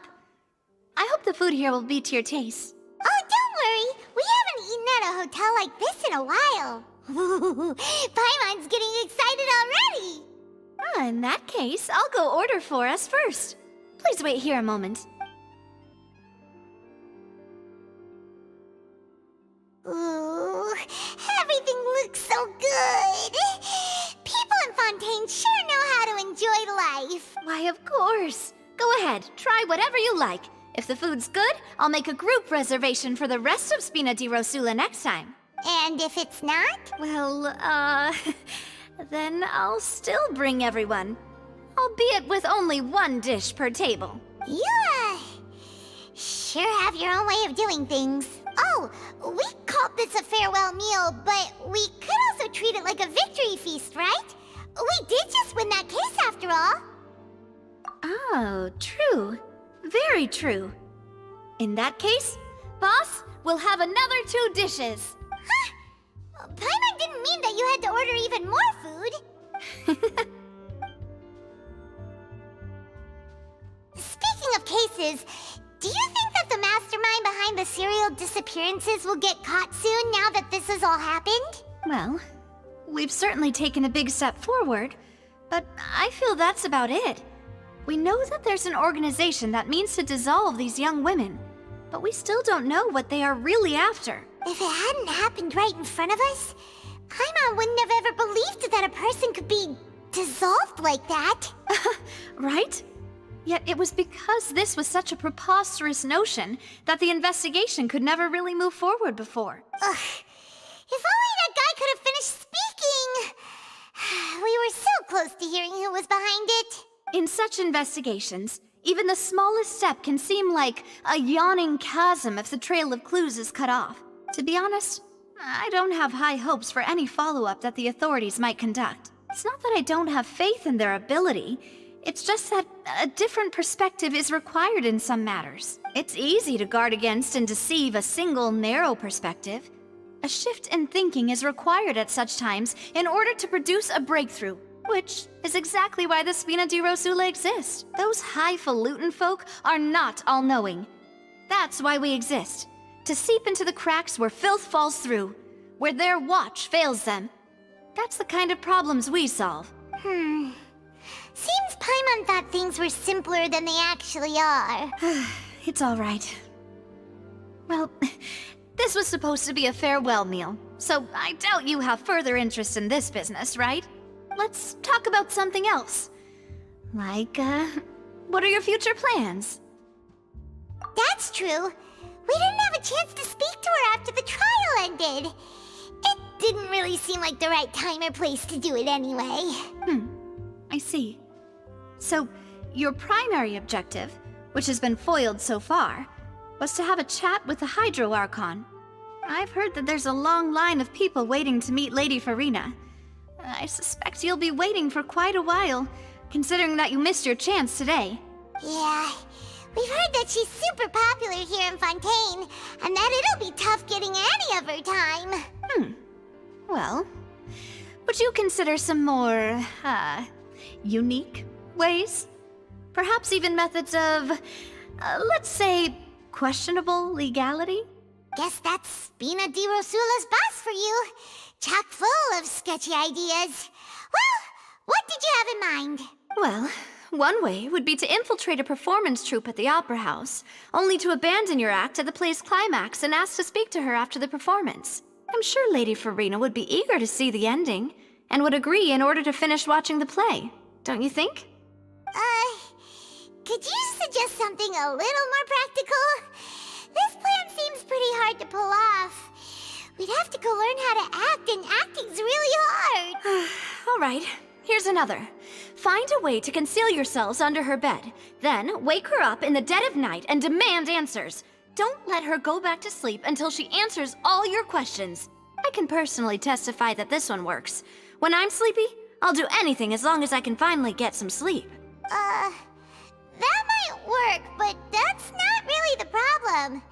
The problem is we don't want to get ourselves arrested. Valid point. I overlooked that part. I was just thinking about leveraging a person's desire for sleep. All right, no more joking around. Perhaps you could... Oh, I don't know. Cut the line when she's on a break. You did defeat her in court, clearing citizens of hers from false accusations. False accusations she had nearly upheld personally.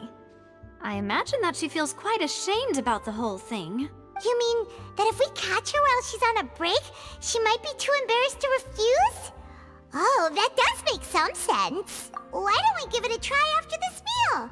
You know, strike while the iron is hot and all. Huh? Was this your drink? Sorry about that. Paimon wasn't really paying attention and the cup was right next to Paimon. Would you like to order another? No, it's fine. We're just about done here. Alright. Honestly, Paimon wouldn't recommend Fonta anyway. It tastes kind of salty and icky. Is that so? Huh. Well, in that case, we'll have to blacklist the Fonta here then. If we're all finished eating, then I'll go pay. Yeah, we're stuffed. Thanks for the treat, Navia.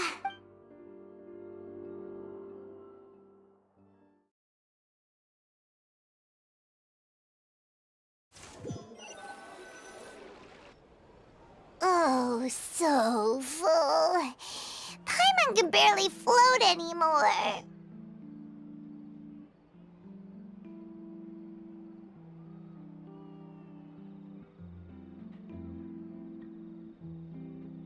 Nah, that would be so... normal. You know, like you. Okay.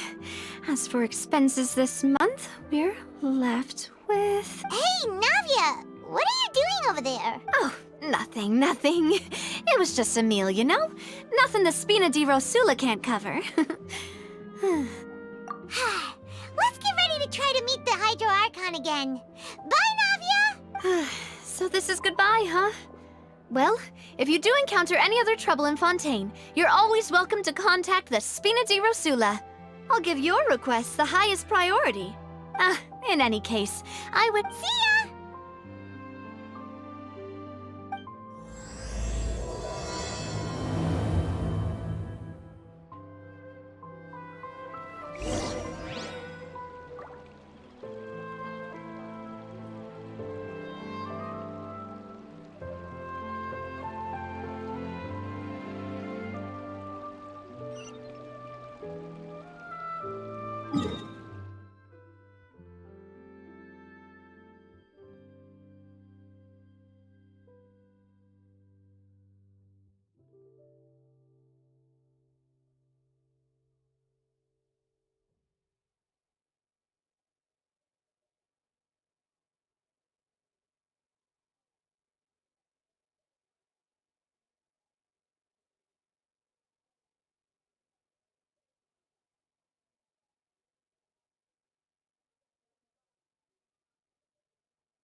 People around anymore.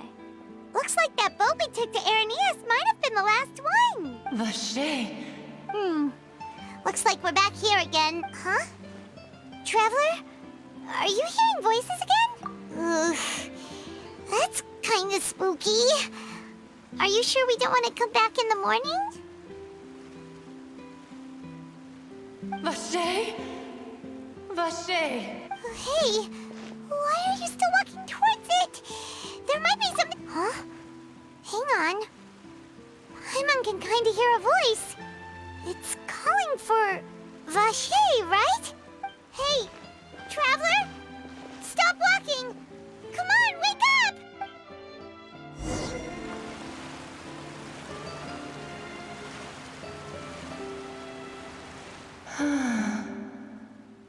Vache, are you...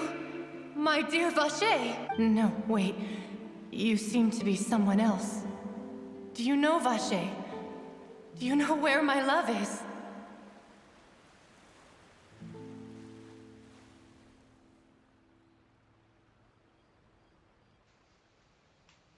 Her emotions so strong.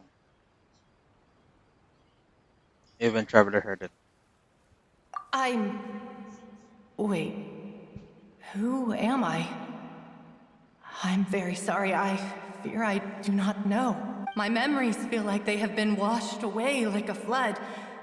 So many fragments dissolved amidst the tide, never to be recovered. How much have I lost? How many things that I once held dear while on land have I since forgotten? Yes, that is what I was once. But now, I am but the consciousness of one who has lost their form. I do not know how I came to be like this either. I only vaguely remember being covered in light blue water, and then all grew dim.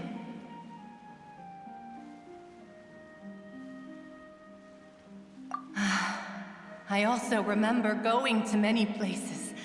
I loved adventure, loved exploring places of peril. No matter where I went, Vacher would go with me. I knew how dearly he loved me, and I also loved him equally as much. But now, we can no longer go back. The pain of such parting. I never knew how heavy it could be. No, our reunion no longer has any meaning. There is no way for us to create any new memories. The thought of me gives him no succor. So let it lie forgotten beneath the waters. If you meet Vacher, tell him not to look for me. Tell him to move on. That is the only thing I still remember. Perhaps that is so. As I was submerged in the waters, losing consciousness, I saw Vacher above the surface. His eyes were filled with such sorrow, such longing. If only I could have comforted him, told him that I did not suffer. Indeed, I had felt a great warmth. Is that what you call it? Dissolving? If anything, I consider it a form of release. It was a state of neither fear nor frenzy, with only an endless peace, like the water's still surface. I could also liken it to being a thirsty person who drinks water for the first time, and only then sees how they have lived for so long in a world of endless want and anxiety. I think I hear your companion. It's time for you to go, I think. Farewell, then. I am glad that you were able to sense my presence. Remember, if you see Vacher, tell him not to seek me out any longer.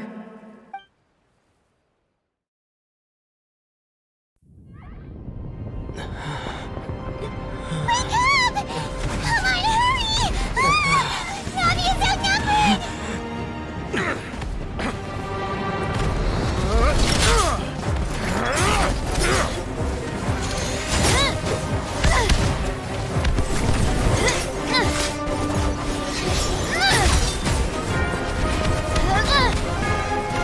Demoiselle, look out!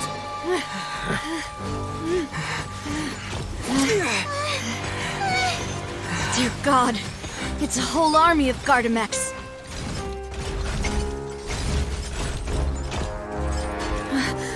Chlorand?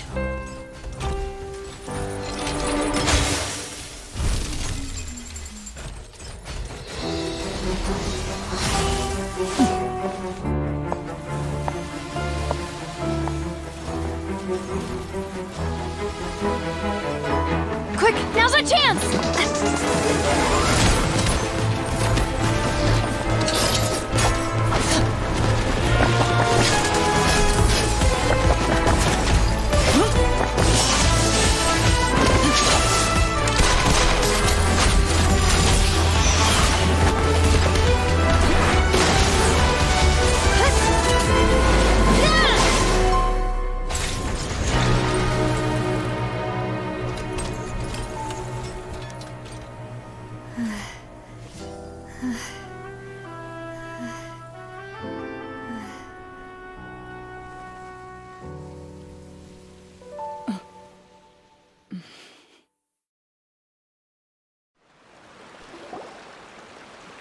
I should thank you for lending us your sword there, Chlorand. But before I do so, could you explain how you managed to show up here? I followed you. It seemed to me that danger has followed you more closely as of late.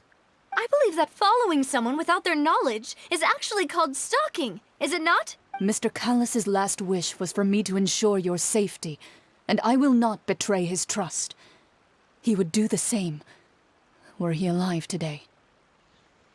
Oh. So magtopa pala sila. In a sense. Do not speak of my father! Sorry, demoiselle. I was not strong enough. Thank you for your aid, Miss Clorand, but do keep an eye out for your manner of speech. I believe we all wish to avoid unnecessary emotional harm. Sorry, I did not consider your feelings. Whatever. What else do you know? How did you come to the conclusion that I'd be in grave danger? I doubt I know much more than you, but I believe that the mastermind behind the serial disappearances is very powerful. Your performance tonight will almost certainly attract their attention. I'm sure they've known about me. To be honest, I'm shocked it's taken them this long to act against me. And what about these Gardamex? I thought only those associated with the Maison Gardiennage could control them. None of these mecha have serial numbers. I was sure to check a moment ago. They are not the ones used by the authorities to enforce the law. I can only conclude that some powerful or wealthy party must have obtained them via illegal means, deploying them as a private force of sorts. What? Your point being that they're out of Spina di Rosula's league, then? Yes. Be careful, and do not act rashly. I will continue investigating no matter what. We will bring the truth to light. That's my father's true last wish. Regardless, thank you for your help today, Clorand. But if you get any ideas, tell me first. I don't much appreciate being followed. I do not think that they'll strike again anytime soon. So I shall stop following you. Good day, all. Right. I suppose that's the best news we've gotten today. Demoiselle, I believe that Miss Clorand was I know, she's... Oh,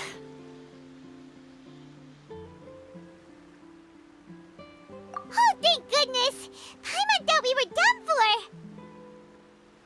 Those Gardamex came out of nowhere while you were unconscious, and Nadia and her gang saved us! Oh, and there was that champion duelist named Clorand who came out to save us too! We got lucky there.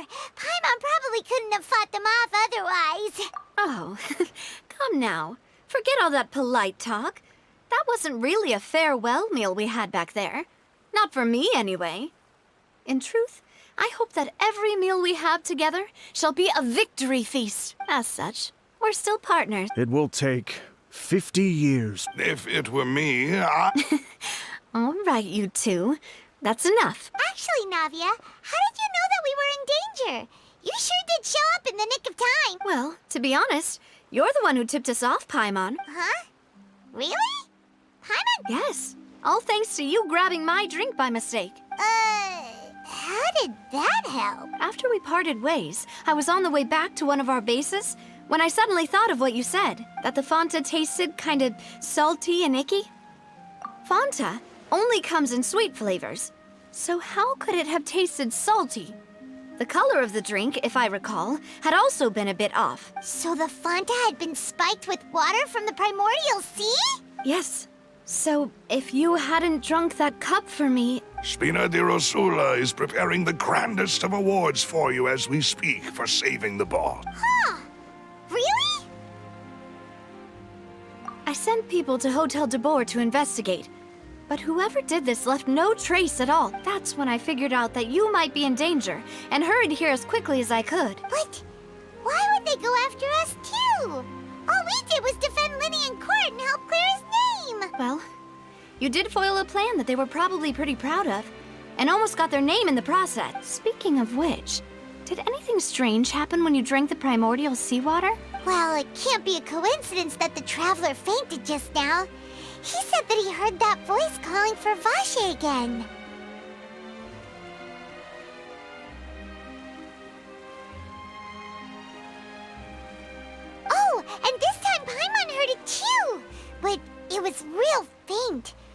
Does this situation have to do with the primordial seawater then? Does that mean the primordial seawater raises someone's sensitivity to hydro when it's used on people who are not from Fontaine? That doesn't sound like too much of a bad thing, to be honest. New intel? While you were out cold?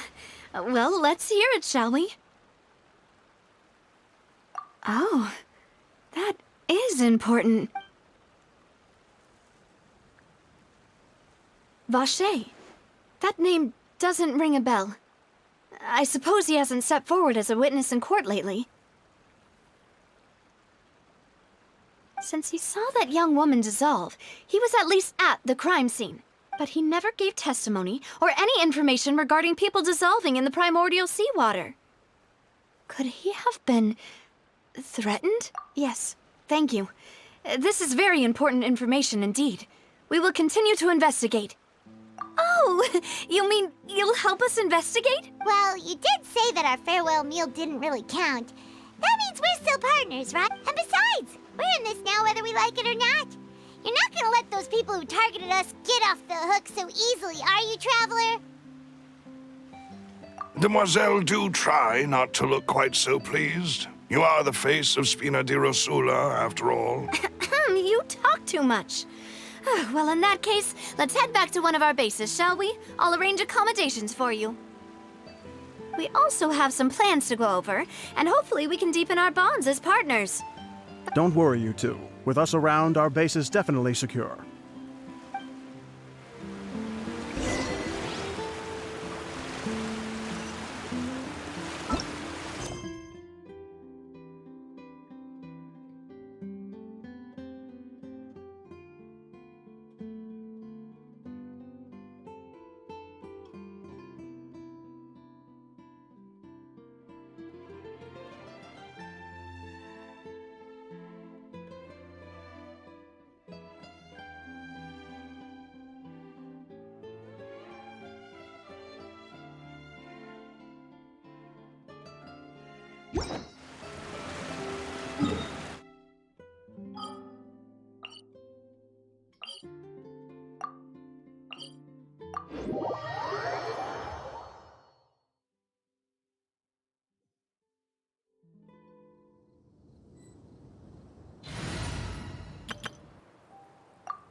There is no escape!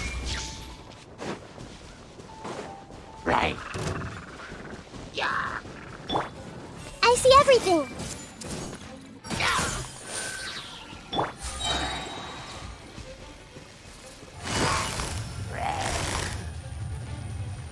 Quietly now.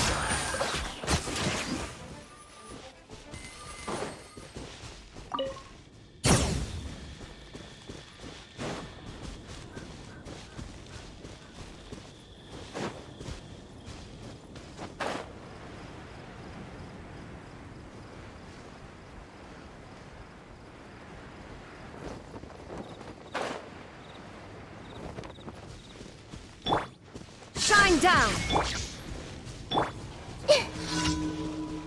Everyone hold hands.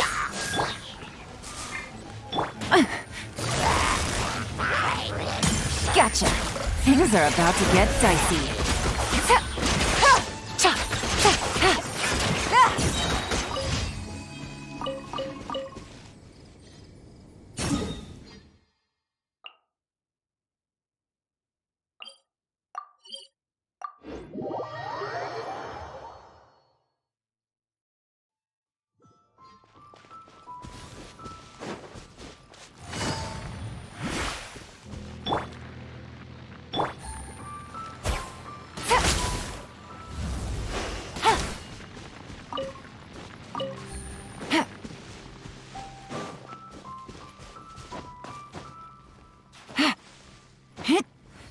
Yeah.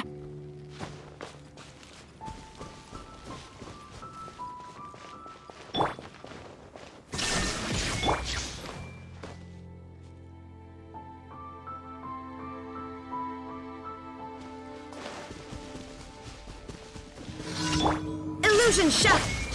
Hey.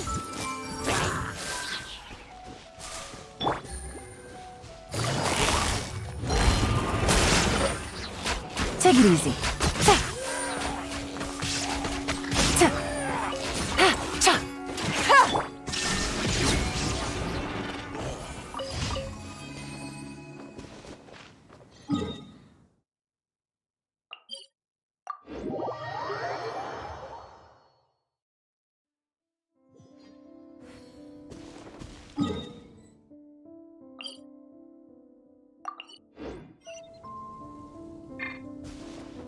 There is no escape!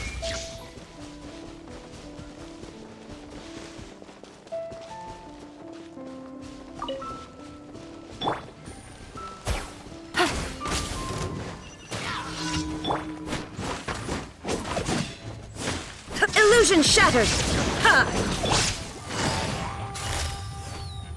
Busted.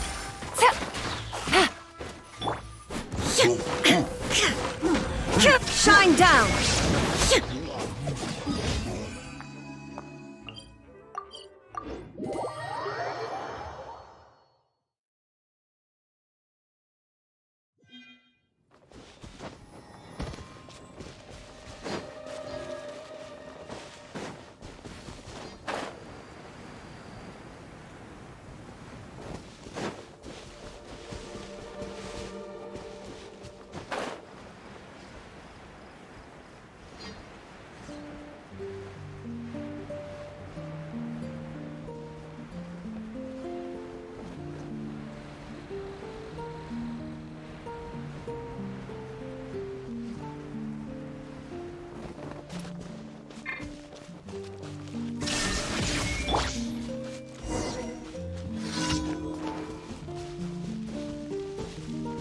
Everyone hold hands! Illusion Quietly now.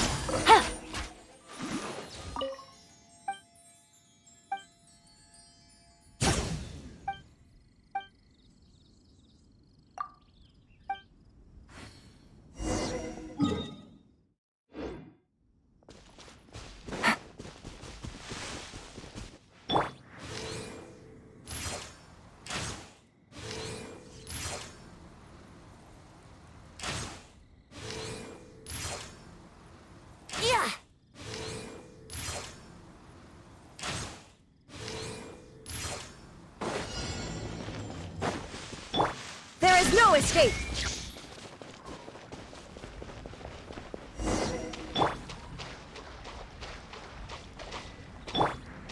Let's play!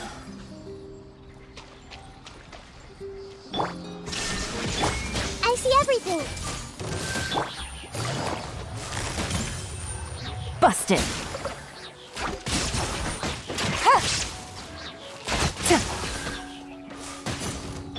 Illusion shattered! Hey!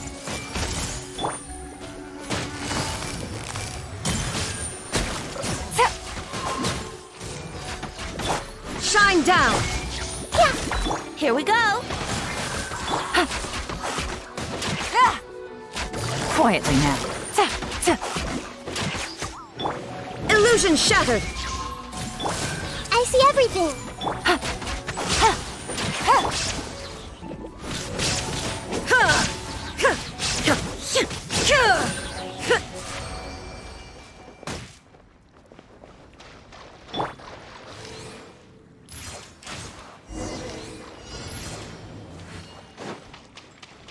Think you can get away? There is no escape!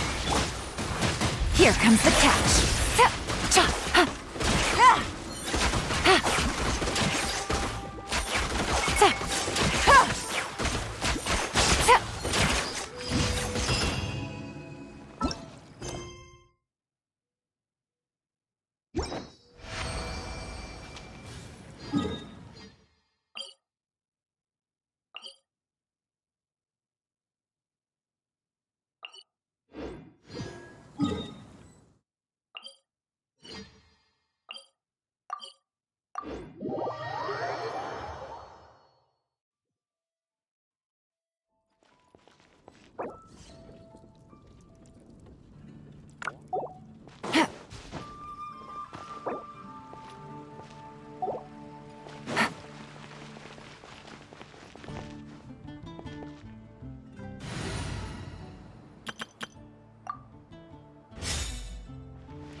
Add Astro. Thank you for Haven't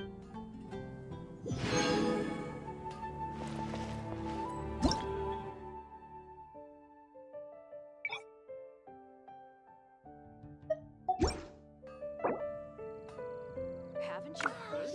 There's a strange monster that welcomes you.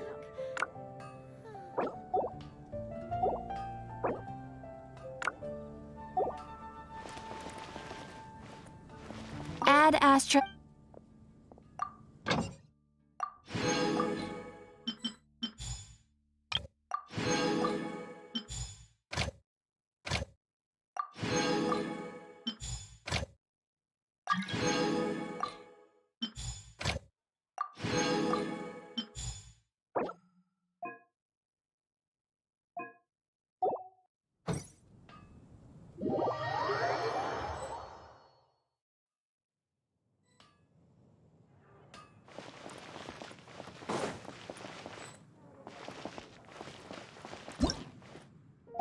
Come take a look.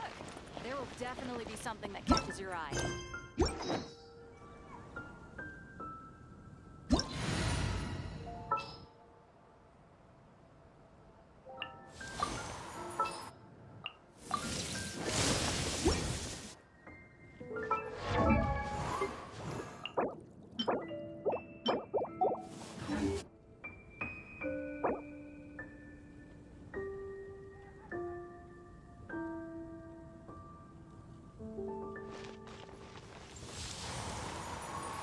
It's been getting quite busy recently. Ancient alchemy truly is fascinating. Welcome. How can I help you?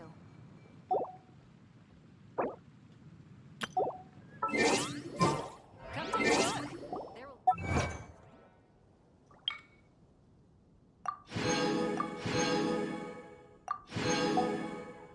Come on, traveler, let's go!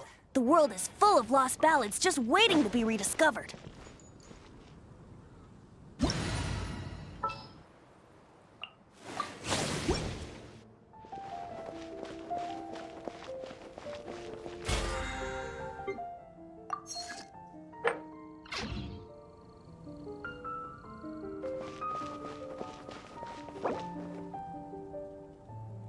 Come on, enough procrastinating. Let's go. Ancient alchemy truly is fascinating. commercial port in all of Tibet.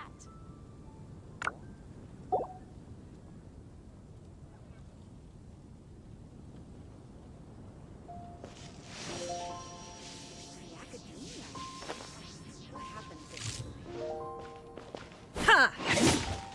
Illusion shattered!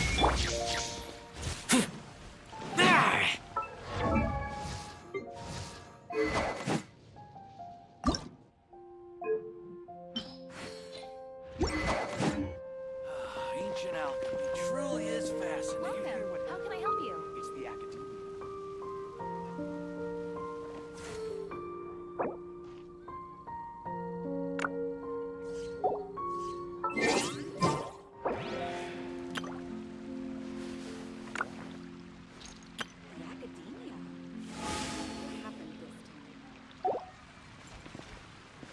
Welcome. How can I help you?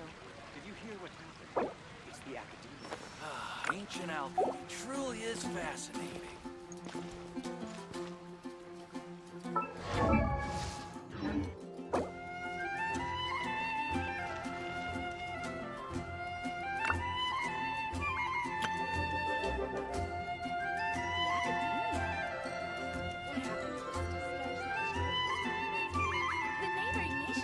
In adventuring, as in business, you always have to seize the opportunity while it's there. Ancient alchemy truly is fascinating.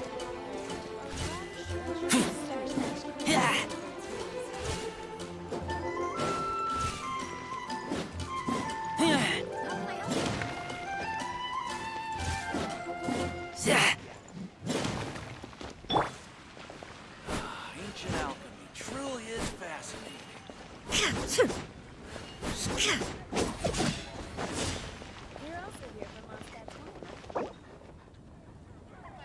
Come take a look. There will definitely be something that catches your eye. Today's recommendation is steak.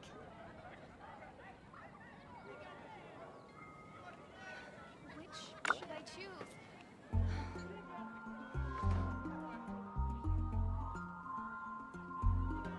Inactivity serves no purpose whatsoever.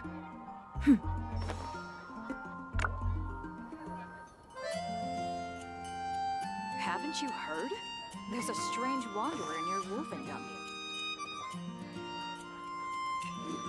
Today's recommendation is steak.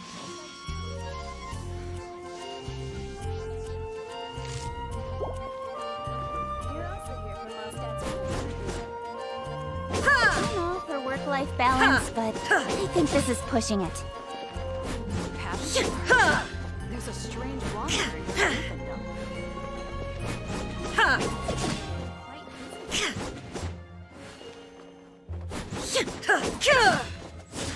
Which should I choose?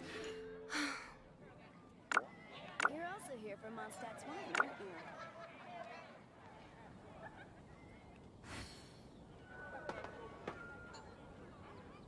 Haven't you heard? There's a strange wanderer near Come on, enough procrastinating. Let's go.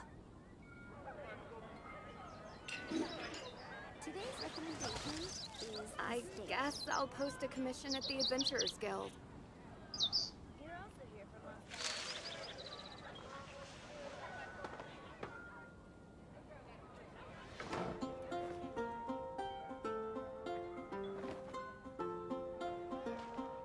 Come take a look. There will definitely be something that catches your eye. How can I help you?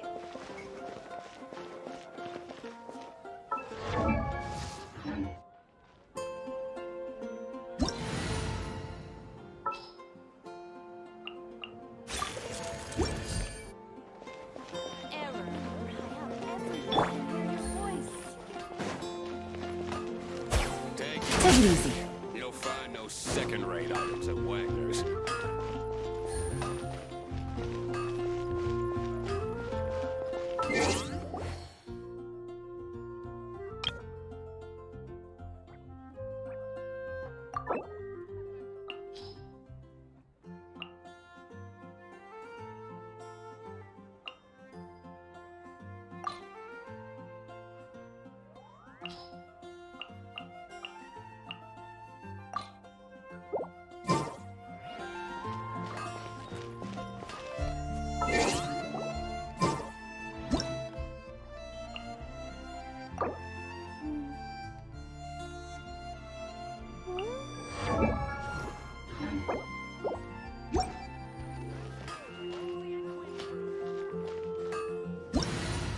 I got a new letter from an informant. Looks like the situation has changed again. Everyone can hear your voice. Hard work is all there is to the craft.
I got a new letter from an informant.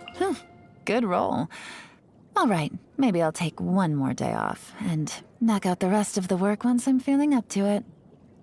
The Qixing know Liyue like the back of their hands, but there's certain information out there that can only be obtained using more...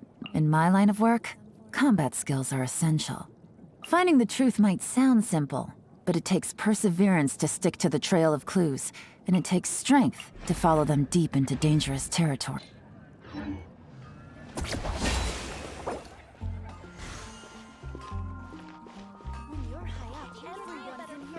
Yeah. Yeah.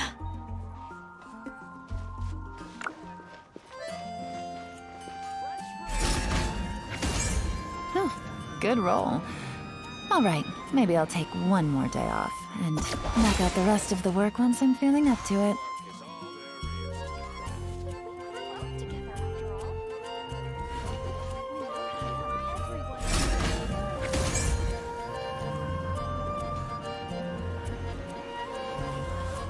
You're exposed!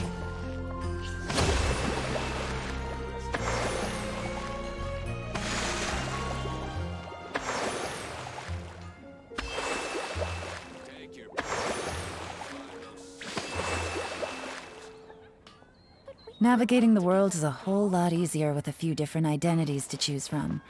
Need me to come up with some for you?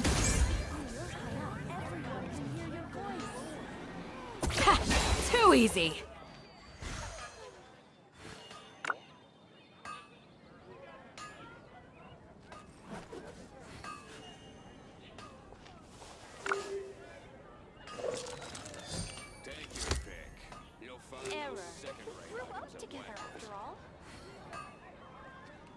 I swear on the Archons, I can't go any lower.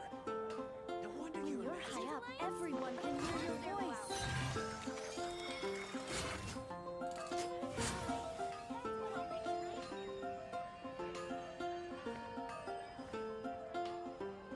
Take your pick.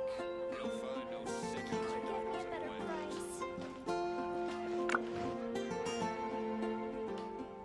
I swear on the Archons, I can't go any lower.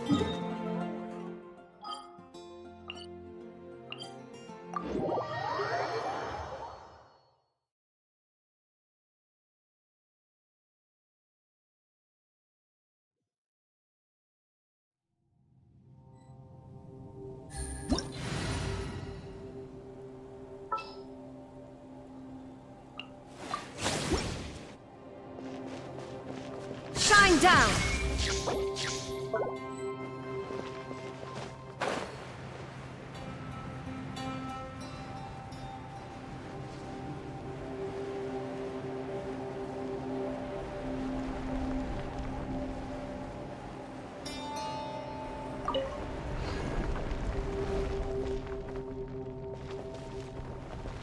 Illusion shattered!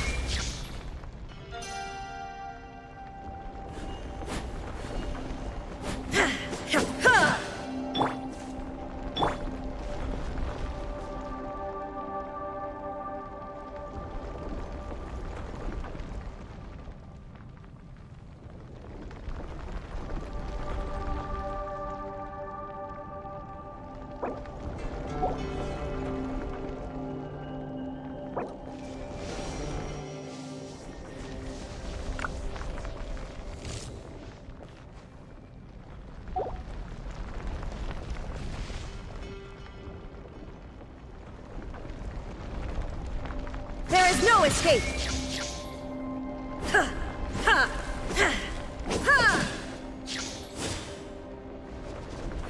Adventure time!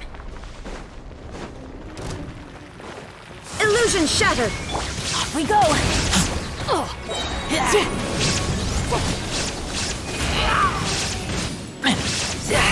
Get back!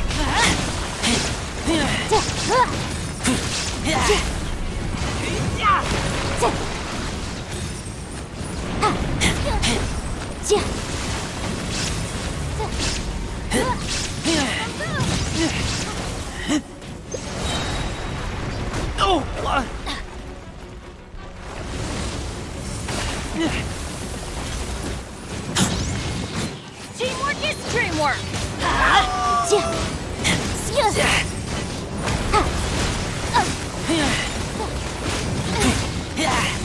Get back! Let's light it up!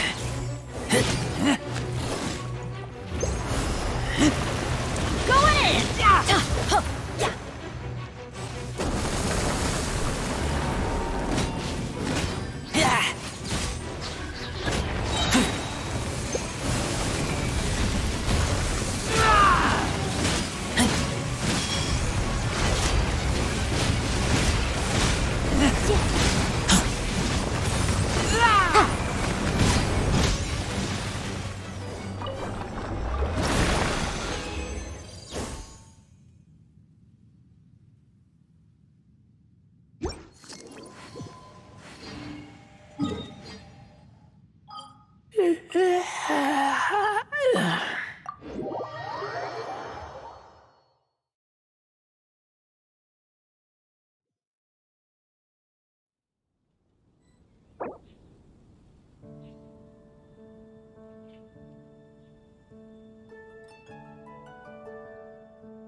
Ancient alchemy truly is fascinating.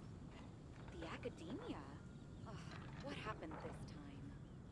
The neighboring nation of Liyue has the most prosperous commercial port in all of Tibet.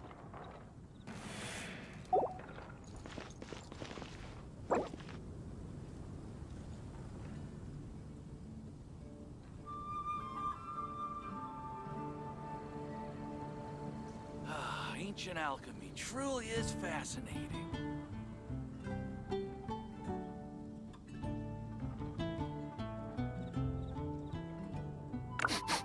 I smell rabbit. How can I help you?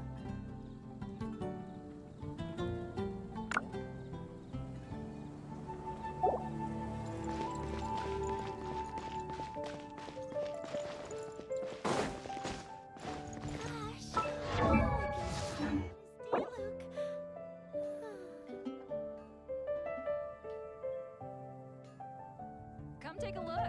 There will definitely be something that catches your eye.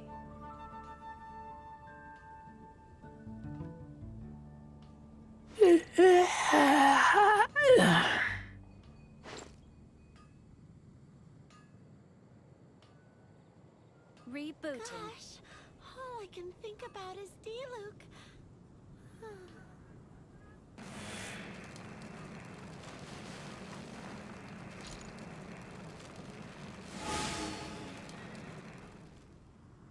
Haven't you heard?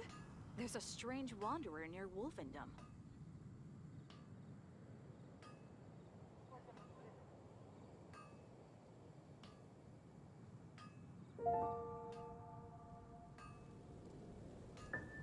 Moon pie. That's what I'll make tonight.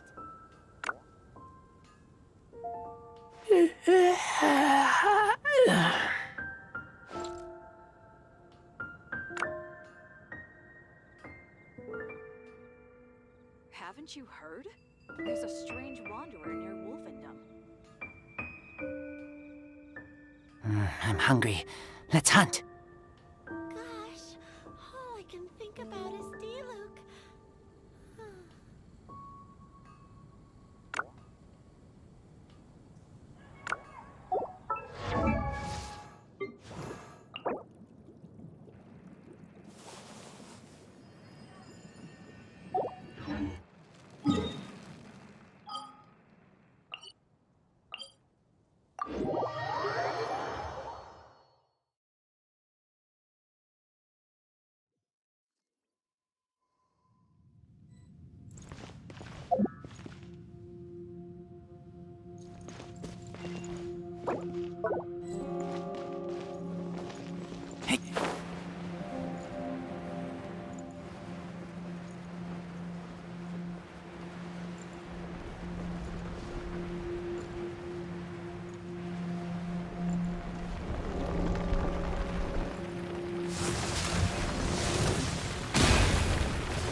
Let's light it up! Now you shall perish in admissible evidence! Off we go! There is no escape! Everybody stand back!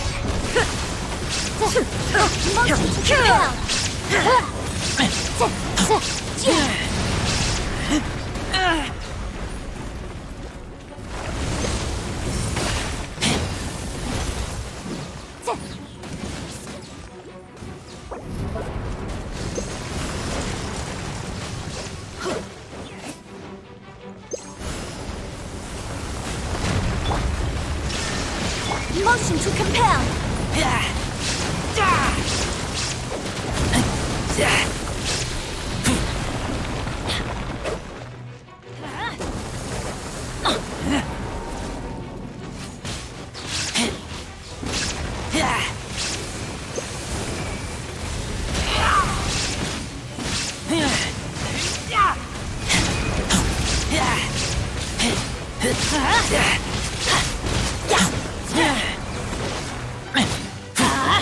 Teamwork is dreamwork! Motion to compel!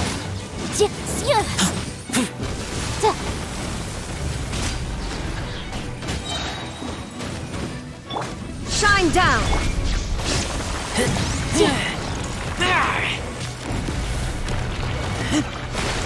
Going in! Incinerate!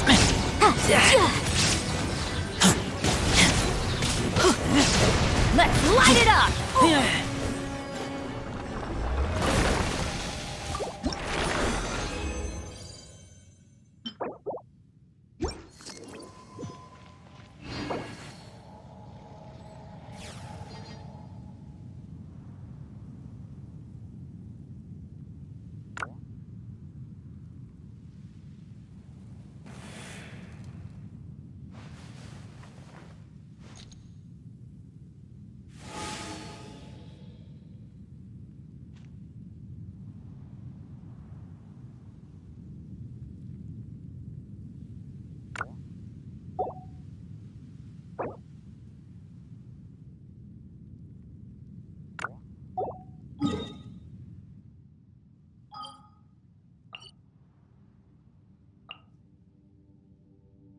I keep watch. You leave, you call me.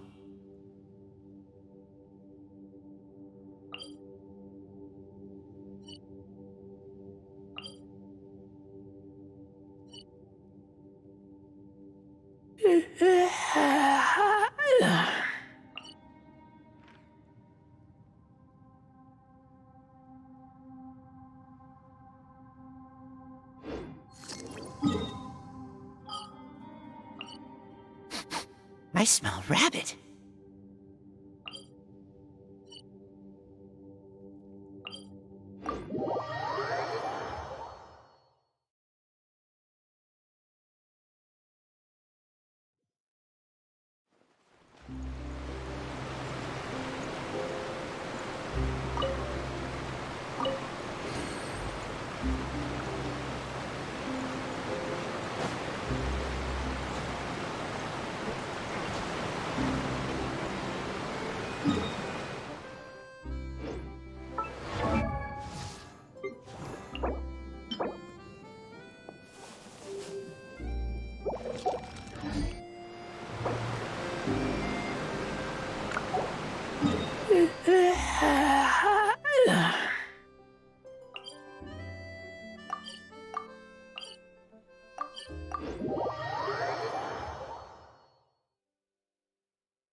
yourselves!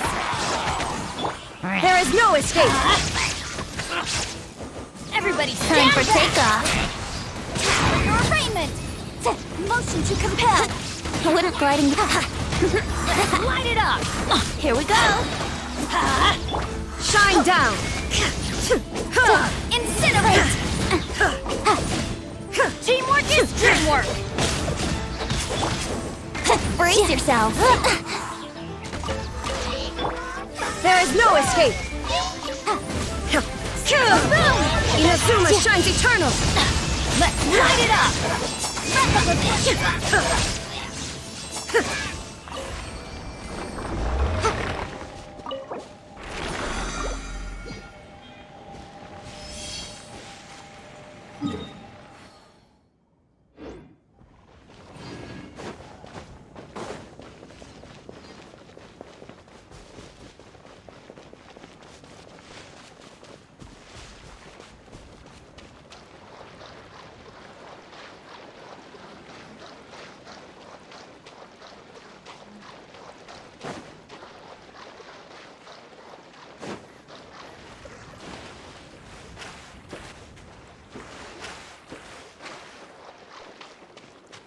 Shine down!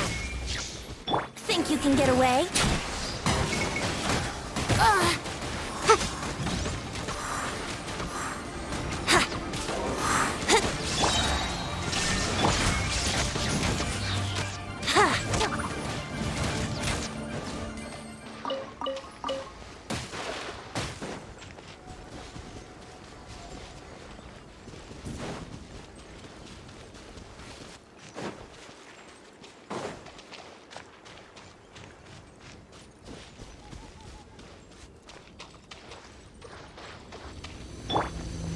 No escape!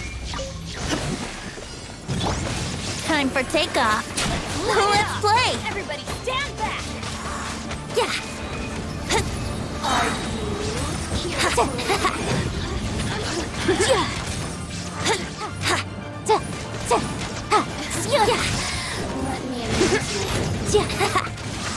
Motion to compel!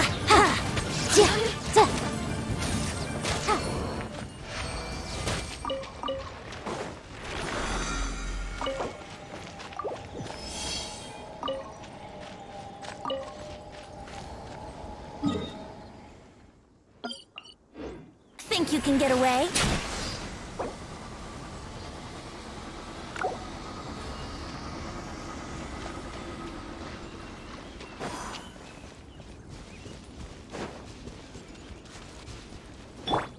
Illusion shattered!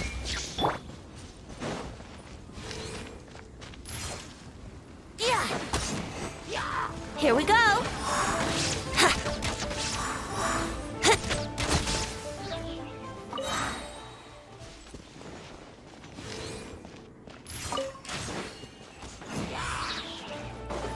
Time for takeoff. Brace yourself.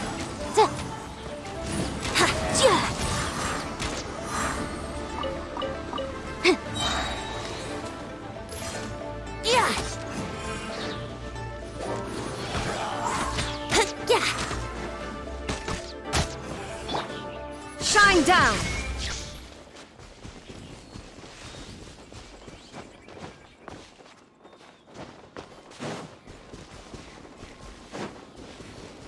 There is no it. Think you can get away? Motion to compel. Inadmissible. Go on to oblivion.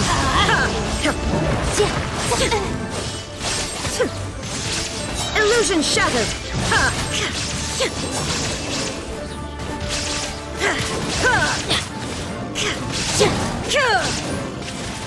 There is no escape.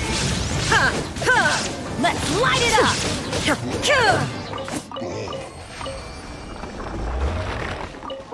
Off we go.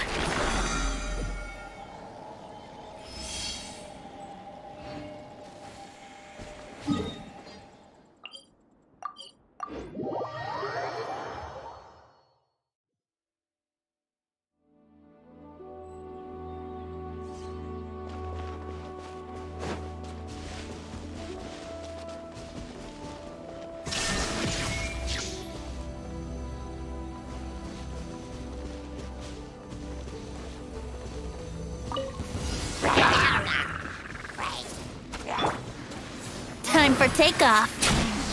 Let's play.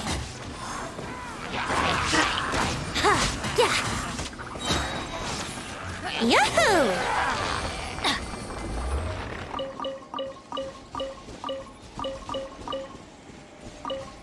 Off we go.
It's right up ahead, but let's make sure we weren't followed first. I've been keeping watch, Demoiselle. I haven't spotted anyone suspicious thus far.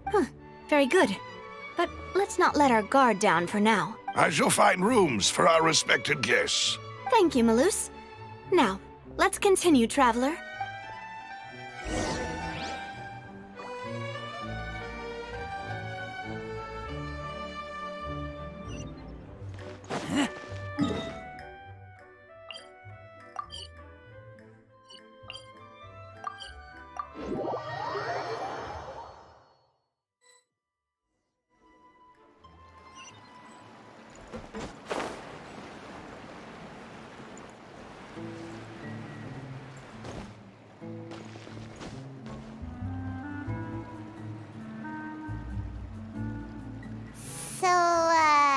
This is your base? It's not quite what Paimon imagined.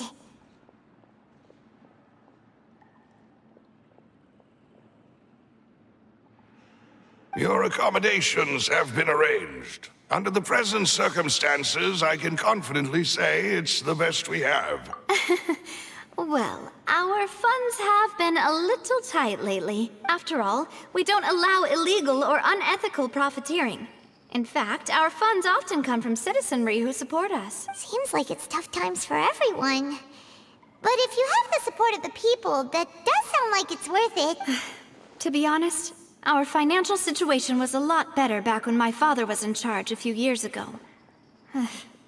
I'm afraid I'm not quite his equal. Your father... He was the previous boss of Spina di Rosula, right? How did he... Demoiselle, if you'll allow me to explain. No.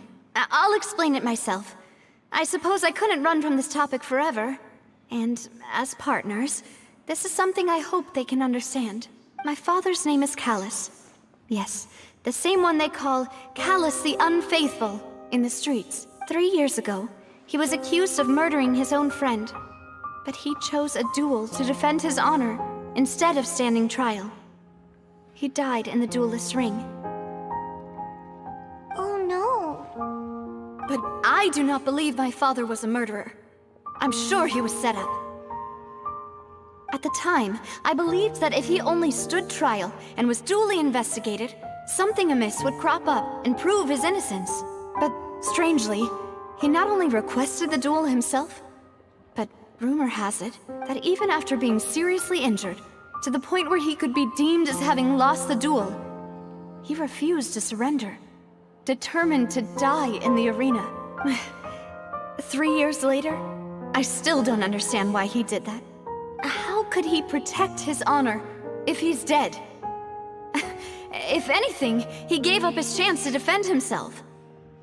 The closest piece of info I have is that my father had been investigating the serial disappearances case at the time of his death. Ah, so that's why you're so determined to get to the bottom of that case. That's right. I've also tried to investigate the murder my father was implicated in, but I haven't found a single new clue in my countless reviews of the investigation records. However, I believe that if the murder case is related to those behind the disappearances, they must know something. I must know what really happened. Was my father coerced? Framed? Even if he really did kill his friend, I must get to the truth. If only he'd been more open with me when he was still alive. He even hid the fact that my mother died due to complications when giving birth to me. And now, here I am investigating his death. You really are a handful, aren't you, Papa? Demoiselle, please, if there is anything I can do, anything at all. I also will never believe that Master Callus murdered anyone. There are none whom I respect more than the two of you, Demoiselle. Master Callus did so much good in life, yet all it took was one murder case for him to be dubbed Callus the Unfaithful. Even our supporters decreased greatly due to that incident, hence our strained finances at present. Wait, if Callus was such a good man, wouldn't people at least be a little suspicious when he was accused? No. Perhaps people just revel in that kind of drama. It's not something exclusive to people from Fontaine, really. Everyone's like that. People love watching the evil turn over a new leaf, but they also enjoy watching good people fall into an abyss from one slip-up just as much.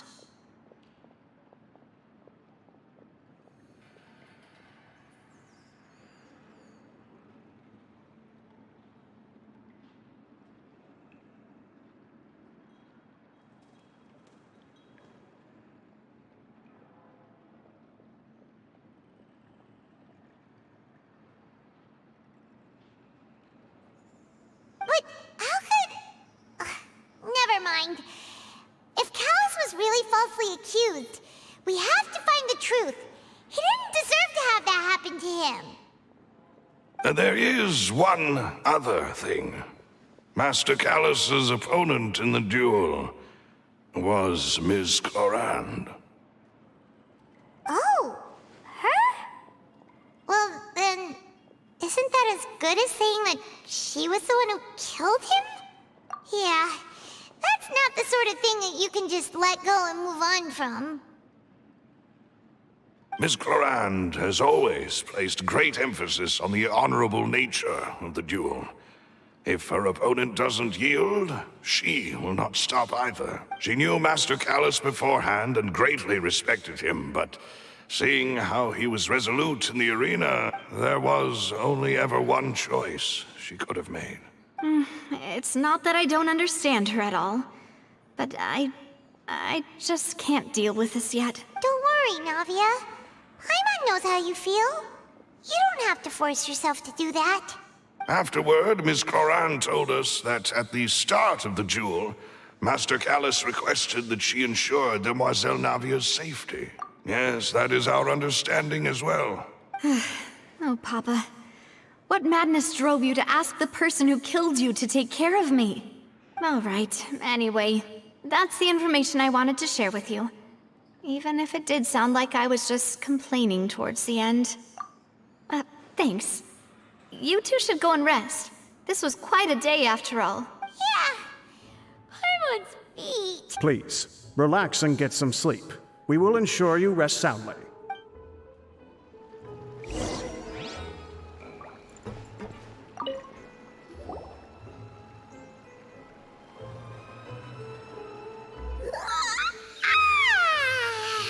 Paimon slept so well. This place feels almost too safe. Huh? Navia? Where did the other two go? I sent them back to Poisson. It's Spina de Rosula's place of origin, and where we have our headquarters.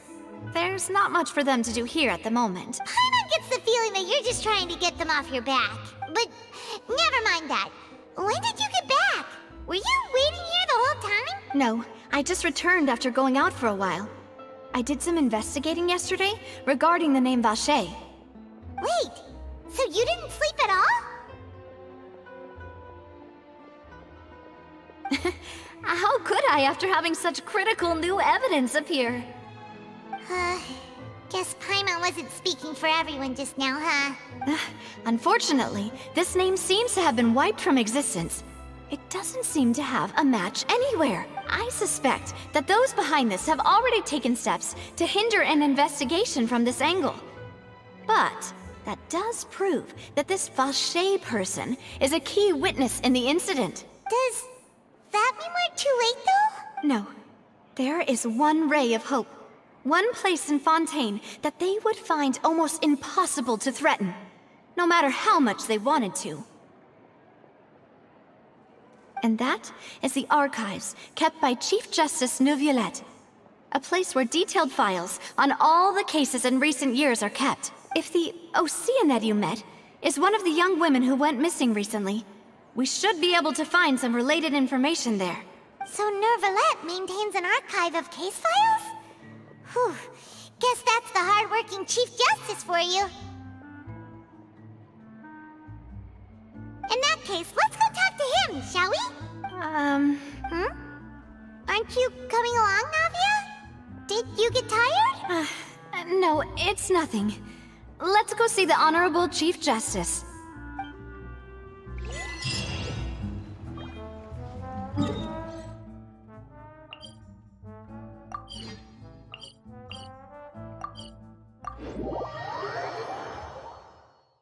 The Palais is right up ahead. Come on.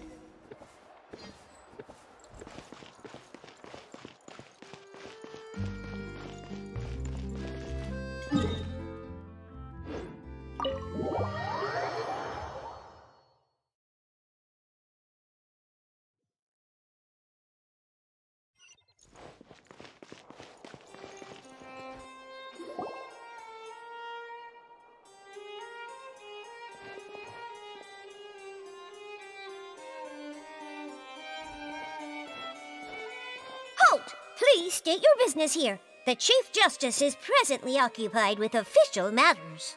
Huh. This place does look pretty heavily guarded. Guess that proves that Neuvillette's files are really secure. Hey, don't you recognize us? Huh? Who are you? Just to be clear, I don't care who you are or who you might be related to. Our rules make no exceptions. See? They've got great discipline, too. Yep. Paimon can tell. If you're here just to crack jokes, I can point you towards the exit. Unlike some, we're busy, so please leave if you don't have a reason to be here. No. What I meant to say is, shouldn't you remember us from a few days ago? We were at the trial of the great magician Linny. Oh, yes, I remember. I read about it in the Steambird. You must be Linny's attorneys. It's all coming back to me now. We're here today to report and archive some information on a follow-up case. Huh. Is that even a thing? Of course. Don't worry. We're here on official business. You can trust us. All right then, I'll let you through. The Chief Justice is just inside. Thanks so much.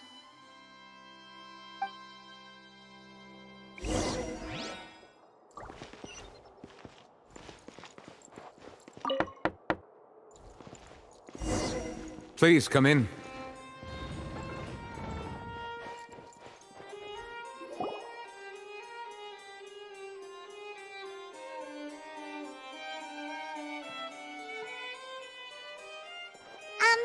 Sorry to barge in, Monsieur Neuvillette. We only lied to get in because we didn't know any other way. It's all right. Please let me know how I may be of assistance to you. So you're not mad at us? We're looking for a man called Vache. He may have been an eyewitness in the serial disappearances case. If we can find him, we may be able to unearth some key information on the case. Ah, I see. In that case, please wait here a moment while I browse through the files.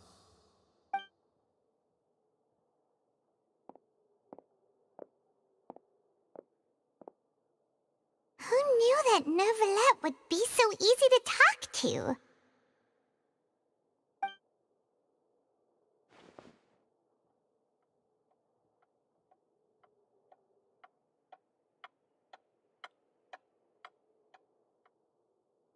Unfortunately, I'm quite certain that no one by the name of Vache has been involved in any case, criminal or civil, in the past several years.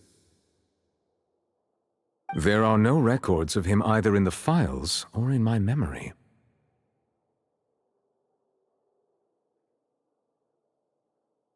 Traveler, what if it was really just a dream?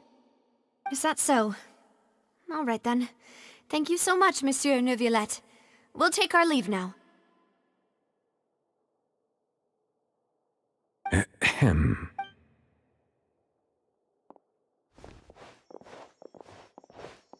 Miss Navia, I can understand how you feel.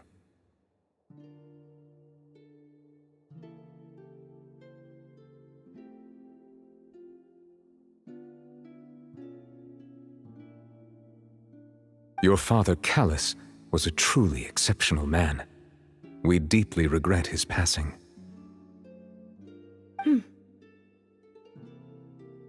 And what are you trying to say, Monsieur Neuvillette? Are you trying to console me? Extend your sympathy? Or just express some tendril of regret? No. You are not trying to do any of that. I can hear it in your voice. There's no emotion behind your words. You only said those things because you felt like you should.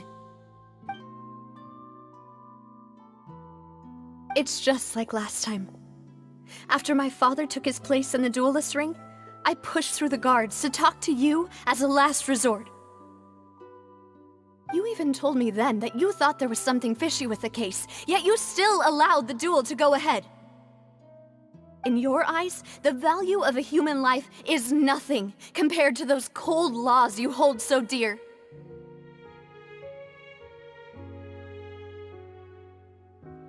If you truly regret my father's death, then why didn't you call a stop to the duel?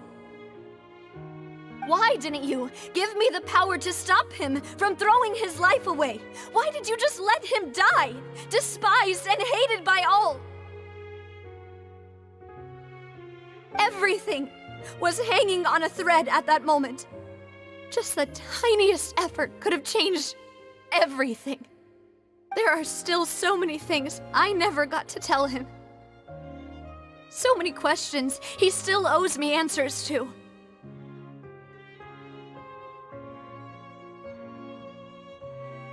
If you really have no heart, then just look me in the eyes.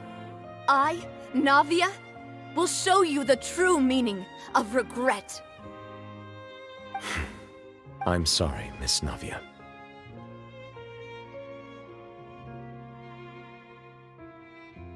You and my father are truly alike. You keep all kinds of things in your heart and never say a word to anyone. It's not so much that you can't feel, but that you would never express anything. Oh well. In any case, everyone already knows full well the apathy of the Chief Justice. My apologies for taking my emotions out on you, Monsieur Chief Justice. Let's go, Traveler and Paimon.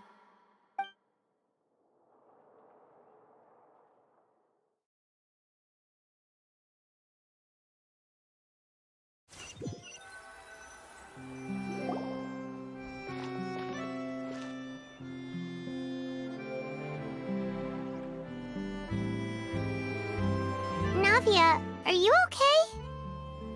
I'm fine.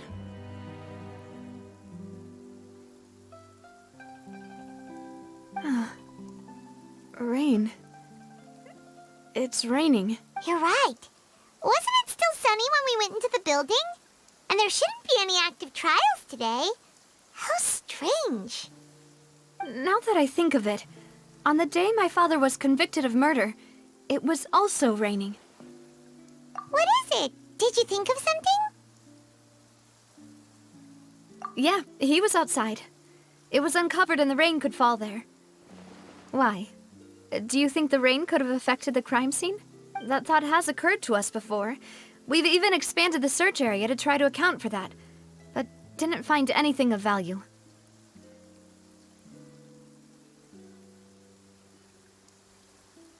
Oh? Wait. You don't mean... So you're saying that the true murderer could have been turned into water and then got washed away with the rain? Yeah, and if that's what had happened, then no one would have believed your dad, even if he explained what he saw to the authorities. I really think I found a true genius for a partner. You're completely right. How did I not connect the dots earlier? All right, let's go to Poisson. With this new lead in mind, we'll get to the bottom of my father's case for sure. Yeah, we're gonna make progress for sure this time. Do you want to go with me now? Or do you want to head over by yourself later? All right, then I'll wait for you at Poisson.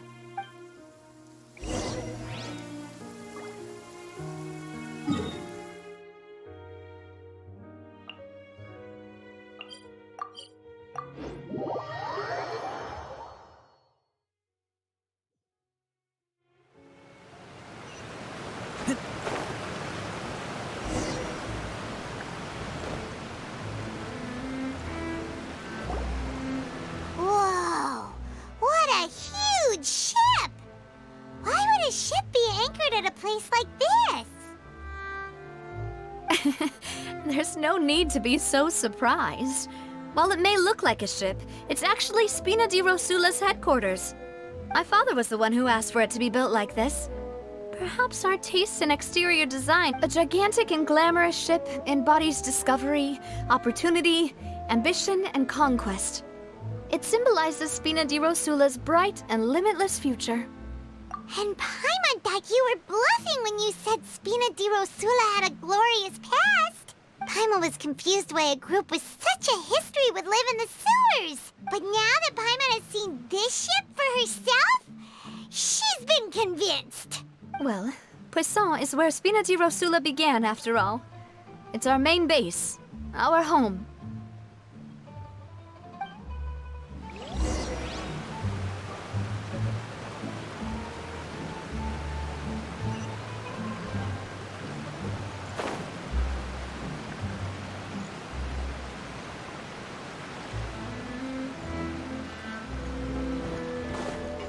Intel is just like...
Melus, we're back!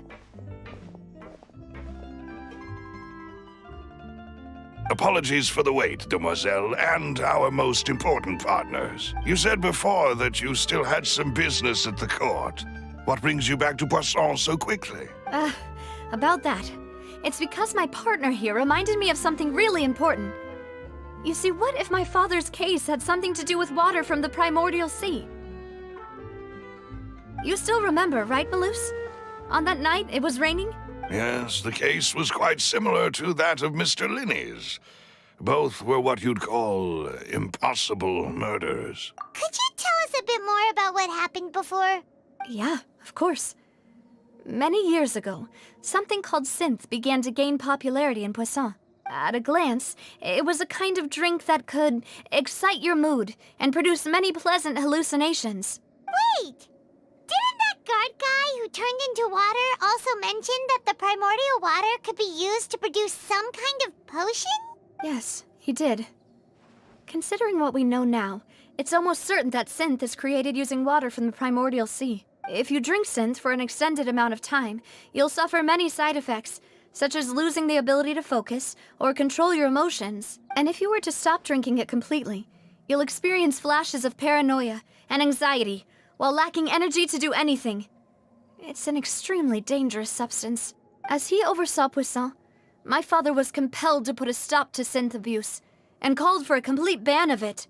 Boss's uncompromising attitude incurred the synth vendor's wrath, but no matter how much they threatened or bribed him, he refused to yield. Not only that, Boss became determined to find the mastermind behind the synth operation and put an end to the problem once and for all. Yes, but the enemy was very cunning. So he could never get anything out of the dealers, all of whom only sold the stuff and weren't privy to the rest of the operation. Recognizing that, my father decided to contact the dealers in secret and cultivate personal relationships with them. Finally, he was able to convince someone to become his informant. The man's name was Jacques. He felt greatly ashamed about his work after seeing many families destroyed by synth abuse. That night, my father hosted a banquet at his countryside estate. He planned to meet up and exchange information with Jacques over some food. But then, we heard 2 gunshots from the courtyard. We raced to the scene and found my father, still holding a gun, and Jacques, who was already dead on the ground. Huh? How did that happen? Aren't they on the same side? Sounds just like Lenny's case, doesn't it? In both cases, the culprit seemed obvious, but neither appeared to have any motive at all. Looking back on it, though, I now believe the most important clue was something we all overlooked at the time. There were pieces of clothing left at the scene. Precisely. It's all thanks to you that I made the connection now. Back then, we all just thought they were some costumes that Jacques used to disguise himself at the banquet. But, considering it now, it's almost certain that they belong to a third person at the scene. With one extra person, we'll also need to reconsider why the 2 shots were fired.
You're right. We still don't know what happened. But my intuition tells me that we're on the right track to figuring it all out. I'm finally headed towards the truth. Jacques was an empathetic man who was infinitely remorseful for his past actions. It's unlikely that he turned on Boss with zero warning. I think this third person is probably the key to the full truth. On that note, however, even though this will not please you, demoiselle, as your and your father's butler, I must still offer a word of warning. Our opponent is insidious and cruel. They are extremely difficult to deal with, and Boss has already lost his life trying to bring them to justice. Even though Spina de Rosula has lost most of its former glory, Poisson has welcomed a new time of peace, and we have been allowed to live out our lives.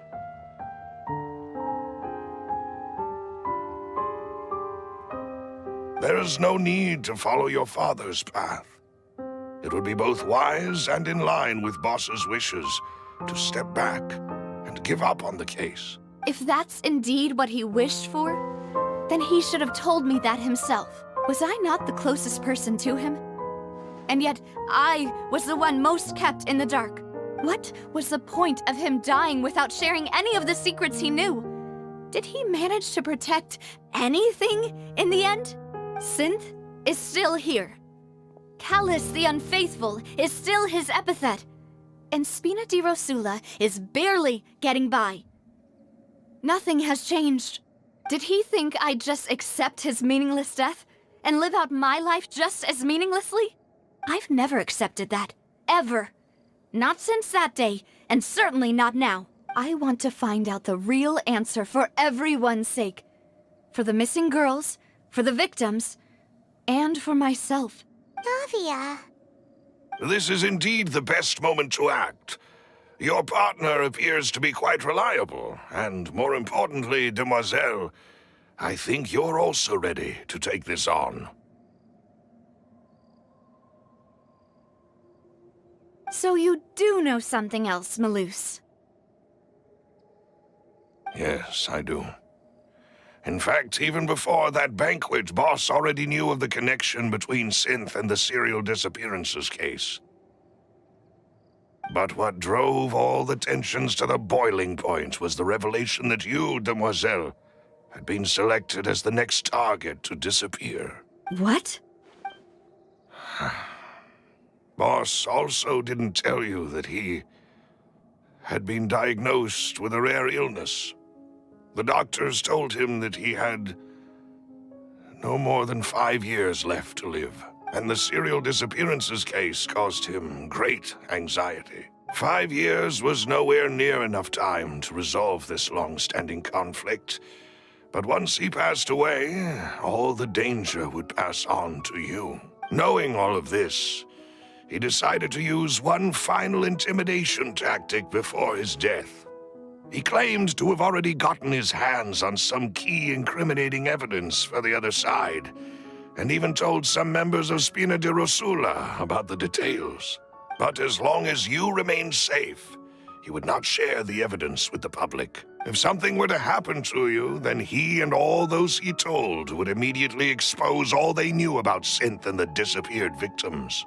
Right, so nobody would be able to get off scot-free. As we've seen, Boss's tactic has worked. Even though Boss has been gone for a long time, the other side has not tried to take Demoiselle's life. No, I don't believe it.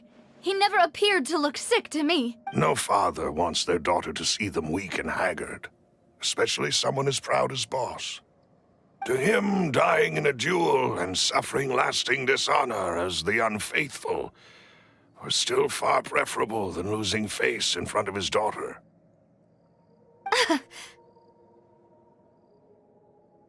So he chose to die in silence, so that he could protect me.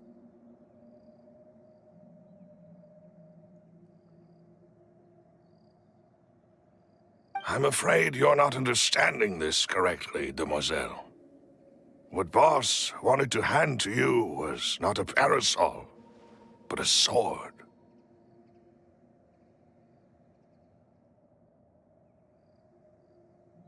If Boss's spirit could hear you telling me that you want to find the answer for the sake of everyone involved, I'm sure he'd be extremely proud. That fool. Couldn't he have just given it to me straight? No. He might have set up everything precisely because he never thought I'd be able to understand him.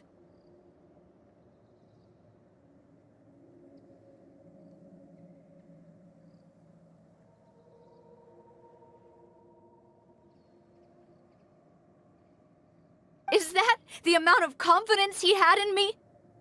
And what if I was never able to make it to where I am now? Yeah.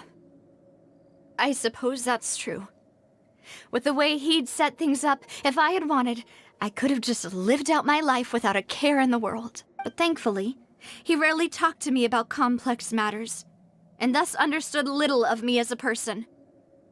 In this case, he really didn't need to give me an easy way out. Huh. Malus, what was the key evidence that he shared with you?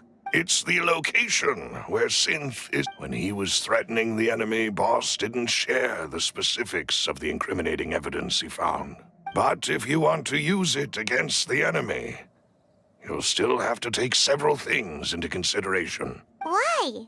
If we know where the place is, can't we just go storming in? You mustn't forget that we're fighting against a mysterious and dangerous organization that's been in operation for decades. There's no telling what might be lying in wait at their headquarters. We also have no idea what kind of evidence we may be able to find inside, nor what people we may be able to capture.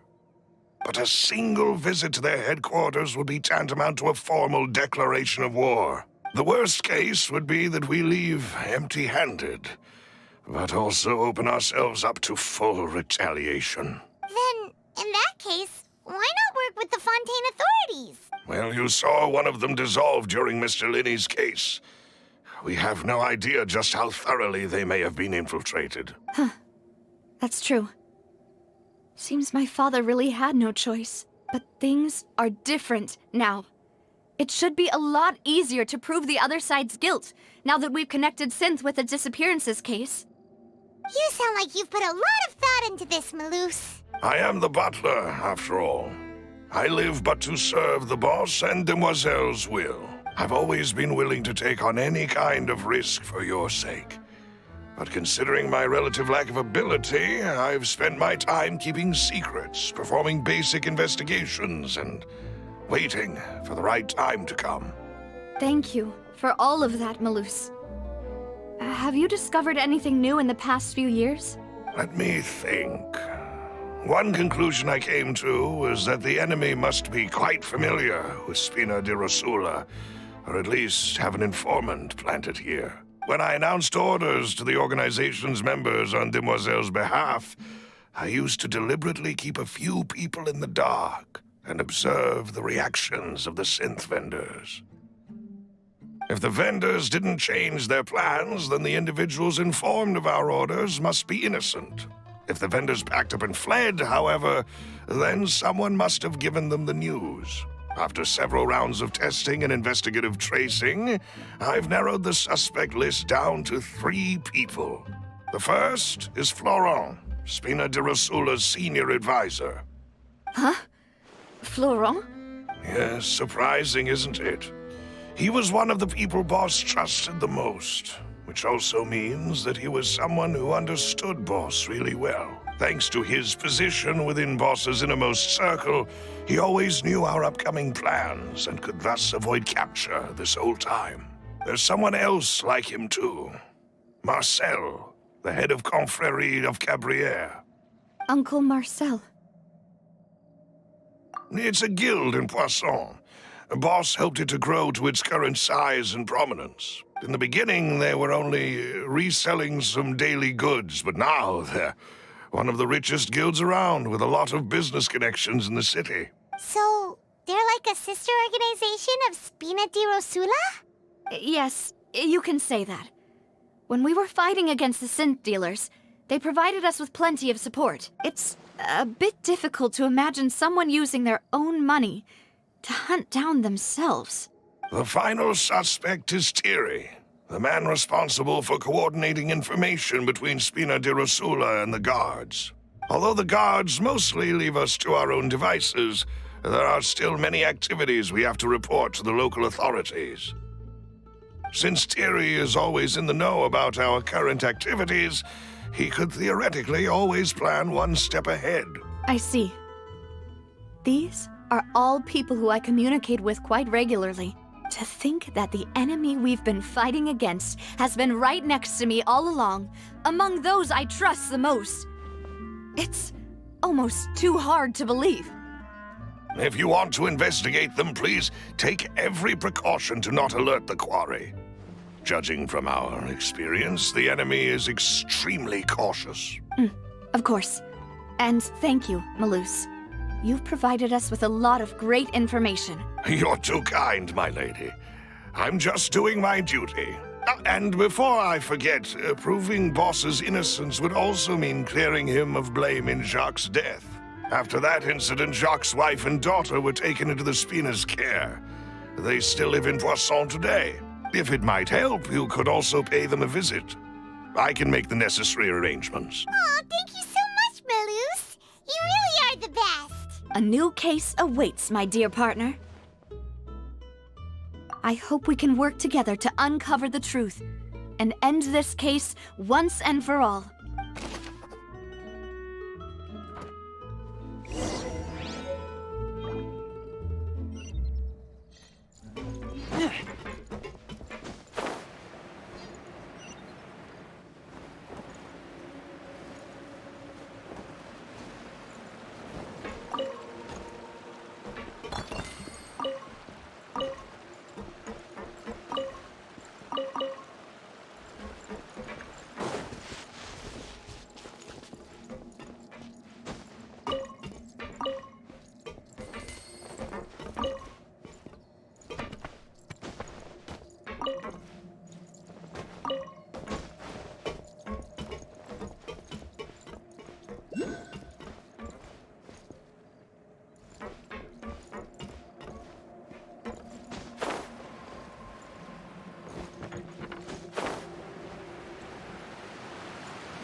It is settled, then. Please excuse me, and enjoy your conversation at your leisure. Thank you for arranging everything for us, Malus.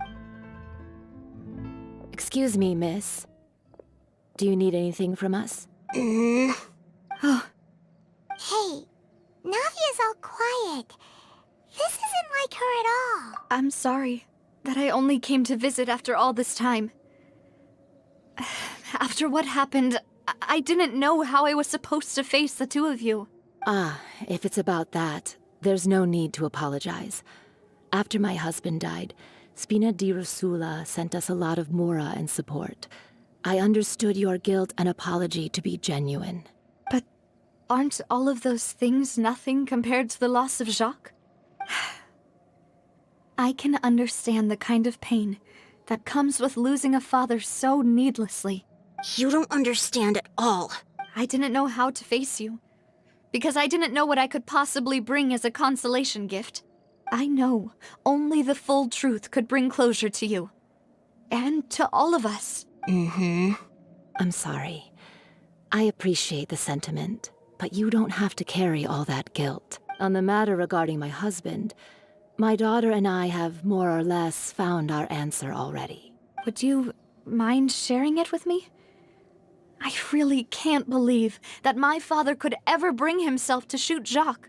I always knew that my husband's money was earned through others' suffering. He told me countless times that if he could turn back the clock, he would never go into the synth business again. He had many regrets, and felt that he took the idea of providing for his family too literally. For the longest time, he thought Mora was everything. So when Mr. Callis came to him with a proposal, he accepted it almost immediately. He tried to be as careful as he could, but even so, he was still found out by the higher-ups. They found out about his betrayal? Papa didn't say that exactly, but Papa did tell me that I should never be ungrateful. Before he left that day, he told me that he had no choice. It was only later that I realized it was his final farewell to the two of us. I don't know that for sure, but you could say that's the conclusion I eventually came to. Which is why I'm the one who should feel guilty. Callis had always taken great care of us, both when he was still alive and after he passed away. Even if he fired the shot that killed my husband, it was likely in self-defense. It is impossible for me to hate him for what he had done. But Mama, why is Papa still the bad guy if he did the right thing? Papa always wanted to be a good man, so why did he have to do a bad thing in the end? Well, things aren't always as they seem. You still feel like your papa was a good man, right? Yeah, Papa was a really good man. The best in the whole world. Then you should hold on to that. If a good man had to do a bad thing, then he must have had his reasons, regardless of whether he left you a parasol or a sword.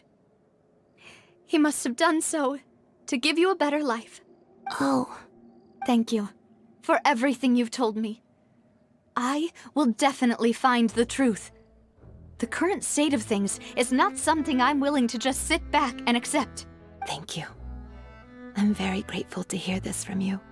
Even though your personality is quite different from your father's, your determination when you speak is really similar. You really think so? That's the first time anyone said that to me.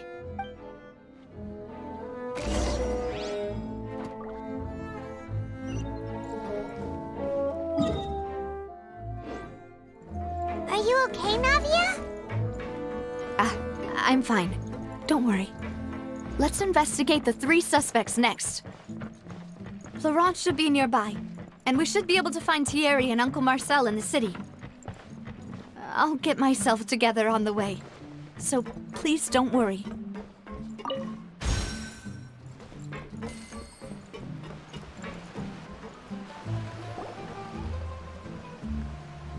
Greetings, boss. How may I be of assistance today? I'm sure you've heard about what happened at the Opera House. Someone got turned into water right in front of us. Yeah, I've heard. With something that dramatic, I'm sure journalists will milk it for all it's worth.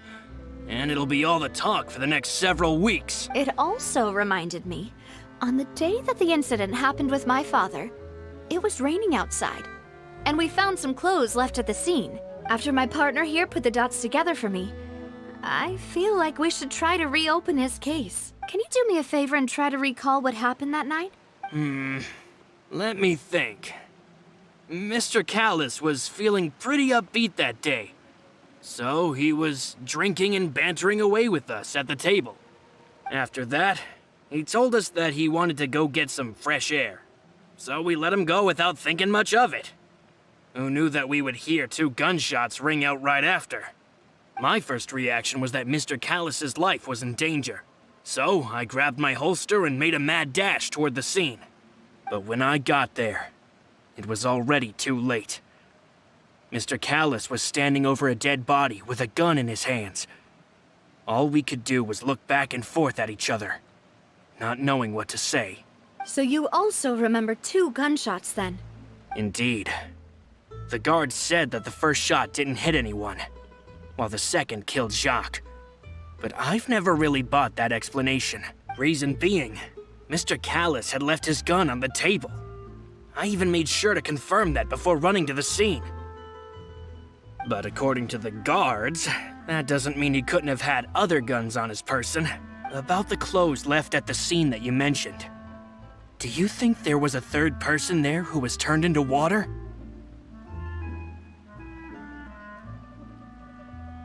At least from our perspective, my father had no reason to kill, so he would also have no reason to bring an extra gun with him. The gun he was holding probably belonged to Jacques, or a third person on the scene. Yeah, that makes a lot of sense. So you're saying Mr. Callis ended up with the gun because he seized it from one of the other guys? But hold on.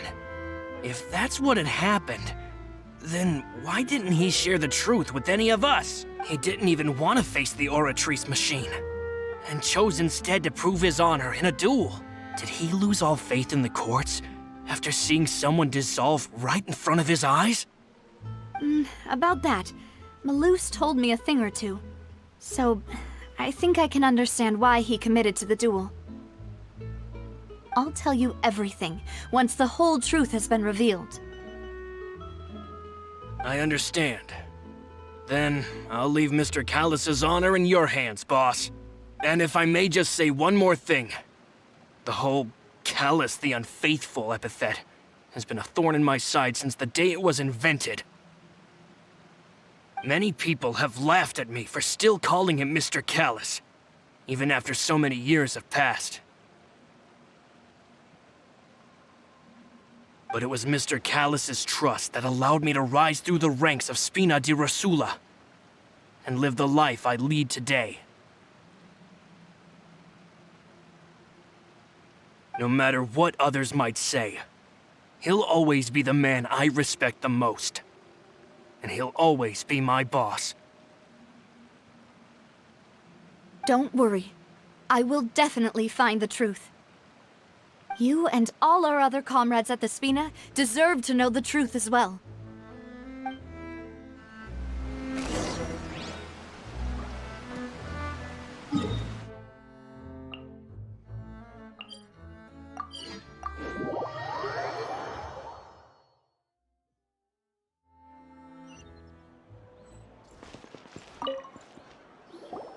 Hey, Thierry, it's me. Oh, now, what brings you here, Miss Navia? I've heard that you made quite the name for yourself at the Opera House.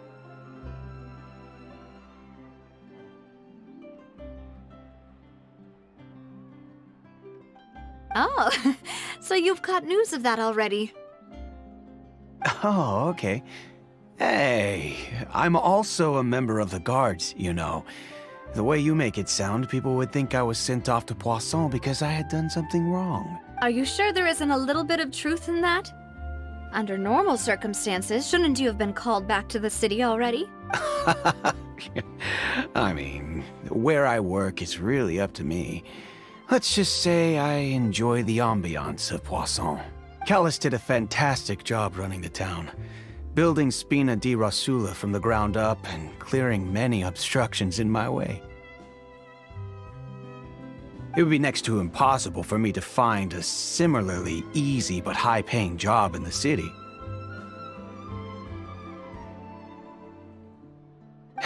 Anyway, enough chit-chat. Are these two friends of yours? You, here for some formal business? Yes. These two are my partners. What happened at the Opera House made us realize that Linny's case and my father's may be related. We're trying to reinvestigate the details of my father's old case. Ah, I get it. You think there might be more to the case now that we know people can be dissolved into water, right? I was also flabbergasted when I first heard of it. If you want to go through the original files from your father's case, I can help you look for them.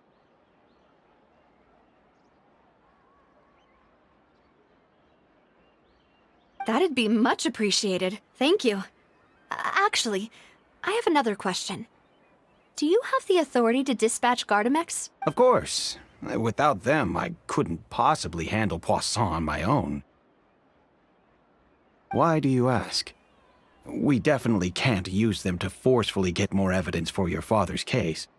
Well, you see, Just recently, we were attacked by a horde of unnumbered Gardamex in the city.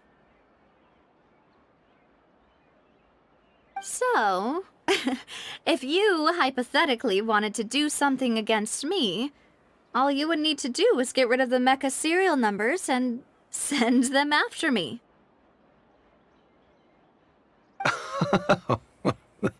Then you think too highly of my abilities. Dispatching mecha is very different from controlling them.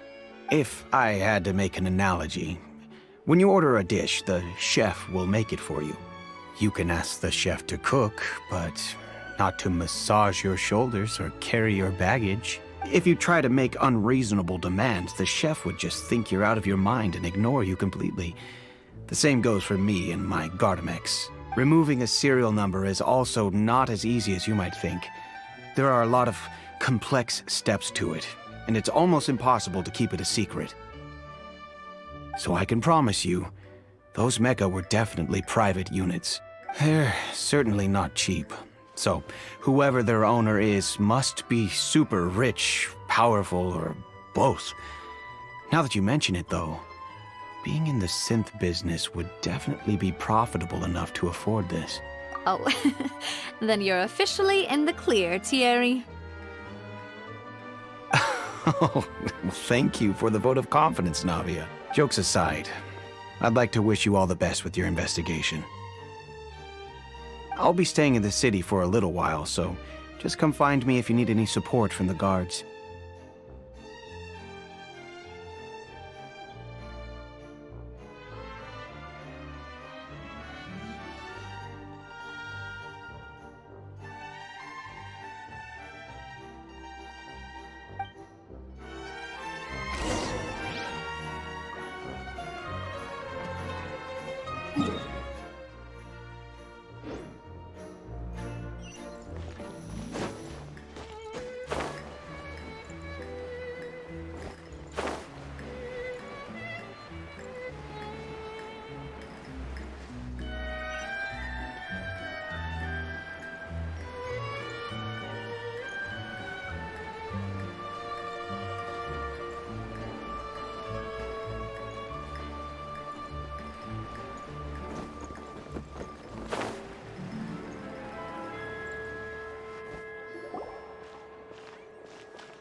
Hello. How may I help you? I'm here to see Marcel. Could you please let him know? You can just say Navia's looking for him. Sure. I will let him know right away.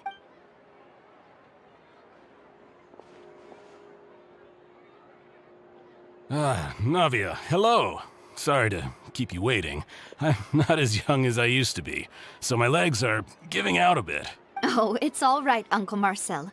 There's no need to stress. I just wanted to talk to you briefly about what happened in the Opera House. I'm sure you saw everything too, right? Yes, I've never seen anything so strange. Oh, you were at the Opera House too? That's right. I went there with Navia to see the magic show. Who knew it would turn into a whole murder mystery? I also witnessed your marvelous sleuthing work. Quite impressive. To beat the Hydro Archon at her own game on her own turf, I can already imagine everyone in Fontaine discussing your exploits over a few glasses of wine. Oh, Paimon doesn't want to become the talk of drunkards.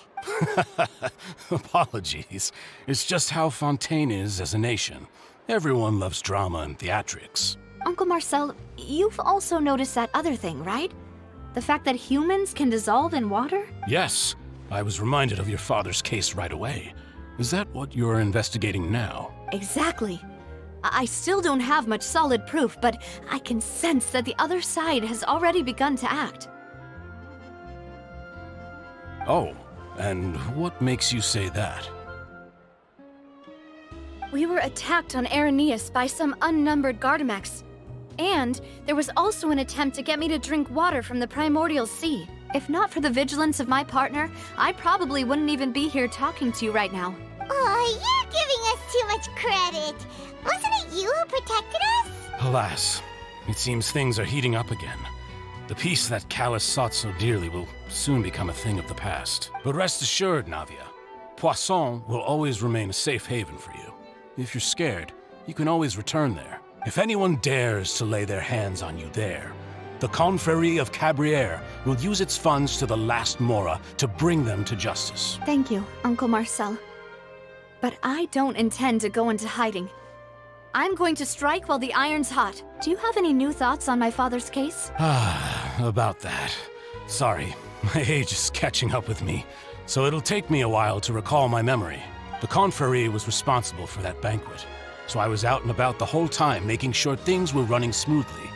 I didn't even have the time to drink with the guests. Then I heard the sound of a gunshot, and the rest was history. Oh, it's okay. No need to push yourself. We'll ask around some more. See if there are any valuable clues elsewhere. Sounds good. Just let me know if you ever need Mora. All my wealth comes from Callus's patronage and support. I'll spend however much it takes to clear his name.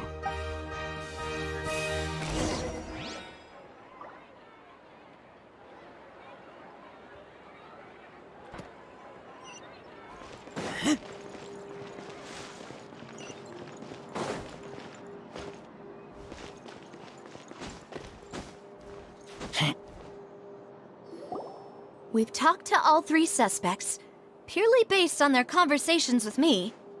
None of them sounded particularly suspicious. I suppose that's to be expected, though. If a single conversation's all that's needed to find them out, then my father wouldn't have needed to investigate the case for so many years. Anyway, even though we didn't make a breakthrough, let's still compile what we were able to find. But where should we start?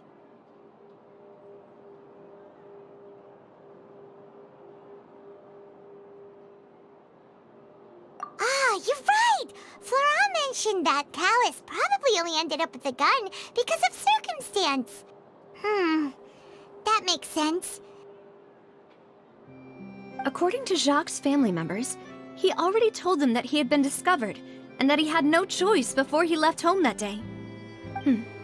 If I had to guess, he probably received an order from the synth boss to kill my father. Had he refused, he and his family's lives would have been forfeit. So, Jacques fired the first shot? Oh? And why is that?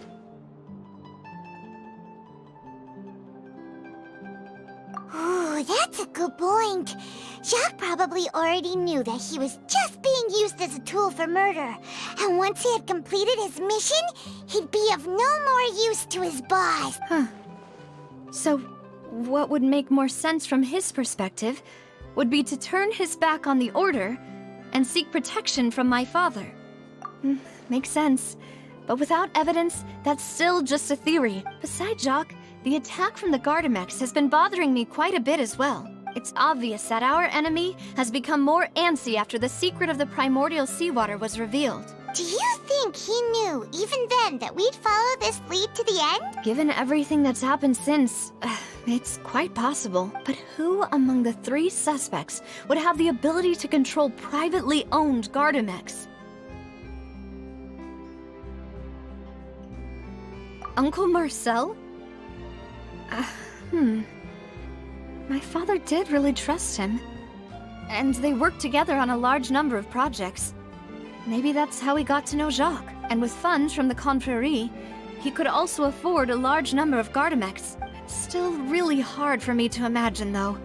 After all, Uncle Marcel has been around since I was just a child. Also, wouldn't this mean he has been spending a whole lot of Mora and energy to fight his own synth business?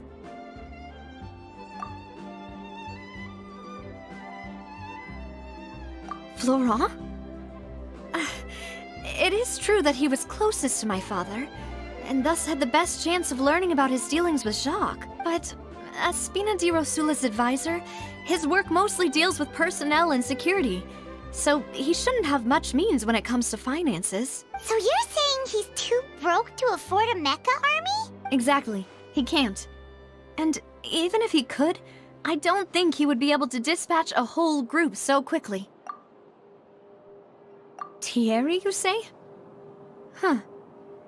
It is possible that he's figured out a way to convert the Gardamex for personal use, but I didn't feel like he was lying when he was talking to us about the mecha. I also don't think he'd be able to keep that kind of tampering under wraps. Yeah, Had he actually tampered with the mecha, we'd be able to prove it with a simple check of the guard's inventory. If the mecha were taken from the guards, it should be pretty easy to find out when and how that happened. Who could it be?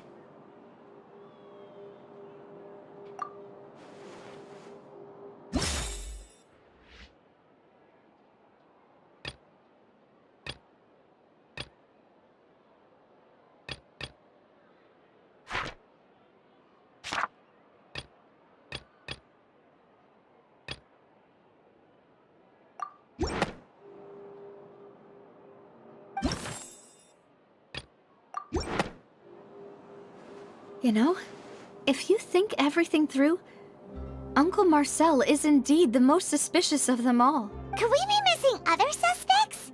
Malus didn't know about the people turning into water thing when he narrowed it down to these three, did he?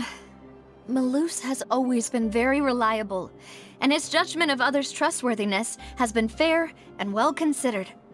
When he laid out his case for the three, the rationale he gave me made a lot of sense as well.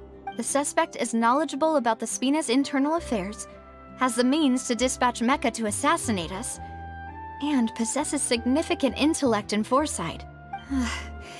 Even if I don't want to believe it, I'm starting to see how things could all tie back to Uncle Marcel. Well, we still have another trump card on top of all the theorizing and speculating. Yes, Malus did say that charging straight in there would be extremely risky, but we don't have any other options right now. We need far more solid proof before we can hope to go charging in on our enemy. Navia, here you are. Oh, I've been looking for you. Huh? Aren't you the guy from the guards? Did something happen? Yeah. News came from Irenaeus just after you left. We've got another trial on our hands. Wasn't that place built specifically for holding trials? What's so newsworthy about this one? I know. But they said the person they're putting on trial is a Fatui harbinger called Tartaglia. What? Is that someone you know? Yeah, we know him. Maybe even a little too well. Well, he's been accused of being the true culprit behind the serial disappearances case. It's absurd, don't you think? Wait, how? None of our investigations have had anything to do with him. That's what I thought was strange about it, so I came to tell you the news right away. If the charge against him stands, then it'll be next to impossible to get the guards to support any of our planned investigations. Right, because they'll think they've already found the culprit. Yeah, and it'll be a lot harder then to clear Mr. Callus's name. I understand. Well, partner, what do you think we should do? We still haven't found any conclusive evidence. Huh? Split up? What do you mean? Just as expected of my partner. Since this is a trial about the serial disappearances case, the culprit's attention will be focused on Irenaeus, leaving his home base wide open.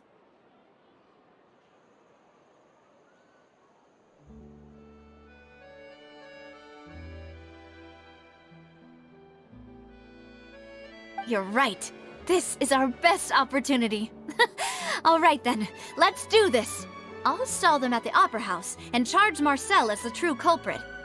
I won't have any chance of making that charge stick, though, unless we find more evidence. It'll be up to you to make it back in time and hand the decisive evidence to me. We'll help you, just like you helped us in Linny's trial. Demoiselle, please allow us to accompany you. I'm ready. Ah, Malus, Silver, when did you two get here? We heard that you'll be leaving Poisson and figured that you might require our assistance. It's our hope that your confidence will be bolstered with the two of us by your side. Thank you so much. Then, let's make haste for Irenaeus. Paimon, Traveler, I'll see you at the Opera House.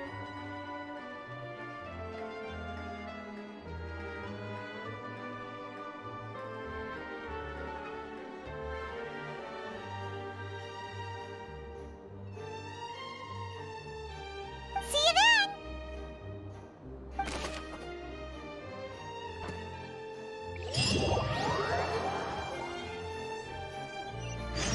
now that Navia has set out for Araneas, we should also get going. The location has already been marked on the map, so let's head over.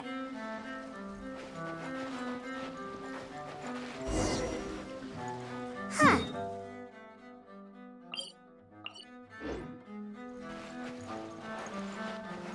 Let's go and try to find the entrance.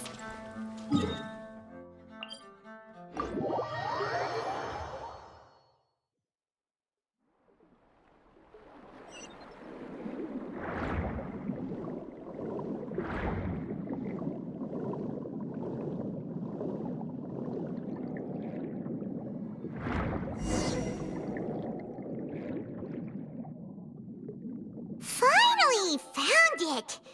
Huh. So this is the entrance that leads to the synth production base. It sure doesn't seem out of the ordinary at all. Ah, you're right. An important place like this is bound to have a ton of protective measures and mechanisms. Navia's probably arguing up a storm right now to stall for us.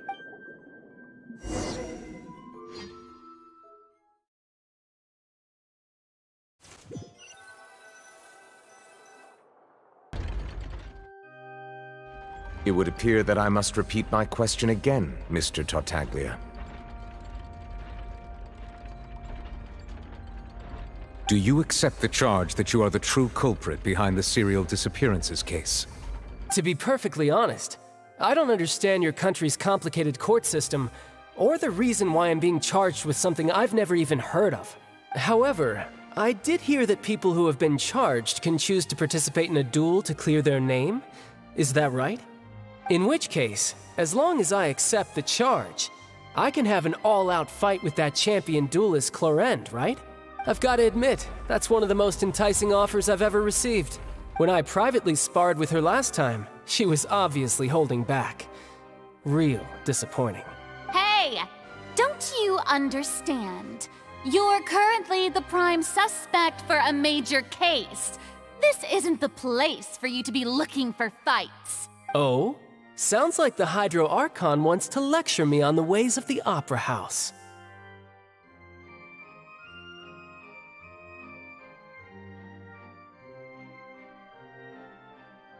Then why don't you duel me too? I'm the kind of student that learns best in the heat of battle. No. That's not what I meant. Alas, it would appear that communication with the defendant is going poorly, and we have made very little progress.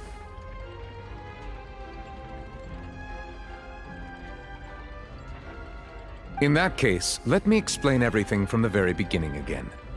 The goal of this trial is to determine the culprit behind the serial disappearances case. That case had nothing to do with him. You've got the wrong man. Huh? What's going on? Why is she interjecting again? I told you it couldn't be one of the Fatui Harbingers. Miss Navia, this is the second time you've interrupted the court proceedings. I only tolerated your behavior last time because you were able to provide the court with a key eyewitness. But that was an exception rather than standard court protocol. I can very well charge you with contempt of court for your interjections. Oh, please. Did you ever think I had any respect for this place's pointless theatrics? We can put that discussion aside for now. I'm not here to argue with you. I'm here to charge the true culprit behind the serial disappearances case. And if my charges prove true, then Tartaglia here will be proven innocent by default, correct? Oh, a young lady has charged in and offered to clear my name. How fascinating. Well, I'd gotten half bored to death by all these rules and procedures anyway. So I'll take you up on that offer. So, Your Honor, is there nothing else for me to do now? You may take a seat for now in the audience, but that doesn't mean the suspicions against you have been lifted. Now then, Miss Navia, who is the person you would like to charge instead? That person is...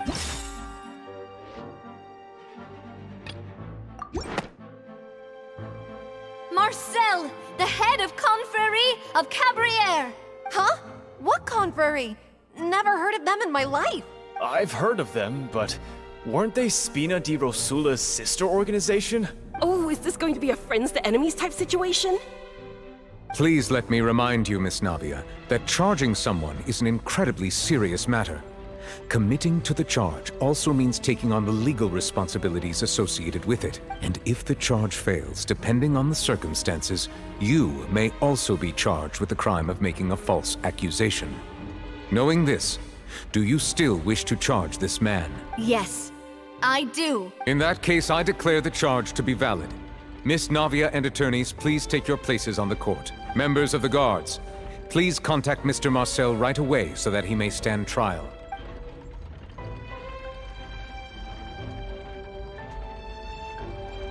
Mr. Marcel, you will not require an attorney. Is that correct? Apologies, sir. It all just happened so quickly. I still haven't figured out what's going on. I think an attorney won't be necessary. This is probably just a misunderstanding between me and Navia. Very well. In that case, since both sides have now arrived, Miss Navia, please present your charges. I would like to take everyone back to 3 years ago, to the case of Callus the Unfaithful. Only through elucidating what really happened in that case can we connect all the dots for the serial disappearances case. Navia, do you really think that I was the one who killed your father? Come on, why would I do that? Callus was my benefactor, and remember, both you and I only ran to the scene when we heard the sound of a gun. If that's enough to make me a suspect, wouldn't that make everyone at that banquet a suspect as well? I think there's no point in getting into the specifics right now. The audience doesn't even have the big picture yet. Even I'm struggling to remember some details of that case. Exactly correct, Your Honor. I must refresh everyone's memory about that case before I can explain my charge and reasoning. I see. In which case, I will recount the findings about that case as originally recorded by Maison Gardiennage.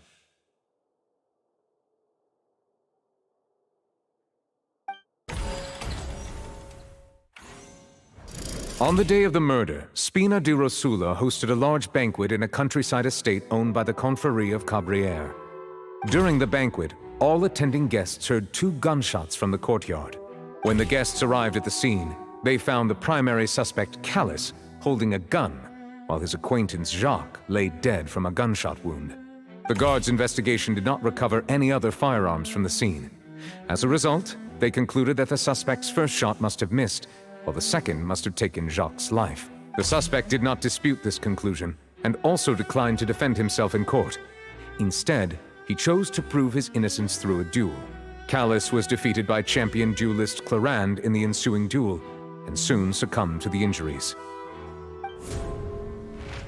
These are the known facts about the case. The one with the motive to kill was Jacques, not my father. And even so, Jacques still had no reason to pull the trigger. In truth, the third person shot Jacques first, and was shot in turn by my father when my father seized the gun from him. After that, the true culprit turned the third person into water, erasing all traces of him from the scene. Thank you for the summary, Your Honor. Of course, the guard's conclusion appeared quite sensible to us at the time. However, we should revisit the case now that we've gained new information about the abilities of water from the primordial sea.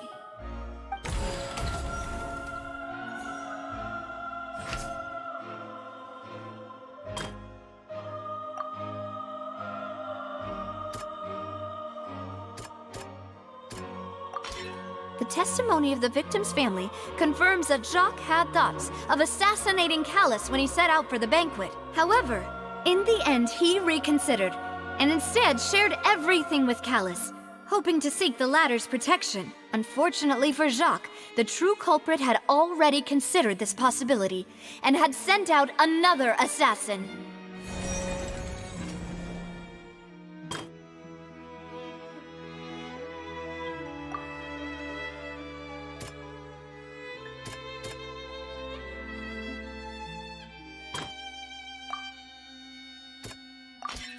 A pile of clothing was found at the scene.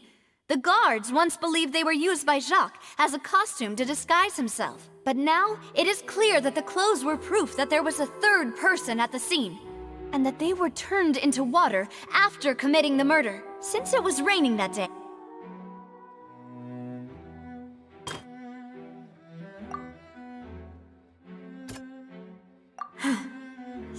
Something's not right. This assassin first shot Jacques, then turned to shoot Callus, only for Callus to wrestle the gun from him and kill him instead. Realizing this, the true culprit caused the hired assassin to dissolve into water, leading everyone to believe Callus was responsible for Jacques' murder. This is the true version of events.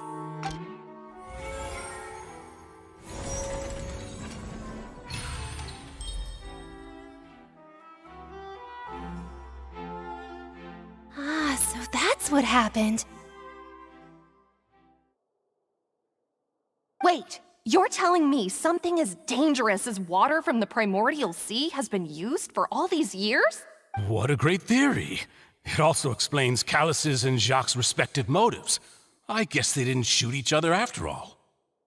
Mr. Marcel, you are the one being charged with the crime. You should provide a rebuttal if you wish to prove your innocence. Ah, but I think I agree with everything Navia just said. In fact, there was nothing in her speech that directly implicated me. Then, may I ask some questions? In my opinion, we primarily need to determine two things. One, do you have the evidence to back up your claims? I'm afraid not. At least not at this very moment. Boo! If you don't have any evidence, you should just go home! I may not have the evidence with me, but I know where I could go to collect it.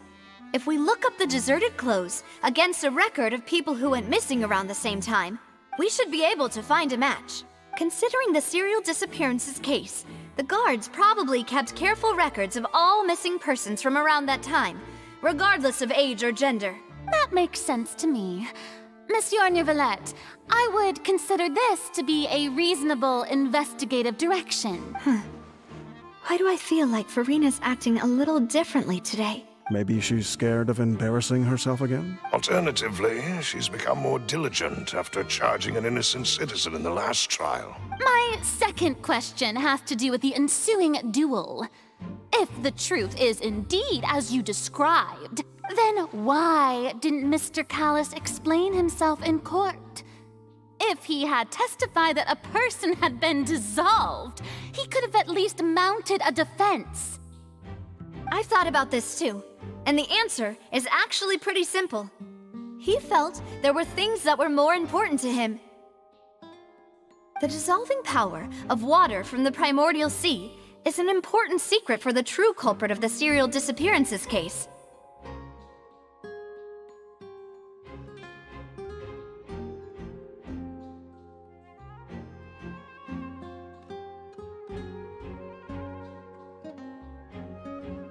My father could have exposed it for all to see, but he chose to take it to the grave. At that time, Spina di Rosula was in dire straits, and his reputation had already been shattered.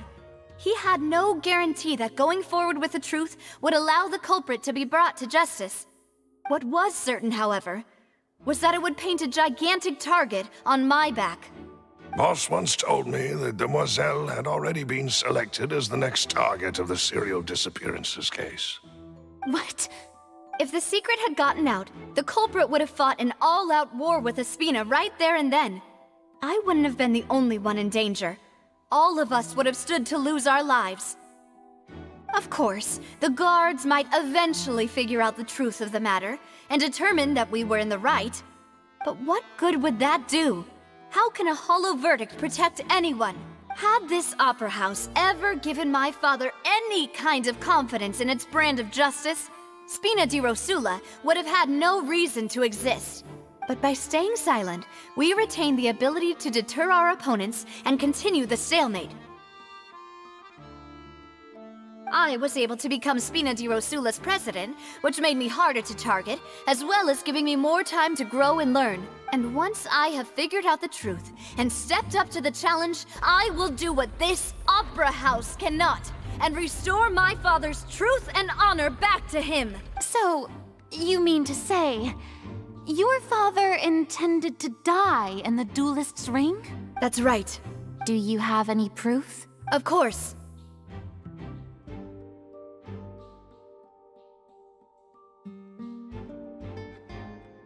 All you need is to ask his opponent, Clarand.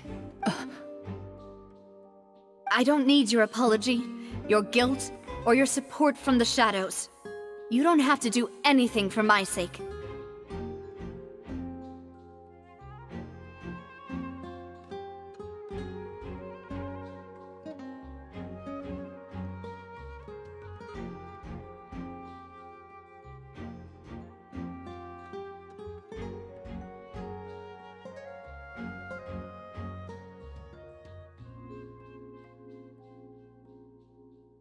But since he entrusted his will to you, Clarand, you should tell us the truth about his sacrifice.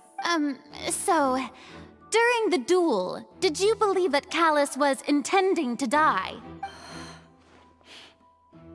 Yes, I did. As a champion duelist, I've fought many battles and taken a countless number of dishonored lives in my line of work. I've seen all kinds of people give their all for the faintest hope to continue living. Some were determined, others passionate, and some even manic and twisted. Just one look and I can tell if a duelist is hoping to live or if they're looking to die. I hereby swear on my name and honor as a champion duelist that Mr. Callus never intended to leave the ring alive.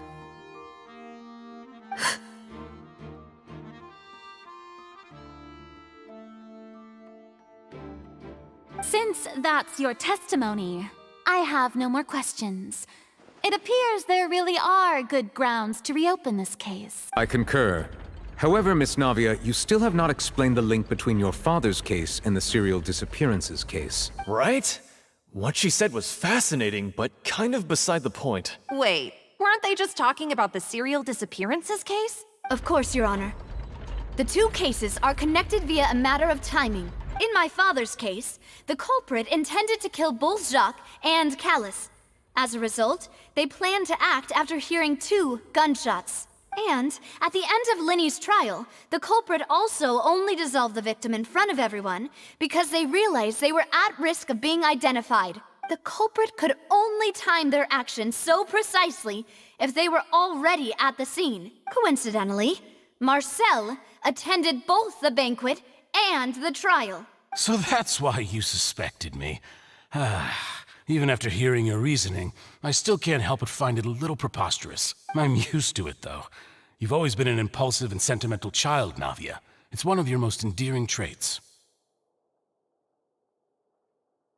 No need to appeal to pathos. I won't try to refute your points one by one, but even if everything you just said was true, can you prove that I was the only person present at both events? On top of that, does a person have to be physically present to control the timing?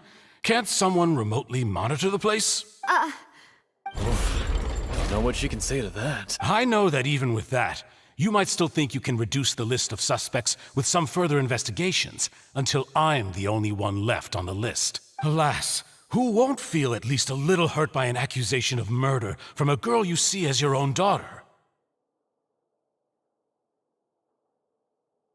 But if I were to dismiss this completely, you'd also think I'm not being considerate of your feelings. Ah well, let Uncle Marcel teach you another lesson. Do you know what the biggest flaw in your reasoning is? I suppose you're gonna tell me anyways. It's timing again. I'm a businessman by trade. From that standpoint, there's no reason for me to kidnap young women. It's a high-risk action with nothing to gain. In addition, I left my home in Snezhnaya when I was young to come to Poisson and work in some trade. My business only thrived when I received Callus's patronage. But the disappearances began before I ever stepped foot in Fontaine. I do apologize, demoiselle. This was my mistake. No, it's not your fault. I'm sure he had come prepared. Is there anything else you'd like to say? Would you like to check the date of my first business license against the first known case of the serial disappearances? You can also take a look at my border entry records, or ask my friends and family when I left Snezhnaya for the first time. Could those records and testimonies do something to appease the unspeakable anguish in your heart? Seems like she got the wrong guy. At this rate, Navia will be convicted for falsely accusing him. I think you've done a superb job of dissecting your father's feelings as he neared the end of his life. But aren't you going against all of his wishes and expectations right now? He wished for you to become more rational, collected, and conscientious, instead of dwelling only on your own feelings. Once you've learned to be more considerate of others' feelings, and to stop rushing headlong into things, you'd have met most of his expectations. This isn't just about me, and it never has been. The biggest difference between me and the rest of the victims is that I still have the ability to search for the truth. While that same agency has long been taken from them, the people whose families were destroyed by synth abuse, the people who lost their loved ones to the serial disappearances, and the people who suffered tragic ends due to their sense of justice. Many people's images are flashing before my eyes. I'm sure some are coming to those of you in the audience as well. And whose image do you see, Marcel? Is it a man named Vacher? Huh. Oh, so you do know that name. I'm merely surprised you'd suddenly say the name of someone I've never even heard of.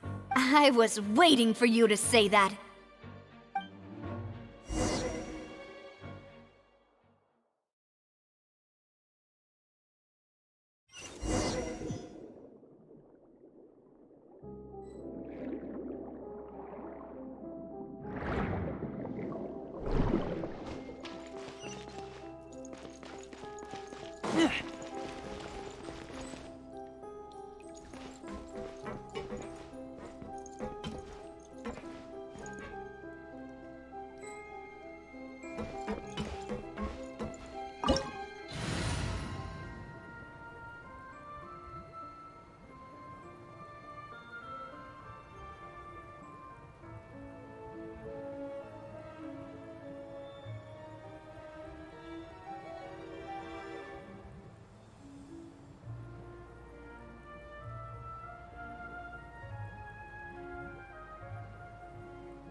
Shine down!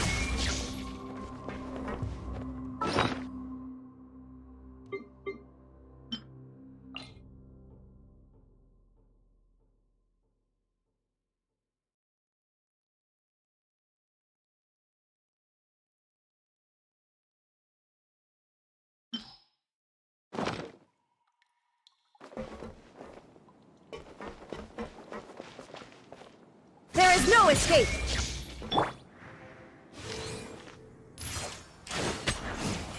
Think you can get away?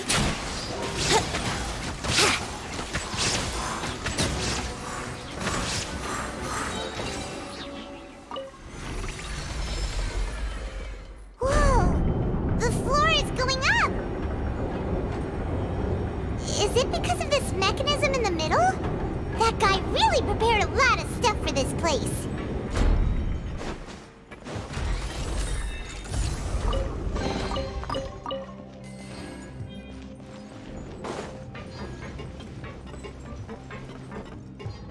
Paimon thinks we need to go up, but Paimon doesn't see a way. Let's take a look around.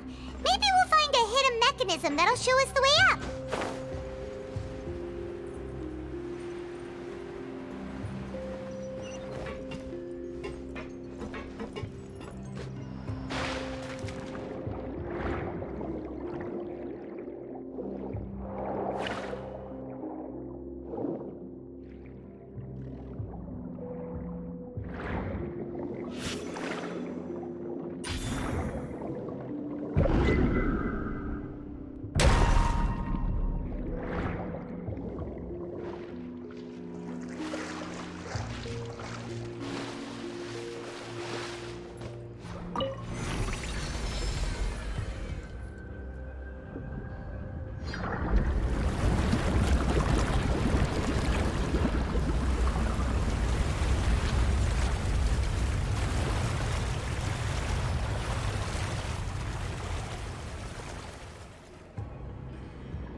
The water level is rising!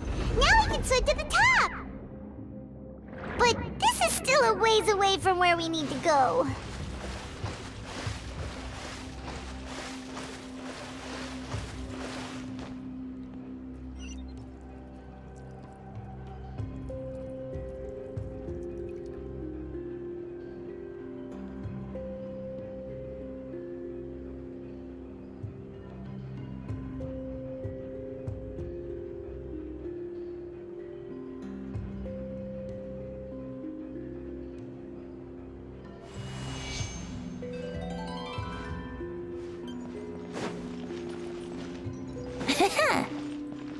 Shine down! Time for takeoff. Brace yourselves.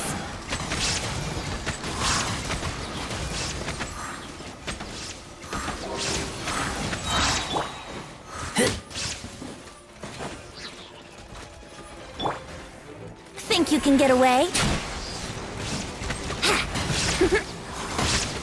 Yahoo!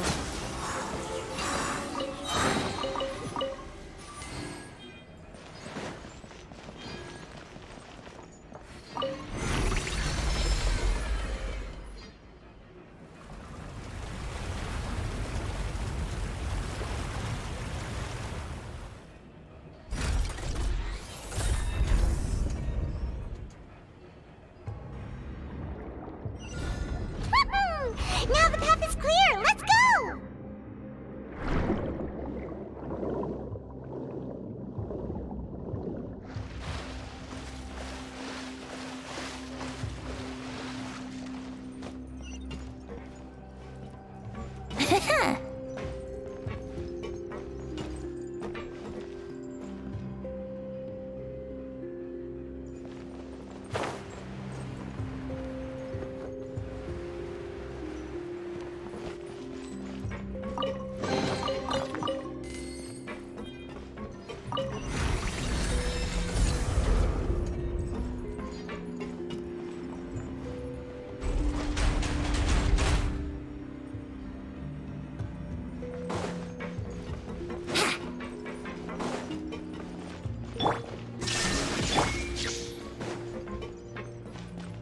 Time for takeoff.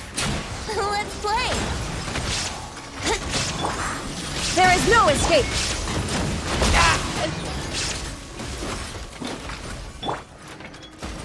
Brace yourselves! Shine down!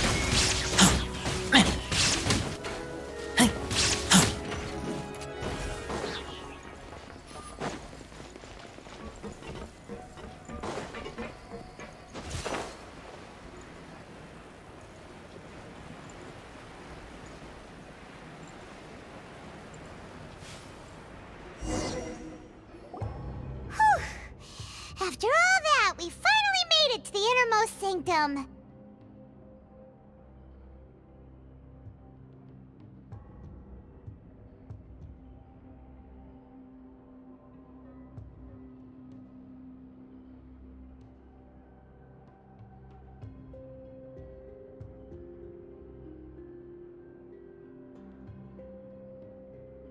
Though, as expected, the mastermind isn't here. That's right. Then let's hurry up and find some evidence so we can get back to the Opera House and help Navia.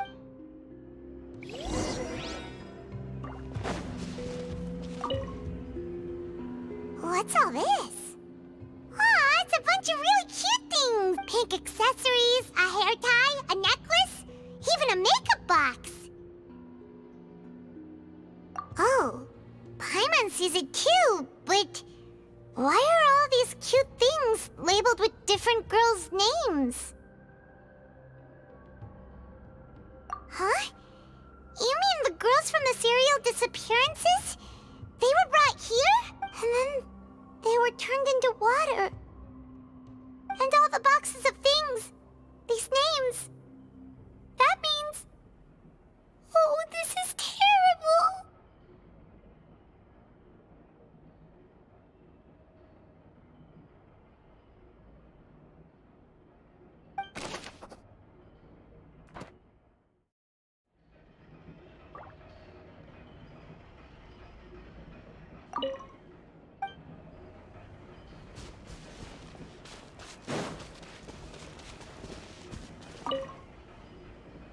Let's see what's written here. Nothing escapes Detective Paimon's eyes.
Callus. Navia's father. Oh, this seems to be an investigation report on him. Yep, it's about finding someone to assassinate Jacques and Callus because of a lack of confidence that Jacques himself would go through with it. This should prove the existence of the third person, right? We still have not determined the exact content of the key information Callus has passed on to certain members of his organization. The old dog's a real menace to deal with. Even if he abides by the promise he's made to us, he will still have the upper hand. He can act whenever he wants to make our lives miserable. The only option left is to remove him from the picture entirely. I concur. Let's send someone to kill him. He won't declare war as long as we don't touch Navia. Oh, seems like we've got a bunch of correspondence between the higher-ups. They're all just so evil.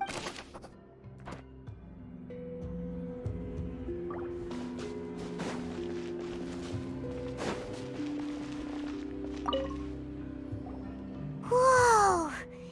There's so much synth here! And so many bottles of ingredients that probably just contain the waters of the primordial sea.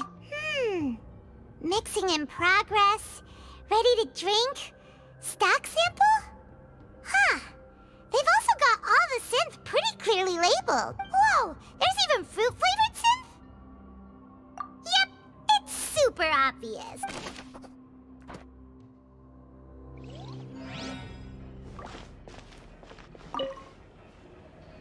What's this over here? Looks like some kind of place for research. Experiment number 16 aims to verify Jacob Ingold's research conclusions on the primordial sea and use his theory as a foundation to achieve a breakthrough. The experiment was a failure. No individual managed to resurface from the water from the primordial sea. Female specimens 22, 23, and 24 were dissolved. Sorry, Traveler. Paimon will try her best. It's just that Paimon's never read something so scary before. How can someone write something that terrible in such a matter-of-fact tone? You read the rest. Paimon's too scared to keep going. So that's why he did all of these experiments. But did he really think he'd be able to find a way just by dissolving people over and over? That's just insane! Huh? Isn't that the name you heard by the fountain? Paimon thought he was an eyewitness in the serial disappearances case. You mean Vache is the one who did all of these... experiments? So that's it! Vache was no victim, but personally took his lover and... No, that's not it either! If that's the case, why would he want people to resurface from the water? In any case, Paimon will write it all down.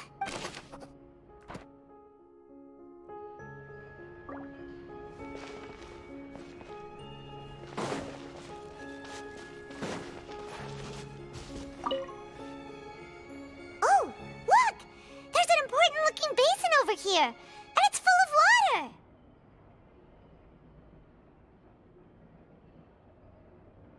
That means this is where they make all the synth!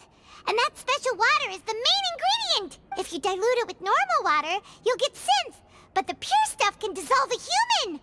Paimon will take notes on this incriminating evidence!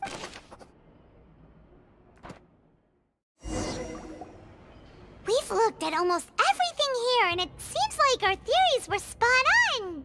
But, yeah, we haven't found anything that reveals his true identity! No wonder even Neuvillette wasn't able to find anything! Whoever it is probably destroyed everything to do with that name a long time ago! That way, even if we bring all this back to the opera, we won't be able to identify the true culprit! Sure thing! Paimon won't admit defeat to this guy either!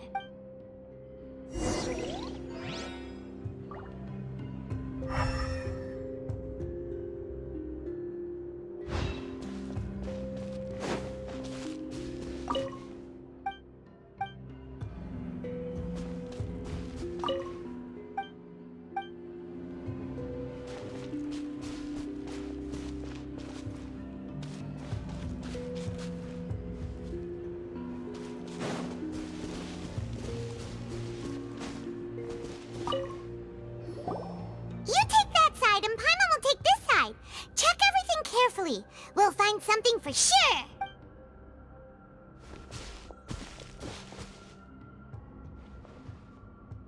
Ugh. Nothing at all! And Paimon can't even find snacks either! Whoa, really? Let Paimon see! Vignier.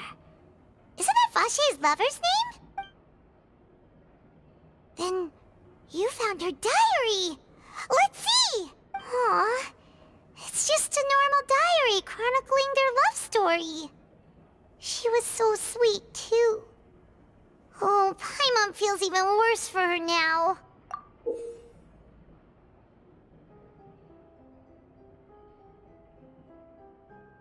So many! A whole page's worth! But they're all crossed out.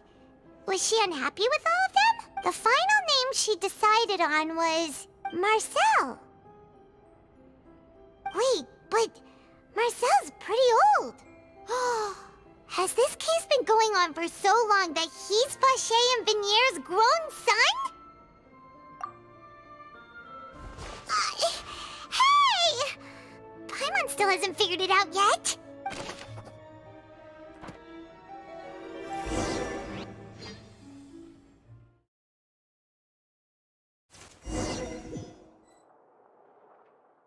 And whose image do you see, Marcel? Is it a man named Vacher? Oh, so you do know that name. I'm merely surprised you'd suddenly say the name of someone I've never even heard of.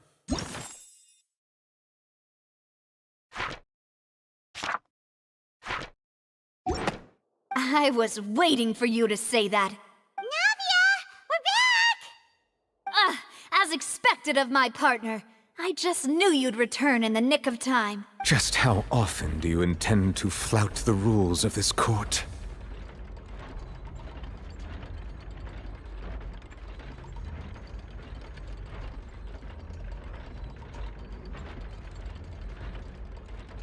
It's all right, Monsieur Nervalette. Given their confidence, I expect they've found the crucial evidence.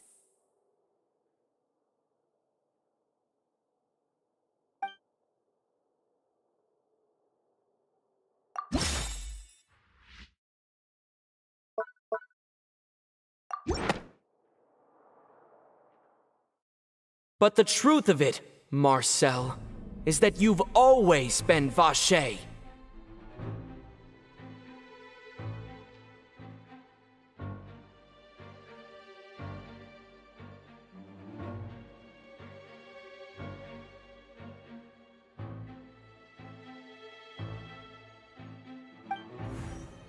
Huh?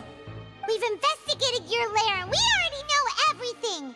After your lover, Venier, was dissolved, you kept abducting young women to experiment on the hopes of bringing her back to you! You even created Marcel as a new identity and destroyed all records of your past as Vacher!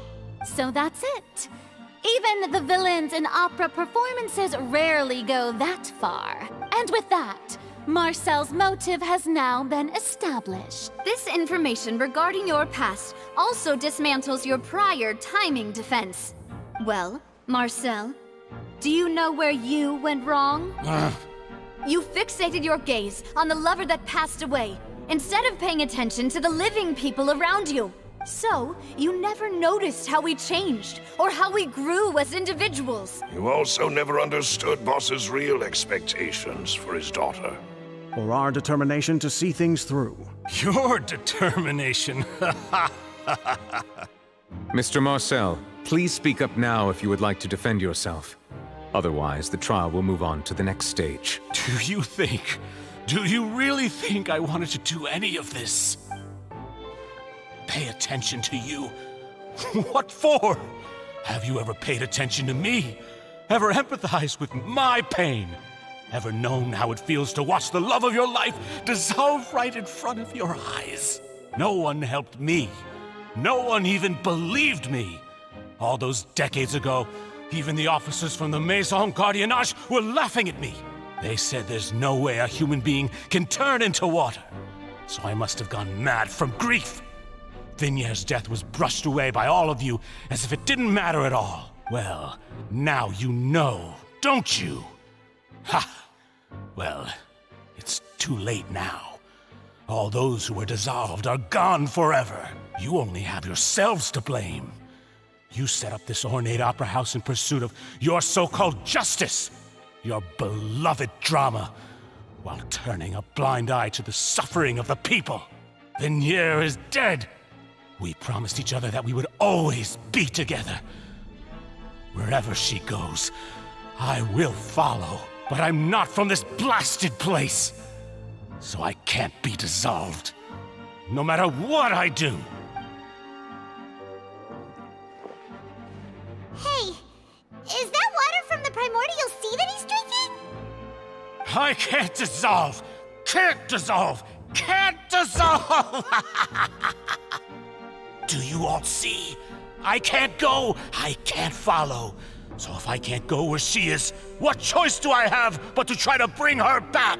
I did all of that, and in the end, that accursed Callus still got the better of me. I spent my entire life living on pins and needles, only to get stabbed by his idiot daughter at the very end.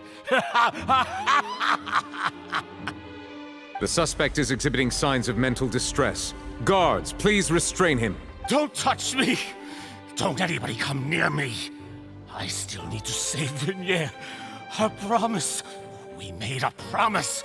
Vignier. Vignier! Please, Vignier! Don't think badly of me. All I want to do is fulfill our promise. At this point, the verdict of this trial is clear. With Mr. Marcel's conviction, the charges against Mr. Tartaglia no longer have any basis. Fine by me. I was in a bad mood, but after a show like that, I'm actually feeling pretty good. Traveler, please submit all the evidence you have collected to the guards, so that I might review and summarize the truth behind the serial disappearances case. The man now known as Marcel was originally named Vacher and worked as an adventurer with his partner and lover Vignier. During an underwater expedition, Vignier accidentally came into contact with water from the primordial sea and was dissolved in front of Vacher as a result. Vacher learned of the primordial water's existence through the work of others and began to kidnap young women for research, with the goal of discovering a method to restore Vignier back to life. To cover his tracks, he invented the new alias of Marcel and began to operate a business in Poisson. During the course of his research, Vacher discovered that a diluted concoction of water from the primordial sea can induce feelings of euphoria, and began to manufacture and market synth. However, as he accumulated wealth to fund his continued research and expanded the scope, he came into conflict with Spina di Rosula. After exchanging blows with Spina di Rosula for many years, Vacher decided to assassinate their president Callus at a banquet.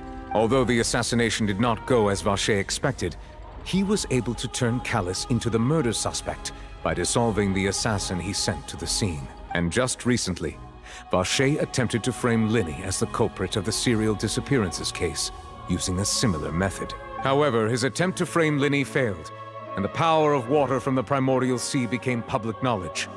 This case also exposed enough of Vacher's machinations that he was eventually successfully charged in court. Thus concludes the enigmatic history of the serial disappearances case, with the truth revealed to all. The Oratrice will now deliver the final verdict regarding the charges against Mr. Vacher.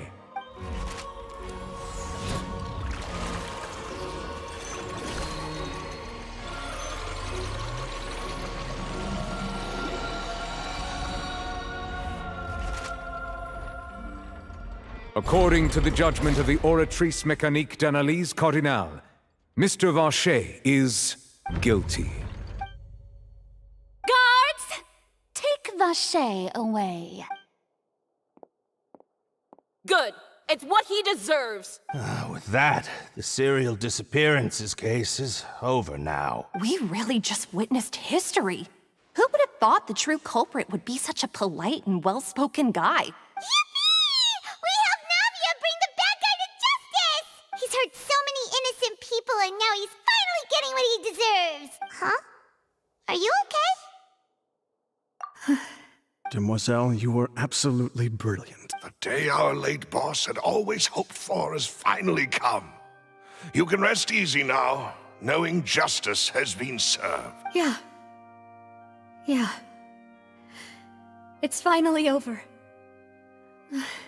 It's all thanks to you guys. And my partner. See, Papa? Spina di Rosula's still doing well with me at the helm.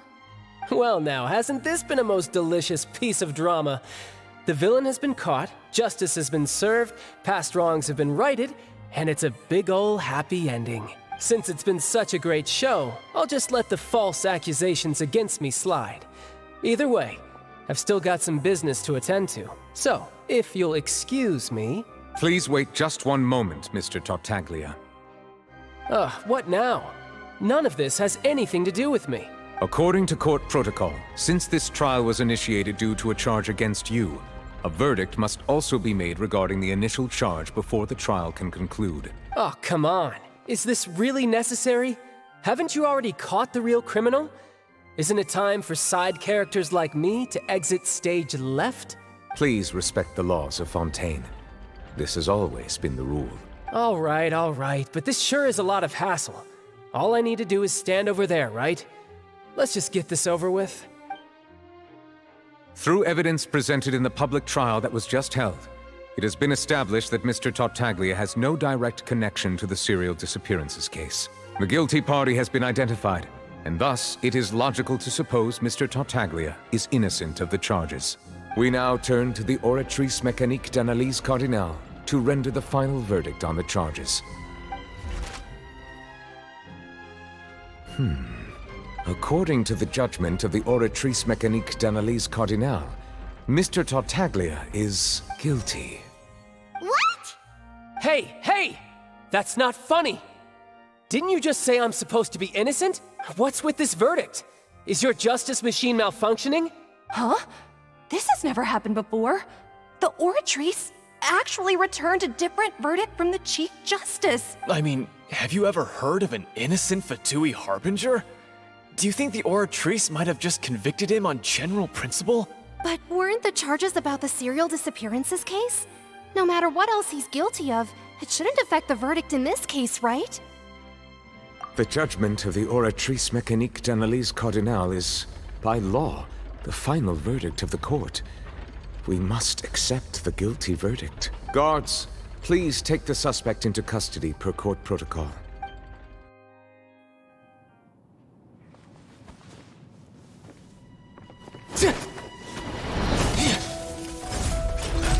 So this is how justice is done in Fontaine. What a joke. You've got your rules. Well, I've got mine too!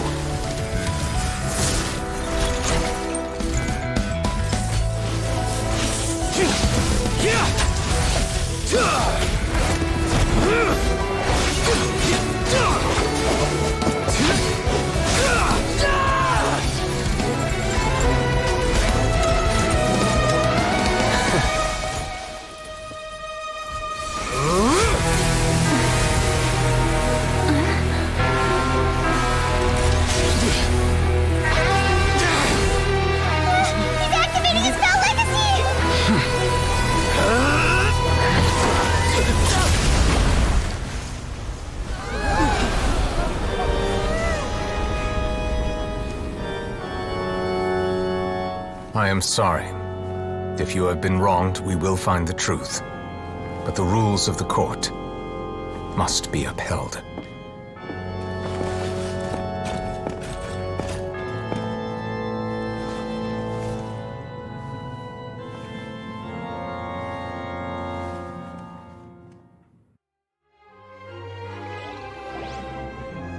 Hey, Monsieur Novelette, what's going on? Shouldn't they have been cleared already? Apologies. This is also the first time I've encountered such a situation. However, according to the rules established at the conception of Fontaine's court system, the Oratrice's judgment is the final verdict of the court. Yeah, that's fucked up.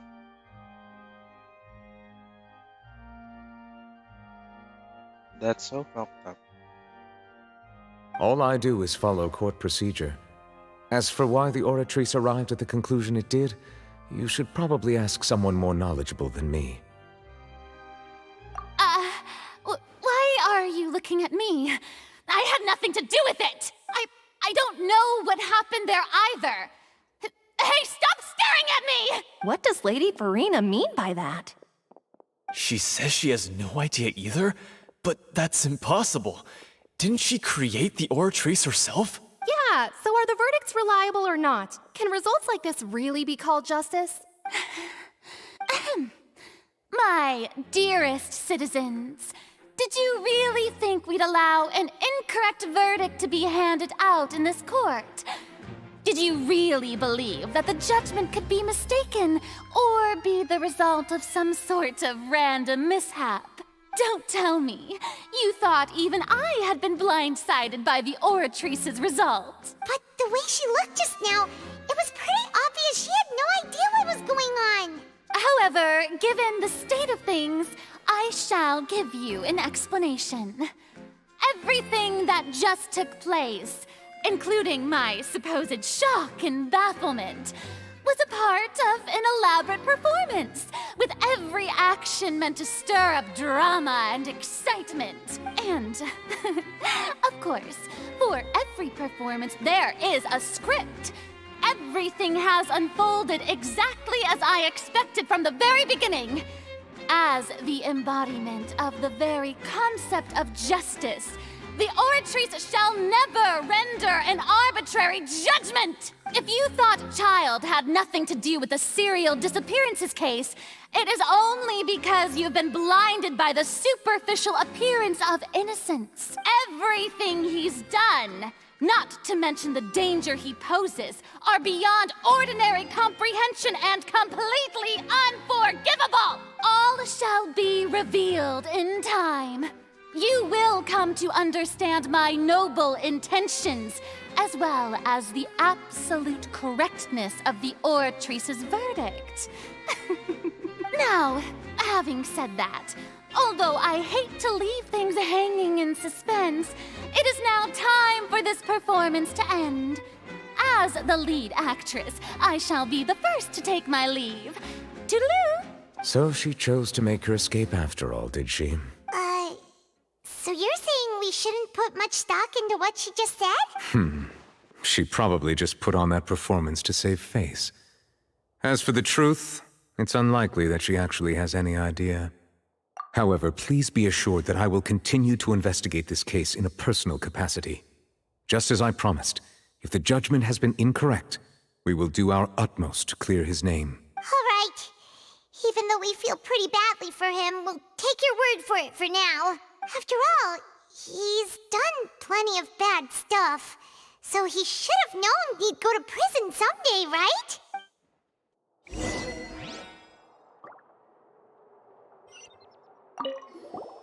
Oh, Monsieur Neuvillette! That power you showed when you took him down.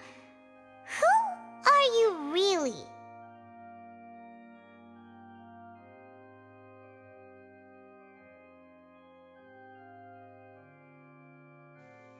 So, this guy has no vision, no nothing. Wait, he's wearing thigh-high boots. Yeah, he's got no vision.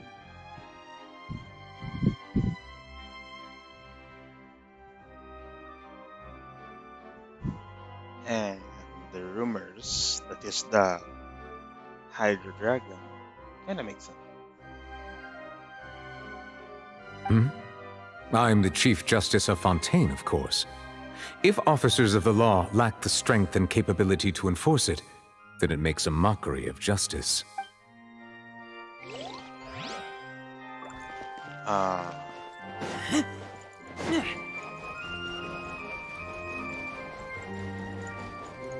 Wala kang maloloko dito. Sabihin mo na lang kasi.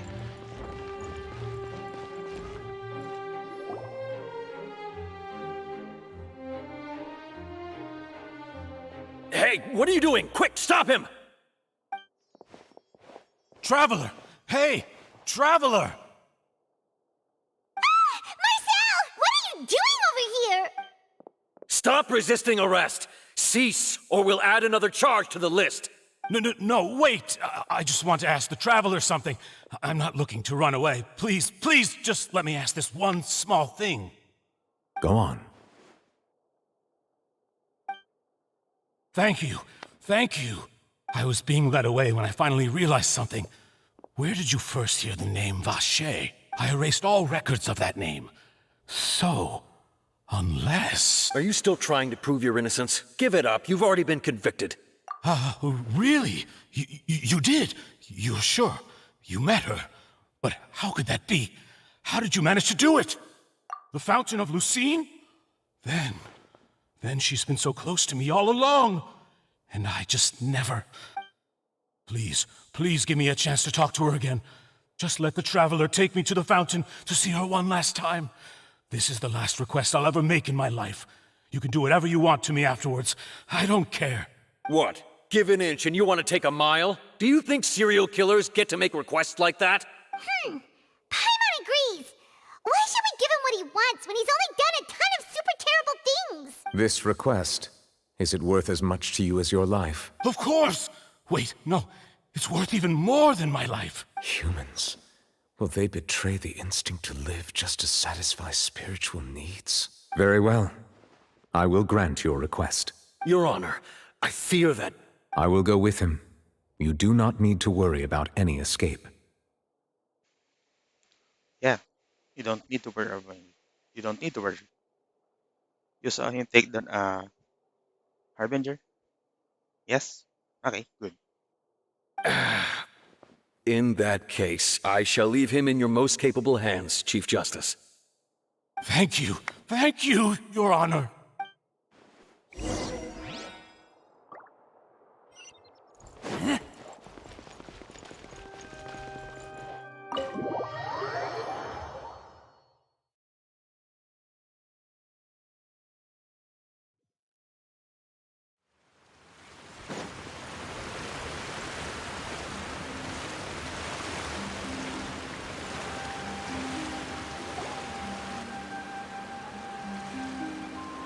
Is this the place? You said she's here, but what do I need to do to see her? Yeah, and even Paimon could hear her after drinking that thing. Didn't you just drink a lot of it on the stage as well? Oh, in that case... Vache! Ah! Yes, that's it! So you heard it too! Vinier, it's me! It's me, Vache! Vache? Vache! I'm here! Where are you, Vinier? I'm coming for you. I'm finally here for you. Hey, wait!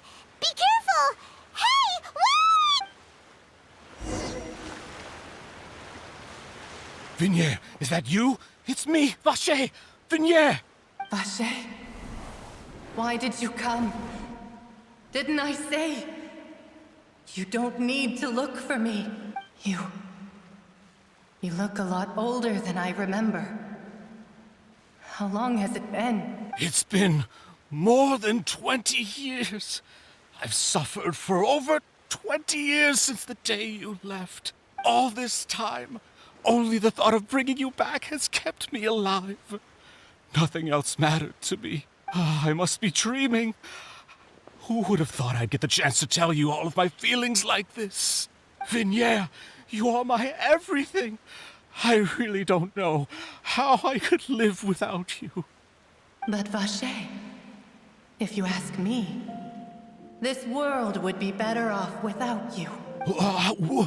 What are you saying? If not for you, I would have finished my law degree and probably become a top-tier attorney one day. If not for you, I would have continued to pursue my love of the arts, and my works would have been displayed in the Palais Mermonia itself. If not for you, I would at least have been able to take care of my mother. And she would not have grown old and died alone, with nothing but the tears on her cheeks. It's all because of your selfishness, Vache. It's all because of you. You... Wait, you are not Vinier. Who are you? You're right. I am not Vinier. I am the sacrifices.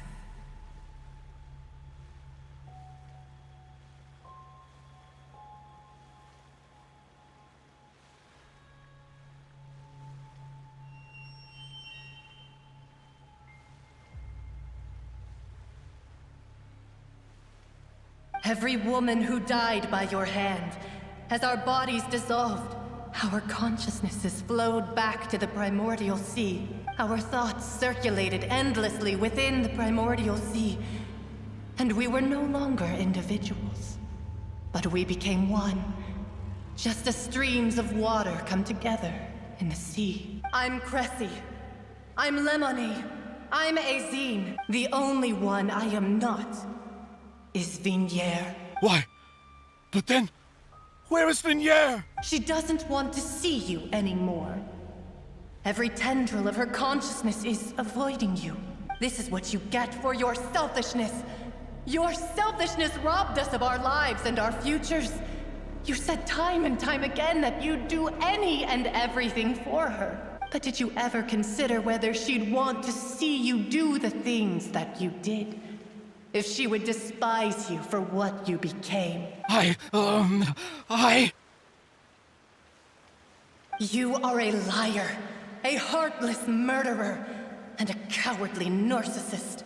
The only thing you are not is Vignier's beloved. From the moment your first victim died and her consciousness merged with Vignier's, she has had nothing but pure hatred for you.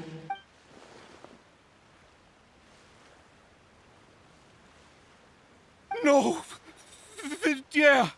She can't hate me. Let me see her, please. Have mercy. You still don't understand.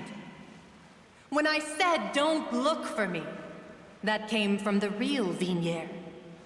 She really doesn't want to see you anymore. But on top of that, she also said that because it's her final drop of pity for you. She said that because she knew that if you did come here, we will show no mercy to you. Vache. Vache? Vache. Vache. Vache. Vache. Drown.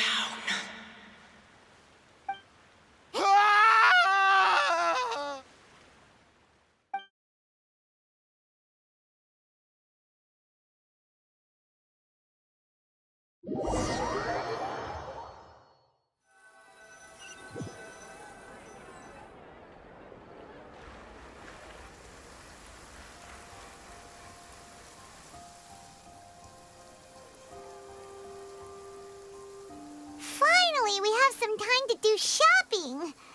Gosh, it's really been a long time since we've been able to relax. Huh. Well met, partner. I knew something great was going to happen when I woke up in such a good mood today. Even this weather can't put a damper on the demoiselle's mood. It's a pleasure to see you both again. Oh, hey, Navia! It's been a few days. Paimon's already started to miss you. Oh, now that I believe. I'm easy to work with and always bring home the bacon. Who wouldn't treasure having a partner like me? Sounds like you're really enjoying life these days, Navia. What have you been busy with since the trial? It's just been one thing after the other. I've been making non-stop trips between Poisson and the court since then. Everyone from Spina di Rosula organized a memorial for my father. We never held a memorial when he first died, since everyone knew that even if we held one back then, no one was going to come. This time, though, everyone in Poisson, and even many people from the court, all attended. So his name's definitely been cleared now. That's what we like to hear. It's been the dearest wish of Demoiselle all along. That blasted stubborn fool. I was right to put my faith in him. I'm so glad I didn't give up on the case all those years ago. Oh, by the way, I ran into Charlotte just after I left the memorial service. Well, maybe it'd be more accurate to say I knew she would be there, and there was no way she'd just let me go. Huh? So you know Charlotte too? The Charlotte? Journalist from the Steambird? Yeah, way back when I first became the president of the Spina di Rosula, she was all over me. Wouldn't take no for an answer. I believe the story was called The True Heart of Darkness, Secret Tales of the Yellow Rose. To be fair, though, it was a really flattering feature. So, we've been on pretty good terms ever since. She was trying to lean on our friendship to get me to do an exclusive piece on the serial disappearances case. Oh yeah, she told us about that. She's always been super interested in that case, so now her wishes finally come true too! Anyway, I told her to make sure that when she writes about you guys entering the opera house with the critical evidence, that you both sound really cool. Now that's another thing to look forward to. We trust Charlotte's skills with a pen for sure. Oh, and in other news, I also took Clarande out for a meal. Oh, are you two on better terms now? While you were investigating Vache's headquarters, Clarande gave testimony on my father's behalf. It was thanks to her that we were able to turn the tide. I wanted to thank her. I mean, there's also no point in being awkward all the time, so we took the chance to reconcile with each other. Oh, that's great. Paimon also thought Clarande wasn't actually a bad person. It's always good to have more friends. Anyway, now that the case has finally been solved, perhaps it will slowly begin to fade from the public consciousness. Oh, actually, there's still one last thing I need to do. What is it? I should pay a visit to my father's grave and tell him the truth of what happened, as well as how it all ended. And on top of that, just how much people still look up to him to this day. That includes me, too. Miss Navia. Indeed. We want to go too! We also think Callus is a really admirable person. Sure thing. I'd like you two to share the moment with me. After all, without you, there might not have been such a positive ending. And in that case, everyone, let's be off. Considering the recent weather, we'll be lucky if we can reach Poisson before dark. Yeah, you're right. It's been raining non-stop for a few days now.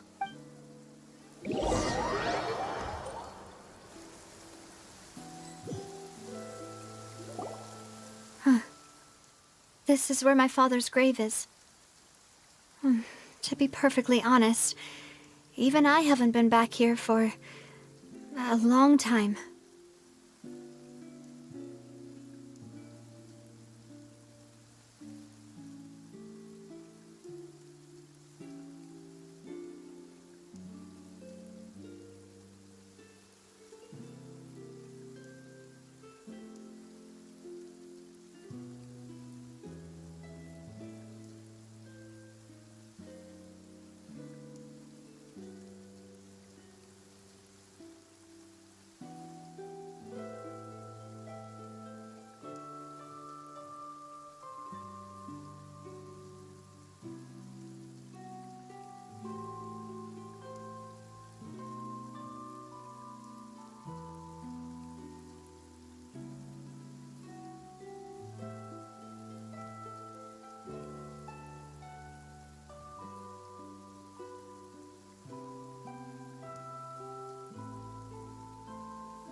Huh? There's someone there already. Isn't that Neuvillette? Why would the Chief Justice be here? Huh? Navia?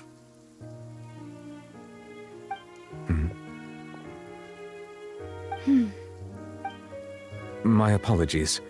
I should have asked before coming to pay my respects. Don't say that.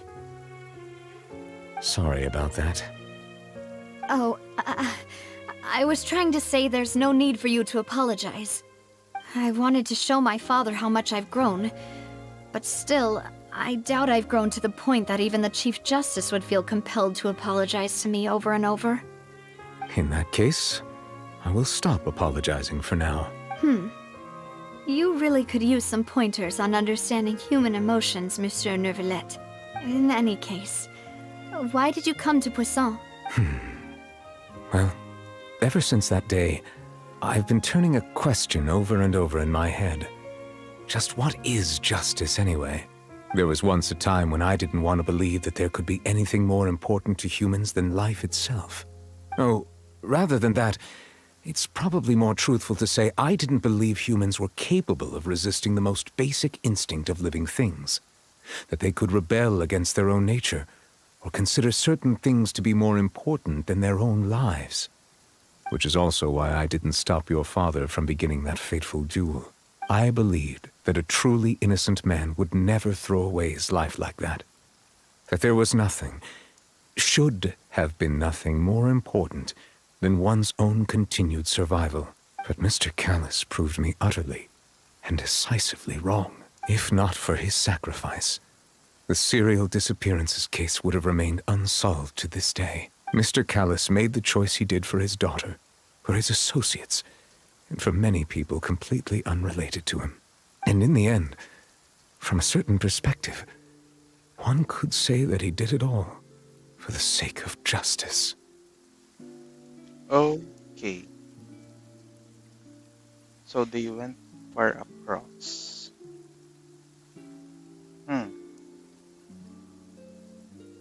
A justice that's higher than life itself. So is Christianity a thing in Genshin? Or it's just an easy shape? Hmm?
So, you asked me why I came here.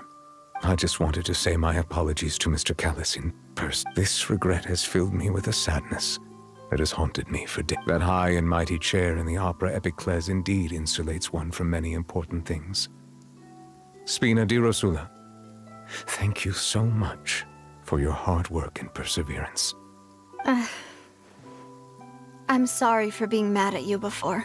So, you're actually one of those types that's cold on the outside, but pretty thoughtful on the inside, huh?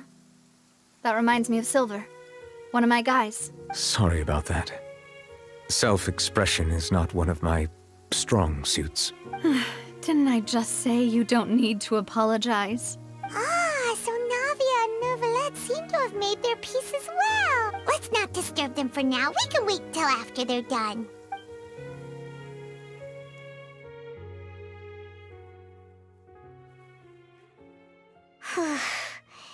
Paimon's never paid respects at someone's grave before. Did Paimon do anything rude there? Huh? Oh, Paimon didn't know that was a thing. But Paimon doesn't know what she would do if she can't fly. Oh no. Paimon hopes Miss Navia won't be too mad. Anyway, Neuvillette is still standing around there.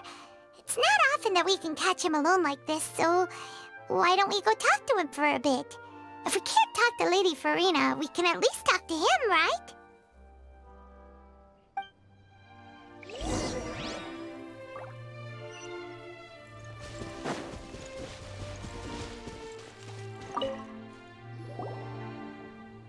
Oh, it's you two.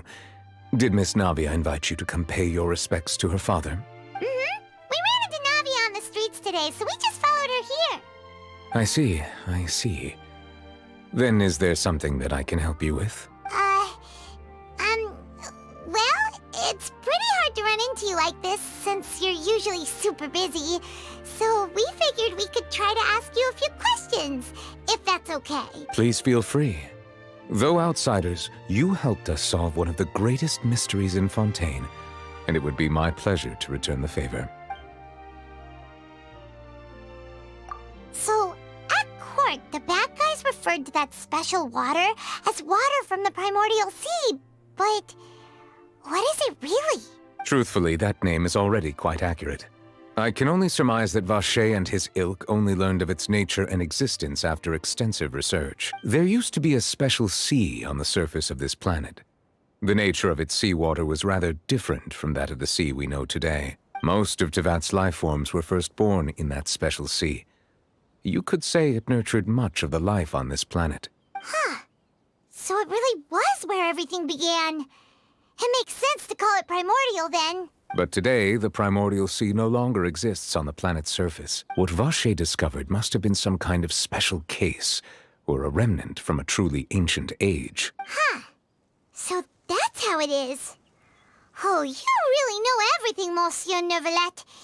But if that's the case, then why would people, at least people from Fontaine, dissolve in that kind of water? Indeed. Why would the primordial sea, which was known to engender and nurture life, suddenly reverse itself and devour life instead? To be frank, that also doesn't match my understanding of this world and its laws. There must still be some unknown secrets around the people of this land. Is there anything else you'd like to ask me about?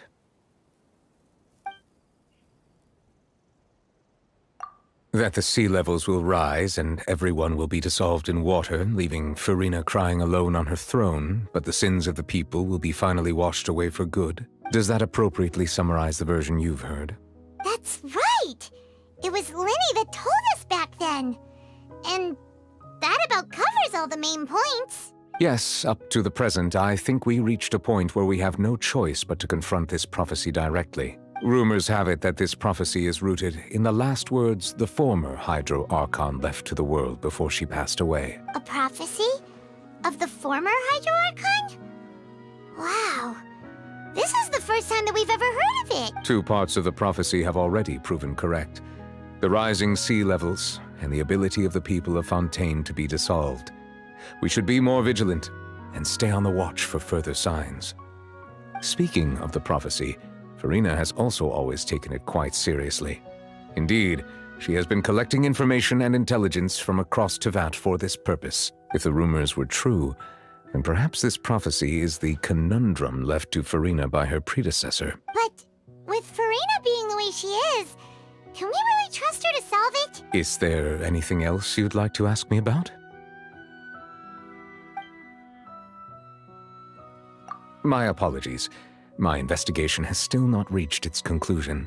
However, I still believe the judgment of the Oratrice was not rendered arbitrarily. But you also said you thought he was innocent. For many years, I have been quite aware that the Oratrice does not simply mechanically repeat the verdict that I give on each case. As a divinely created mechanism, the people's unified faith in the concept of justice is integrated into it. Not only can it produce the incredible power of indemnitium, but it likely also possesses other traits, such as self-awareness. Which is all to say, I have been prepared for a situation like this for a long time.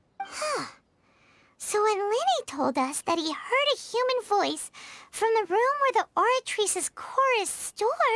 I was not aware such a thing had occurred. Perhaps that could serve to prove my conjecture.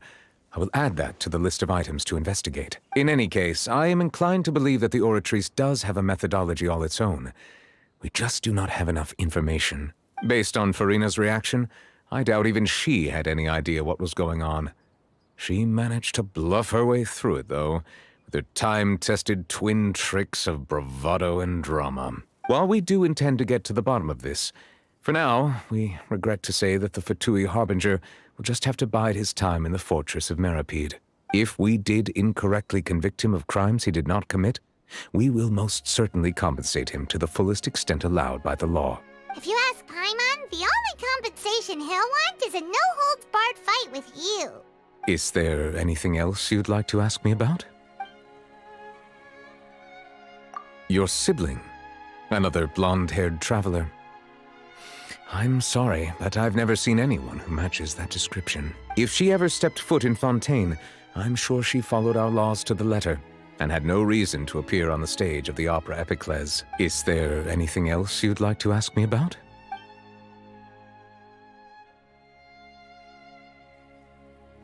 Very well. It was my honor to provide you with what answers I could. I very much enjoyed conversing with you. It will soon be time for me to leave this blissful tranquility behind and return to Palais Memornia. You really are super busy, Monsieur Neuvillette. Paimon thought you only came here to pay your respects today because you had the day off. Crime and villainy do not have the day off, and so justice must work around the clock as well. This is merely the nature of a justice's work. All right, you've got a point. Huh? Paimon just noticed that the rain has stopped.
Lenny's mad. Fontaine's aqua buses are pretty cool. People in the city...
This realm...